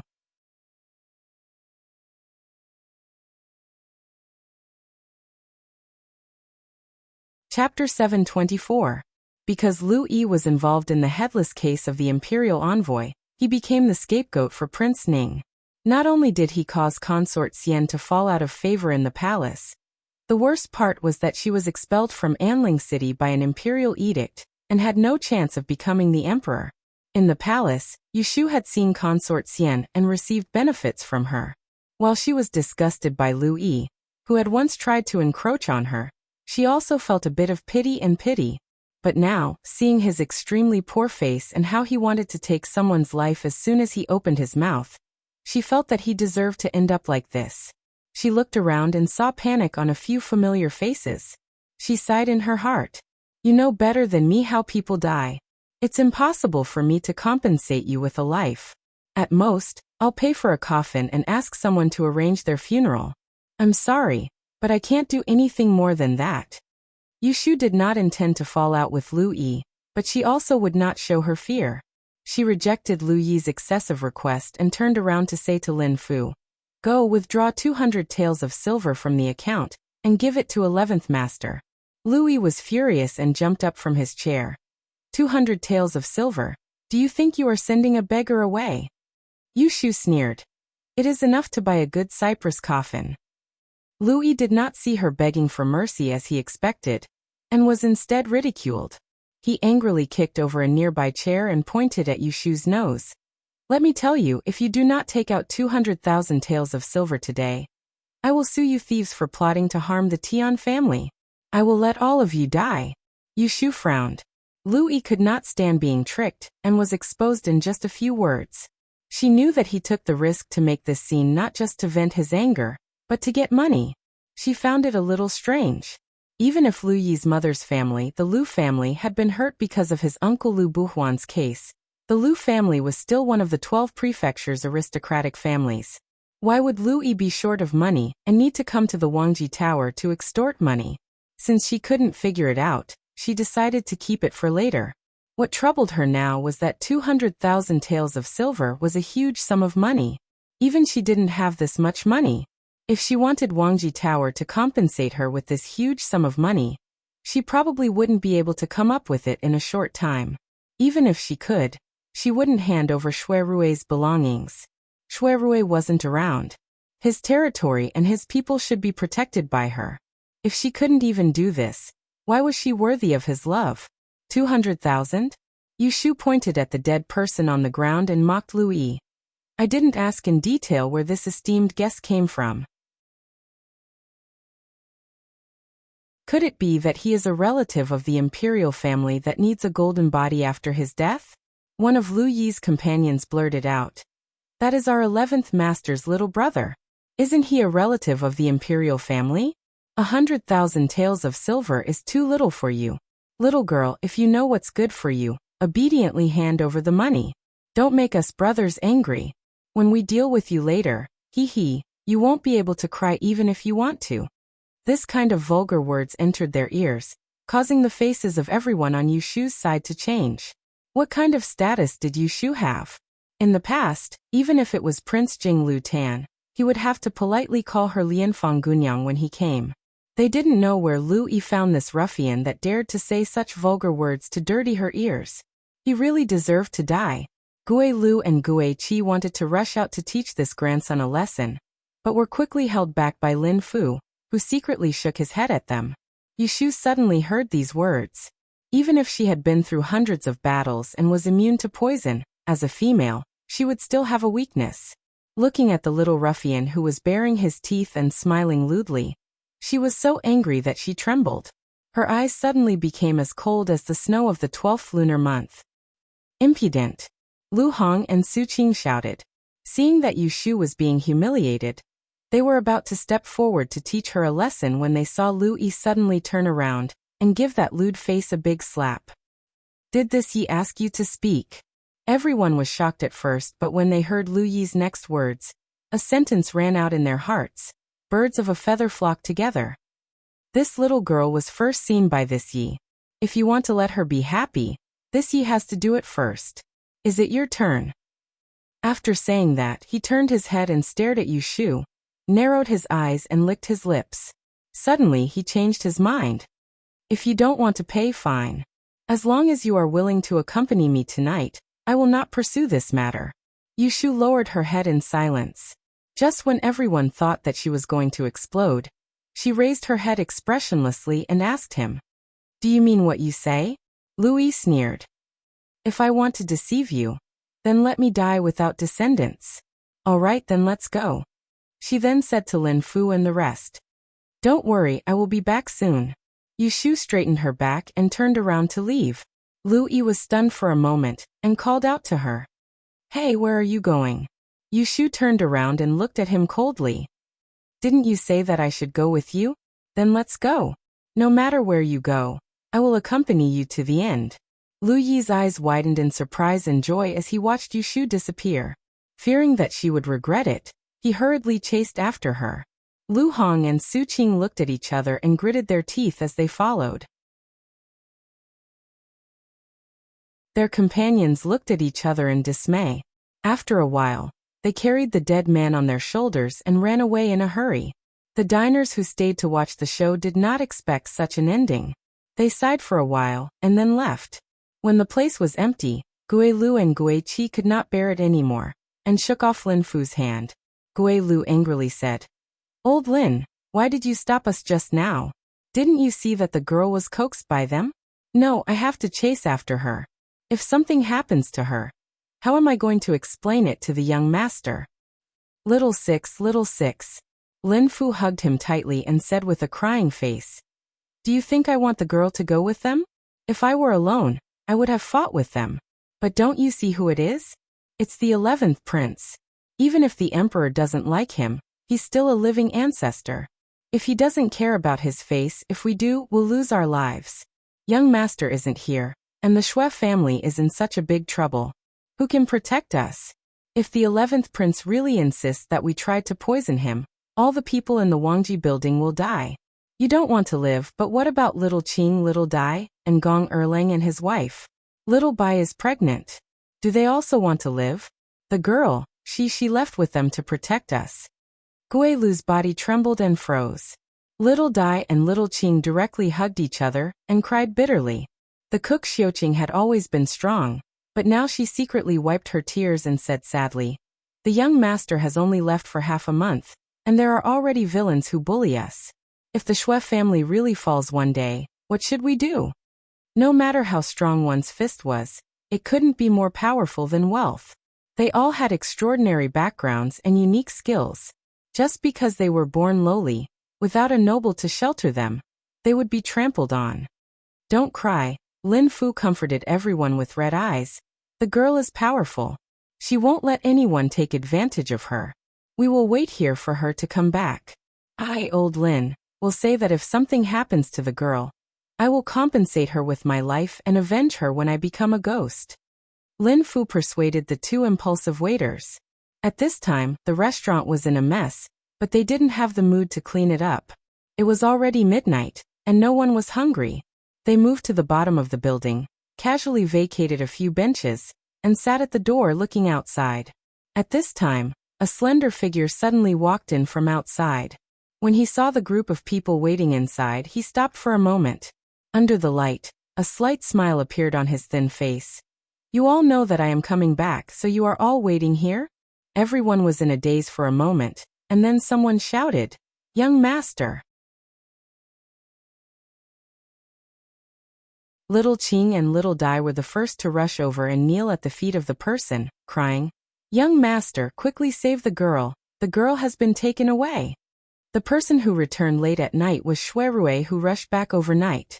The two little girls' words were incoherent, and they cried miserably. Shui Rui was confused, but he felt something was wrong.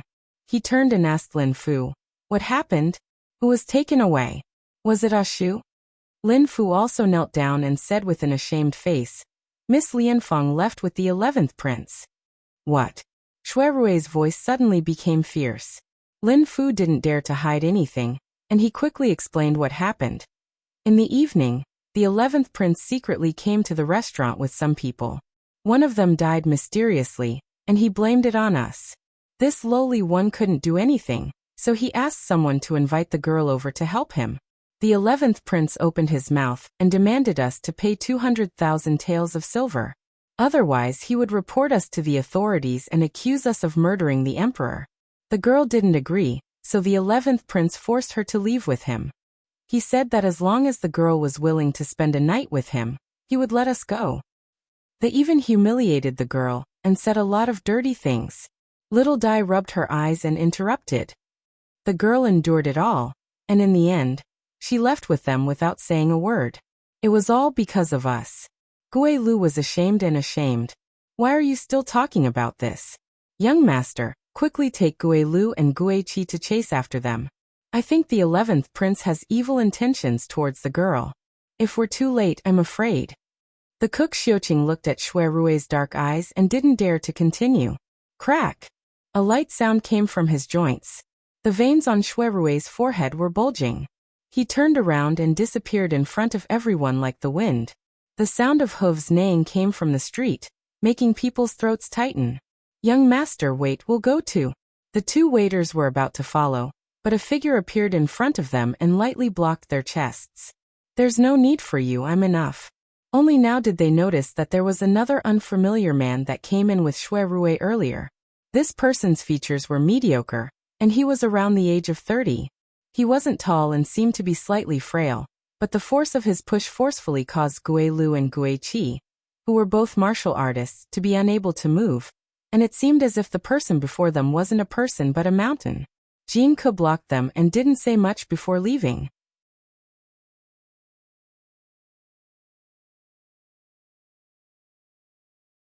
Chapter 725. Whoa. Go.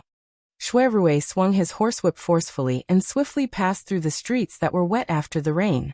Splashes of mud bloomed under the horses' hooves and splashed onto the bodies of a few drunkards who were out for a night stroll, causing them to curse. Jinka quickly caught up with him, and was half a horse's length behind him. With the wind whistling in his ears, he shouted at him in a low voice, "Little brother, don't panic. We've been riding for a day and this horse can't take your abuse. Besides, where are you going to find people?"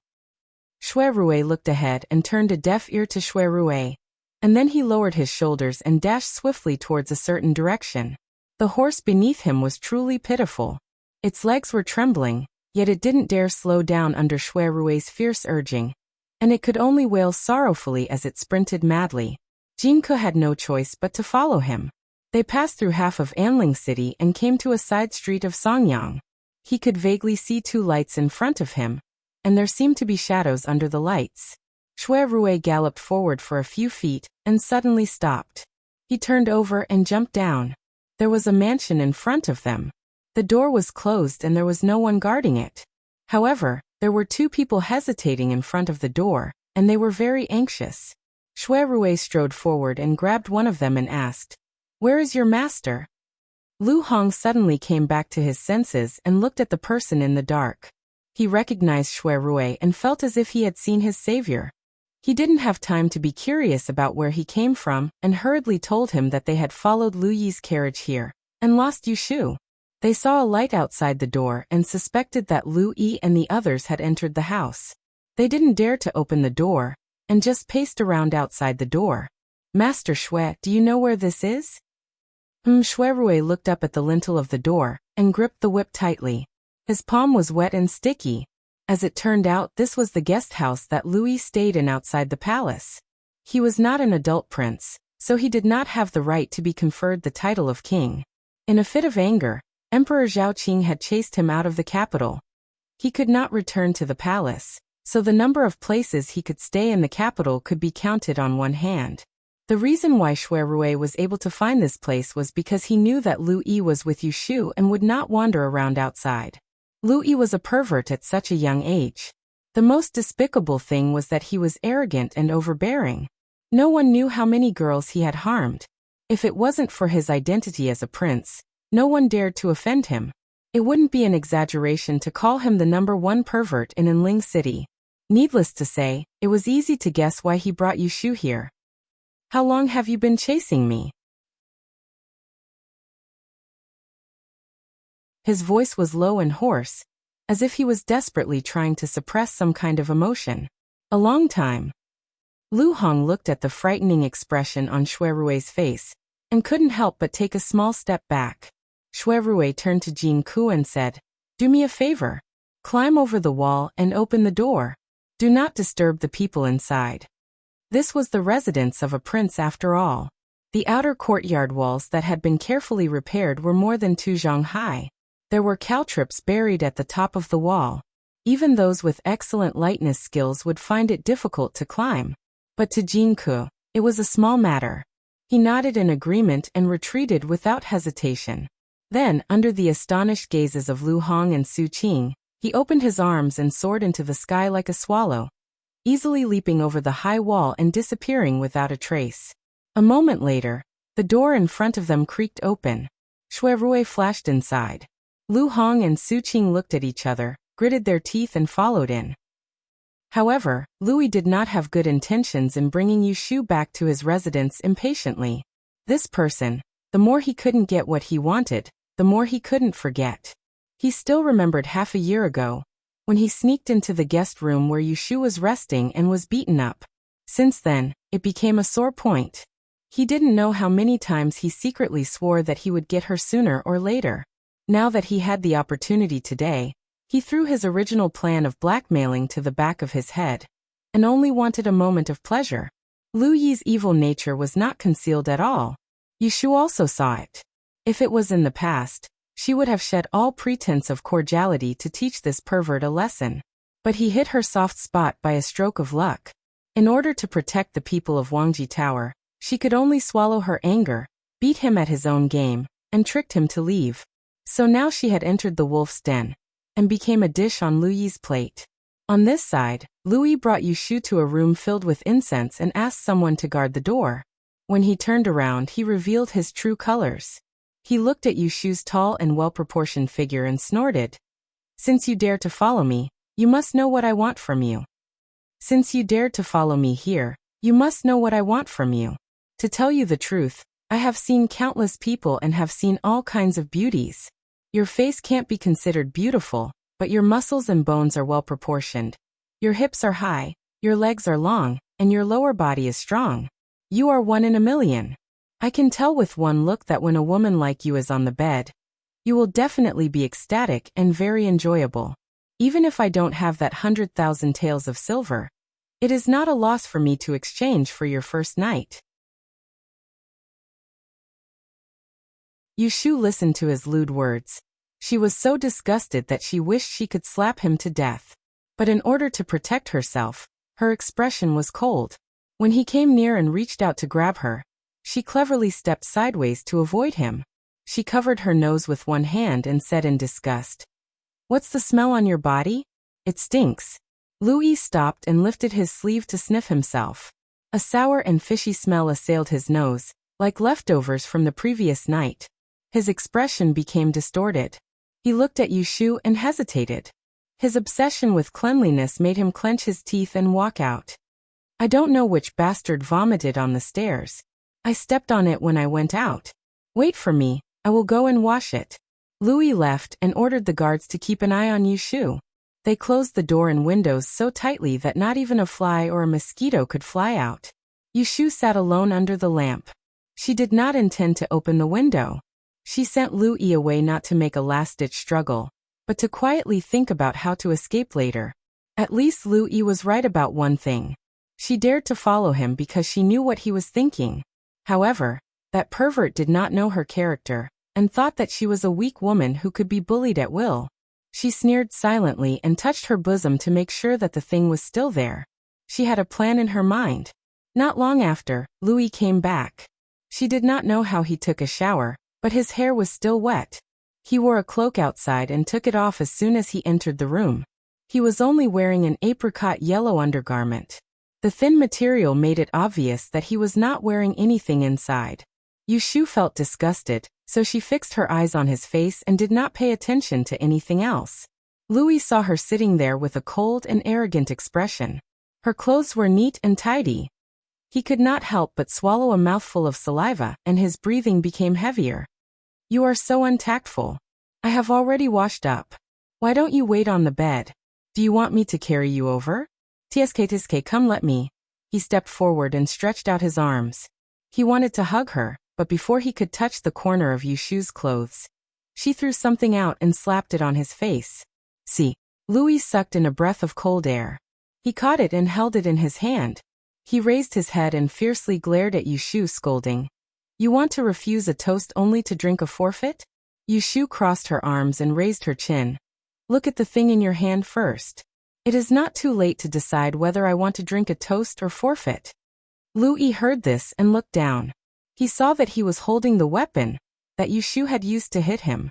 It was a wooden booklet with a ginger yellow lacquer cover. There were two small characters written in crayon script on the upper left, Koan at the top and booklet at the bottom. Koan booklet? Louis frowned and raised the item in his hand. He disdainfully said, "I thought you had a trump card. Is this it?" "Idiot." Yushu's lips moved. She didn't wait for Louis to become angry because of her scolding and continued, "You only care about your own free and easy life. Did you forget that there is a suffering mother in the palace?" Today was a coincidence. She had gone to the Princess Fu to find Jing Chun to stamp his seal, and had brought the Koan booklet with her. As soon as she returned to the Fu, she heard that something had happened at Wang Jilu. She didn't stay for long and directly went there. Louis had asked her to accompany him for a night. She remembered that she had this item on her, so she beat him at his own game. She first tricked him into leaving Wang Jilu, and then found an opportunity to escape. Louis was blinded by lust, but he wasn't stupid. He heard the meaning behind Yushu's words and put away his lustful expression. In a deep voice he asked, "What do you mean? You don't understand? Fine, I'll be more direct.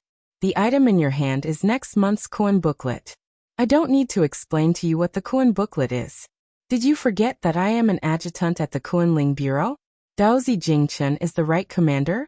He is absent all day and all matters, big and small, are handled by me. This koan booklet was drafted by me alone. She watched as Lu Yi's expression gradually became serious and smiled.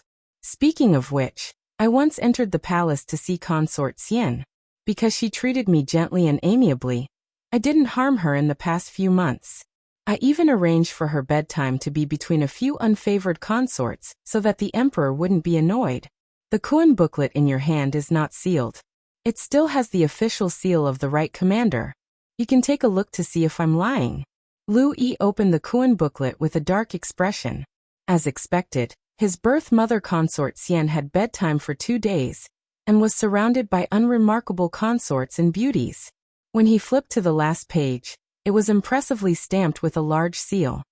This koan booklet was originally to be sent to the palace bureau tomorrow, to be delivered to the empress.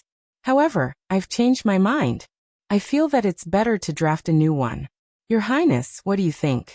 You're threatening me? Lu Yi raised his voice and glared angrily. Yes, I'm threatening you. Yu Shu wasn't afraid of him. If he turned hostile, she wouldn't be courteous. She jumped up from her chair and strode in front of him. She snatched the booklet from his hand and raised her head. Her eyes looked down at him, and she was even more imposing than him.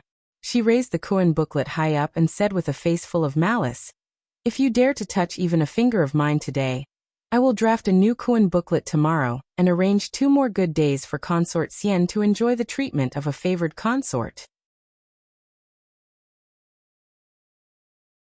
Who knows, the emperor might, in a fit of anger, grant her the grace to leave the palace to accompany you.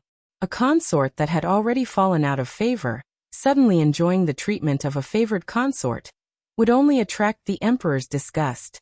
The Lu family was already suspected by the emperor.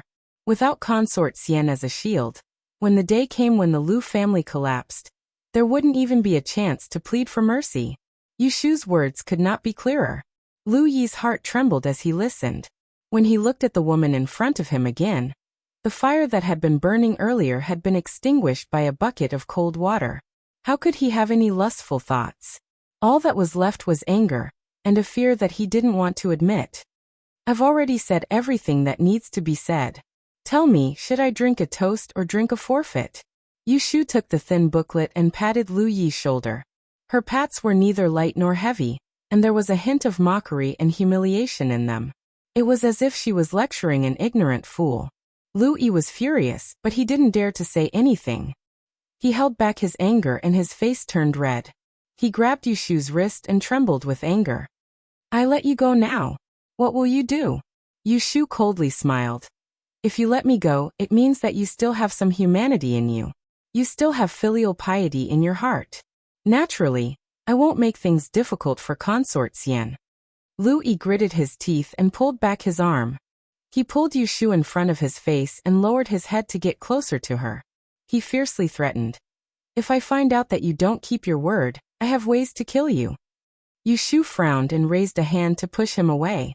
She didn't expect that Lu Yi would hold her so tightly that she couldn't break free. Instead, under his strength, his collar opened to the sides, revealing his white arms. Right at this moment, a loud sound came from behind them. With a boom, the two of them turned their heads and stared dumbfoundedly at the door that had been kicked open. A foot stretched in, then retracted, and with another boom, the 2 doors fell to the ground with a loud crash. Wood shavings flew and a layer of dust rose. A figure strode in and went straight for Yu Shu and Lu Yi, who were pulling each other. Before they could see who it was, Lu Yi was sent flying with a slap. He screamed and fell to the ground.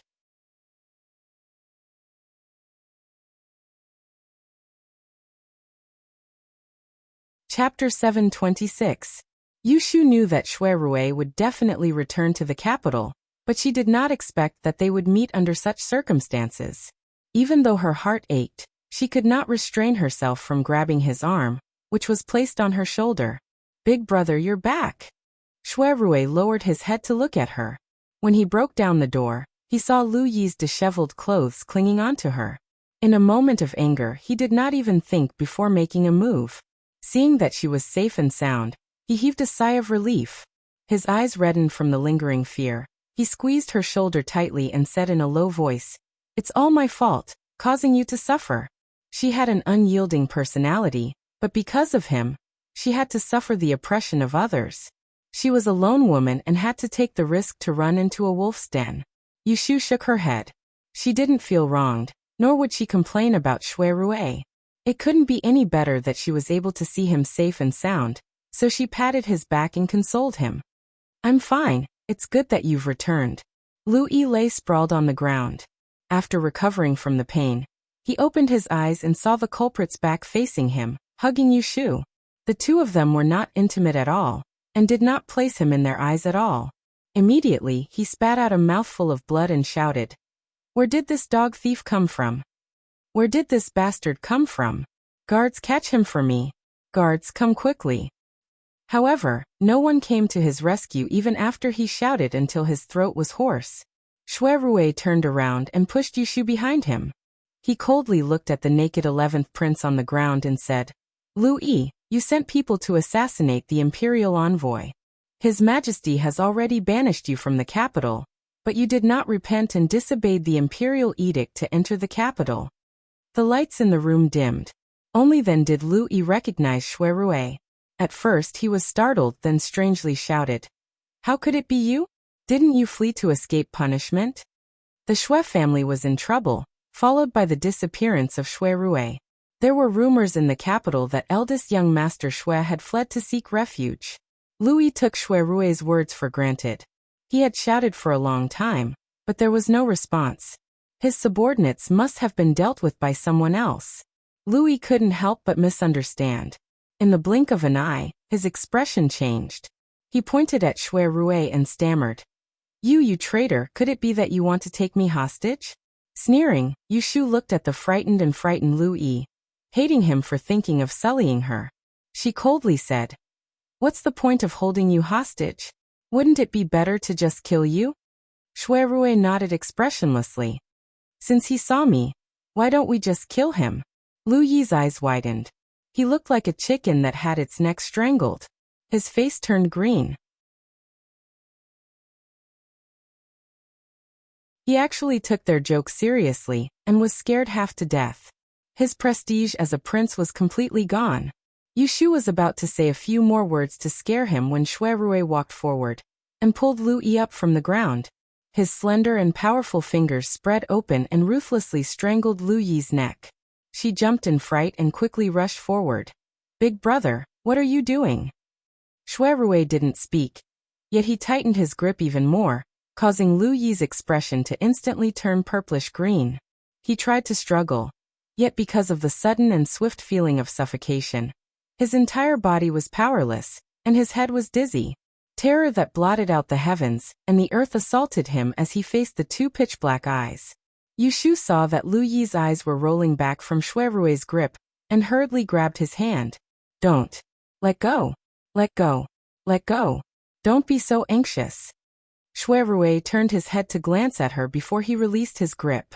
Lu Yi fell limply onto the ground and burped. He held onto his neck as he gasped for air. After that, he started coughing and his entire body was bent over. Seeing him like this, Yushu couldn't help but vent her anger. She waited for him to catch his breath, then kicked his waist and scolded, "Despicable, lowly thing, you deserve to be killed." Taking advantage of the fact that Shui Rui left the capital to extort money from Wang Ji Loft, he sent a few hoodlums to humiliate her in public. Previously, she swallowed her anger in silence in order to escape unscathed. Now that Shui Rui was back, she naturally didn't have to endure it anymore. Lu Yi was scared out of his wits by Shui Rui's grip, and thought that he was really going to kill him. Thus he stopped trying to be brave and stammered, Don't kill me. Cough, cough, I beg you," Shui Rui coldly said. "If I don't kill you today, will you seek revenge on me in the future?" No. Lu Yi choked and shook his head violently. The moment he opened his mouth, he felt a stinging pain. However, he had to say it. "I can swear that I will never seek revenge on you." Shui Rui turned to look at Yushu. "You decide whether to kill him or not." Yushu did not take his words seriously. She only thought that he was still trying to scare Lu Yi. She had vented her hatred, but she was still a little worried. It would have been fine if Shui Rui did not come tonight, but now that he was here, Lu Yi would make wild guesses. If they turned around, Louis might cause trouble again and accuse Shuirue of plotting to kill him, a prince. She thought for a while, and still had some things to clarify. She asked Louis, "Tell me first. Today, you came to Wangji Loft to create trouble. The first thing you asked for was 200,000 taels of silver. Why, Your Highness, are you in need of money?" I'll talk. Louis felt that his life was hanging by a thread. In order to survive, he didn't care about his face anymore. Previously, he was a big bad wolf, but now, he was as obedient as a rabbit. Just as Yushu guessed, Louis was really in need of money. A few months ago, he was chased out of the capital by an imperial edict. After a few days of peace, he couldn't stand the lonely days in the Taoist temple. He sneaked into the capital and enjoyed himself for a few days before returning to the Taoist temple. At first, he was afraid that someone would report him to the emperor. But after a few times, his courage grew. He went to the brothels and looked for women, living a happy life again. 2 months ago, he wandered into a newly opened brothel. Coincidentally, the courtesan of the brothel was looking for a benefactor. He took a fancy to the courtesan's wife and competed with others. In one breath, the price soared to 100,000 taels of silver. In the end, when it was time to take out money, he only had 1,000 taels of silver. Someone thought that he was a troublemaker and wanted to kidnap him to settle the score. Louis had no choice but to use his name, intending to keep the peace. Who would have thought that he was a swindler pretending to be a prince and wanted to send him to the yamen? This was bad. If he wanted to see the yamen, the matter would blow up. If an imperial censor went to report him to the emperor, he would be finished. Fortunately, the courtesan's wife put in a few good words for him and begged the brothel keeper to let him off. Louis was a man after all, so he couldn't avoid the common problem of men. He loved his face. Moreover, his life had been smooth sailing for more than 10 years. When had he ever been saved by a woman? He couldn't take this lying down. The next day, he bought enough money and went to the brothel keeper's house, saying that he wanted to see the courtesan. However, the brothel keeper told him that a rich man had come this morning.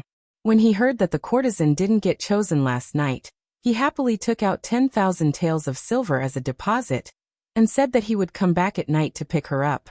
Louis was intercepted by someone, so how could he let the matter rest? When he saw the rich man that night, he waved his hand and gave him 10,000 taels of silver. He told him to take the deposit and scram. The other party refused and they quarreled again. This time, Louis didn't dare to reveal his identity as a prince. The other party wasn't afraid of him either.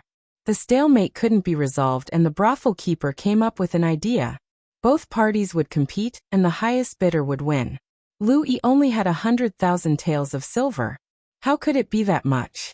The rich man was generous and threw out 100,000 taels of silver. In addition to the 10,000 taels of silver that he had paid earlier, he easily won.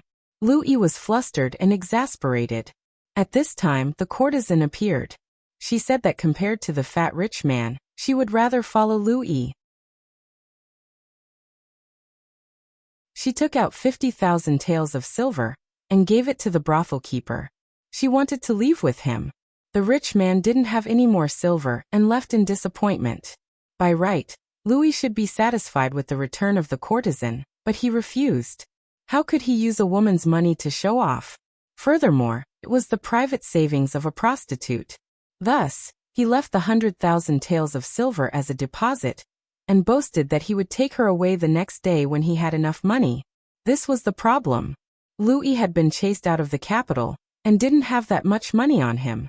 The 100,000 taels of silver he had was given to him by concubine Lu before the incident. Concubine Lu had told him to buy some belongings outside, so that he could build his own residence when he left the palace. Thus he set his sights on his family. He went to the Lu family's great exchange hall and found his eldest maternal uncle. He found an excuse and deceived him into giving him 50,000 taels of silver. Then he returned to the brothel and used the money to redeem the courtesan. At this point, Lu Yi's voice was hoarse and out of tune. He pitifully asked for water. Yushu pointed at the table and asked him to pour himself some water. Taking this opportunity, she commented, So you used 150,000 taels of silver to redeem the courtesan? Then when you ran out of money, you came to our brothel to extort money. If Shui Rui wasn't here, she really wanted to poke Lu Yi's head and scold him for being a wastrel. That was 150,000 taels of silver. If it was exchanged for real money, it would be enough to form a small mountain. Lu Yi gulped down a mouthful of water and turned his head to reveal a pickled face. He miserably said, "What do you know? I was cheated by someone. I'm so miserable." It turned out that when he redeemed the courtesan's wife said that she wanted to stay for a day to tidy up her belongings. Lu Yi agreed and did not take her away that day. Instead, he returned to the Taoist temple. 2 days later, he returned to the capital. When he arrived at the brothel, it was empty. There was no sign of the courtesan. "Ha! You deserve it. You deserve it." Yu Shu roared bluntly with laughter, and she inadvertently turned around yet saw Shui Rui seeming to be lost in thought. "Who gave you the idea to extort money from Wang Jilu?" Shui Rui suddenly asked. Lu Yi blankly repeated, "Who gave me the idea?" "I'm asking you. Who taught you to kill people in my territory?" Shui Rui asked. Lu Yi was afraid of him. He thought for a moment and said, "It was the idea of my eunuch." "Did he go with you to Wang Jilu today?" "No." Lu Yi remembered. "That kid had a stomachache before we left, so I didn't bring him along." Shui Rui frowned. He was sure that this eunuch that gave Lu Yi trouble had already vanished without a trace at this moment. Yu Shu could tell that something was up. She did not expose him in front of Lu Yi. She wanted to know what was going on. With a plan in mind, she no longer had any misgivings. She kicked Lu Yi and said, "It's fine if I don't kill you, but you have to give me a handle. That way, we won't dare to find trouble with you in the future." Lu Yi glanced at Shui Rui, who was glaring at him like a tiger. He weakly said, "Speak. What do you want?" "You're tuning in to the Li Mei's Sword of Destiny YouTube channel. We're so grateful for your support, and don't forget to subscribe to join us on this incredible journey through captivating stories. Your generosity through donations truly makes a world of difference, as it's the primary source of revenue that allows me to expand and enhance this channel for you. Thank you from the bottom of my heart for being a part of this adventure.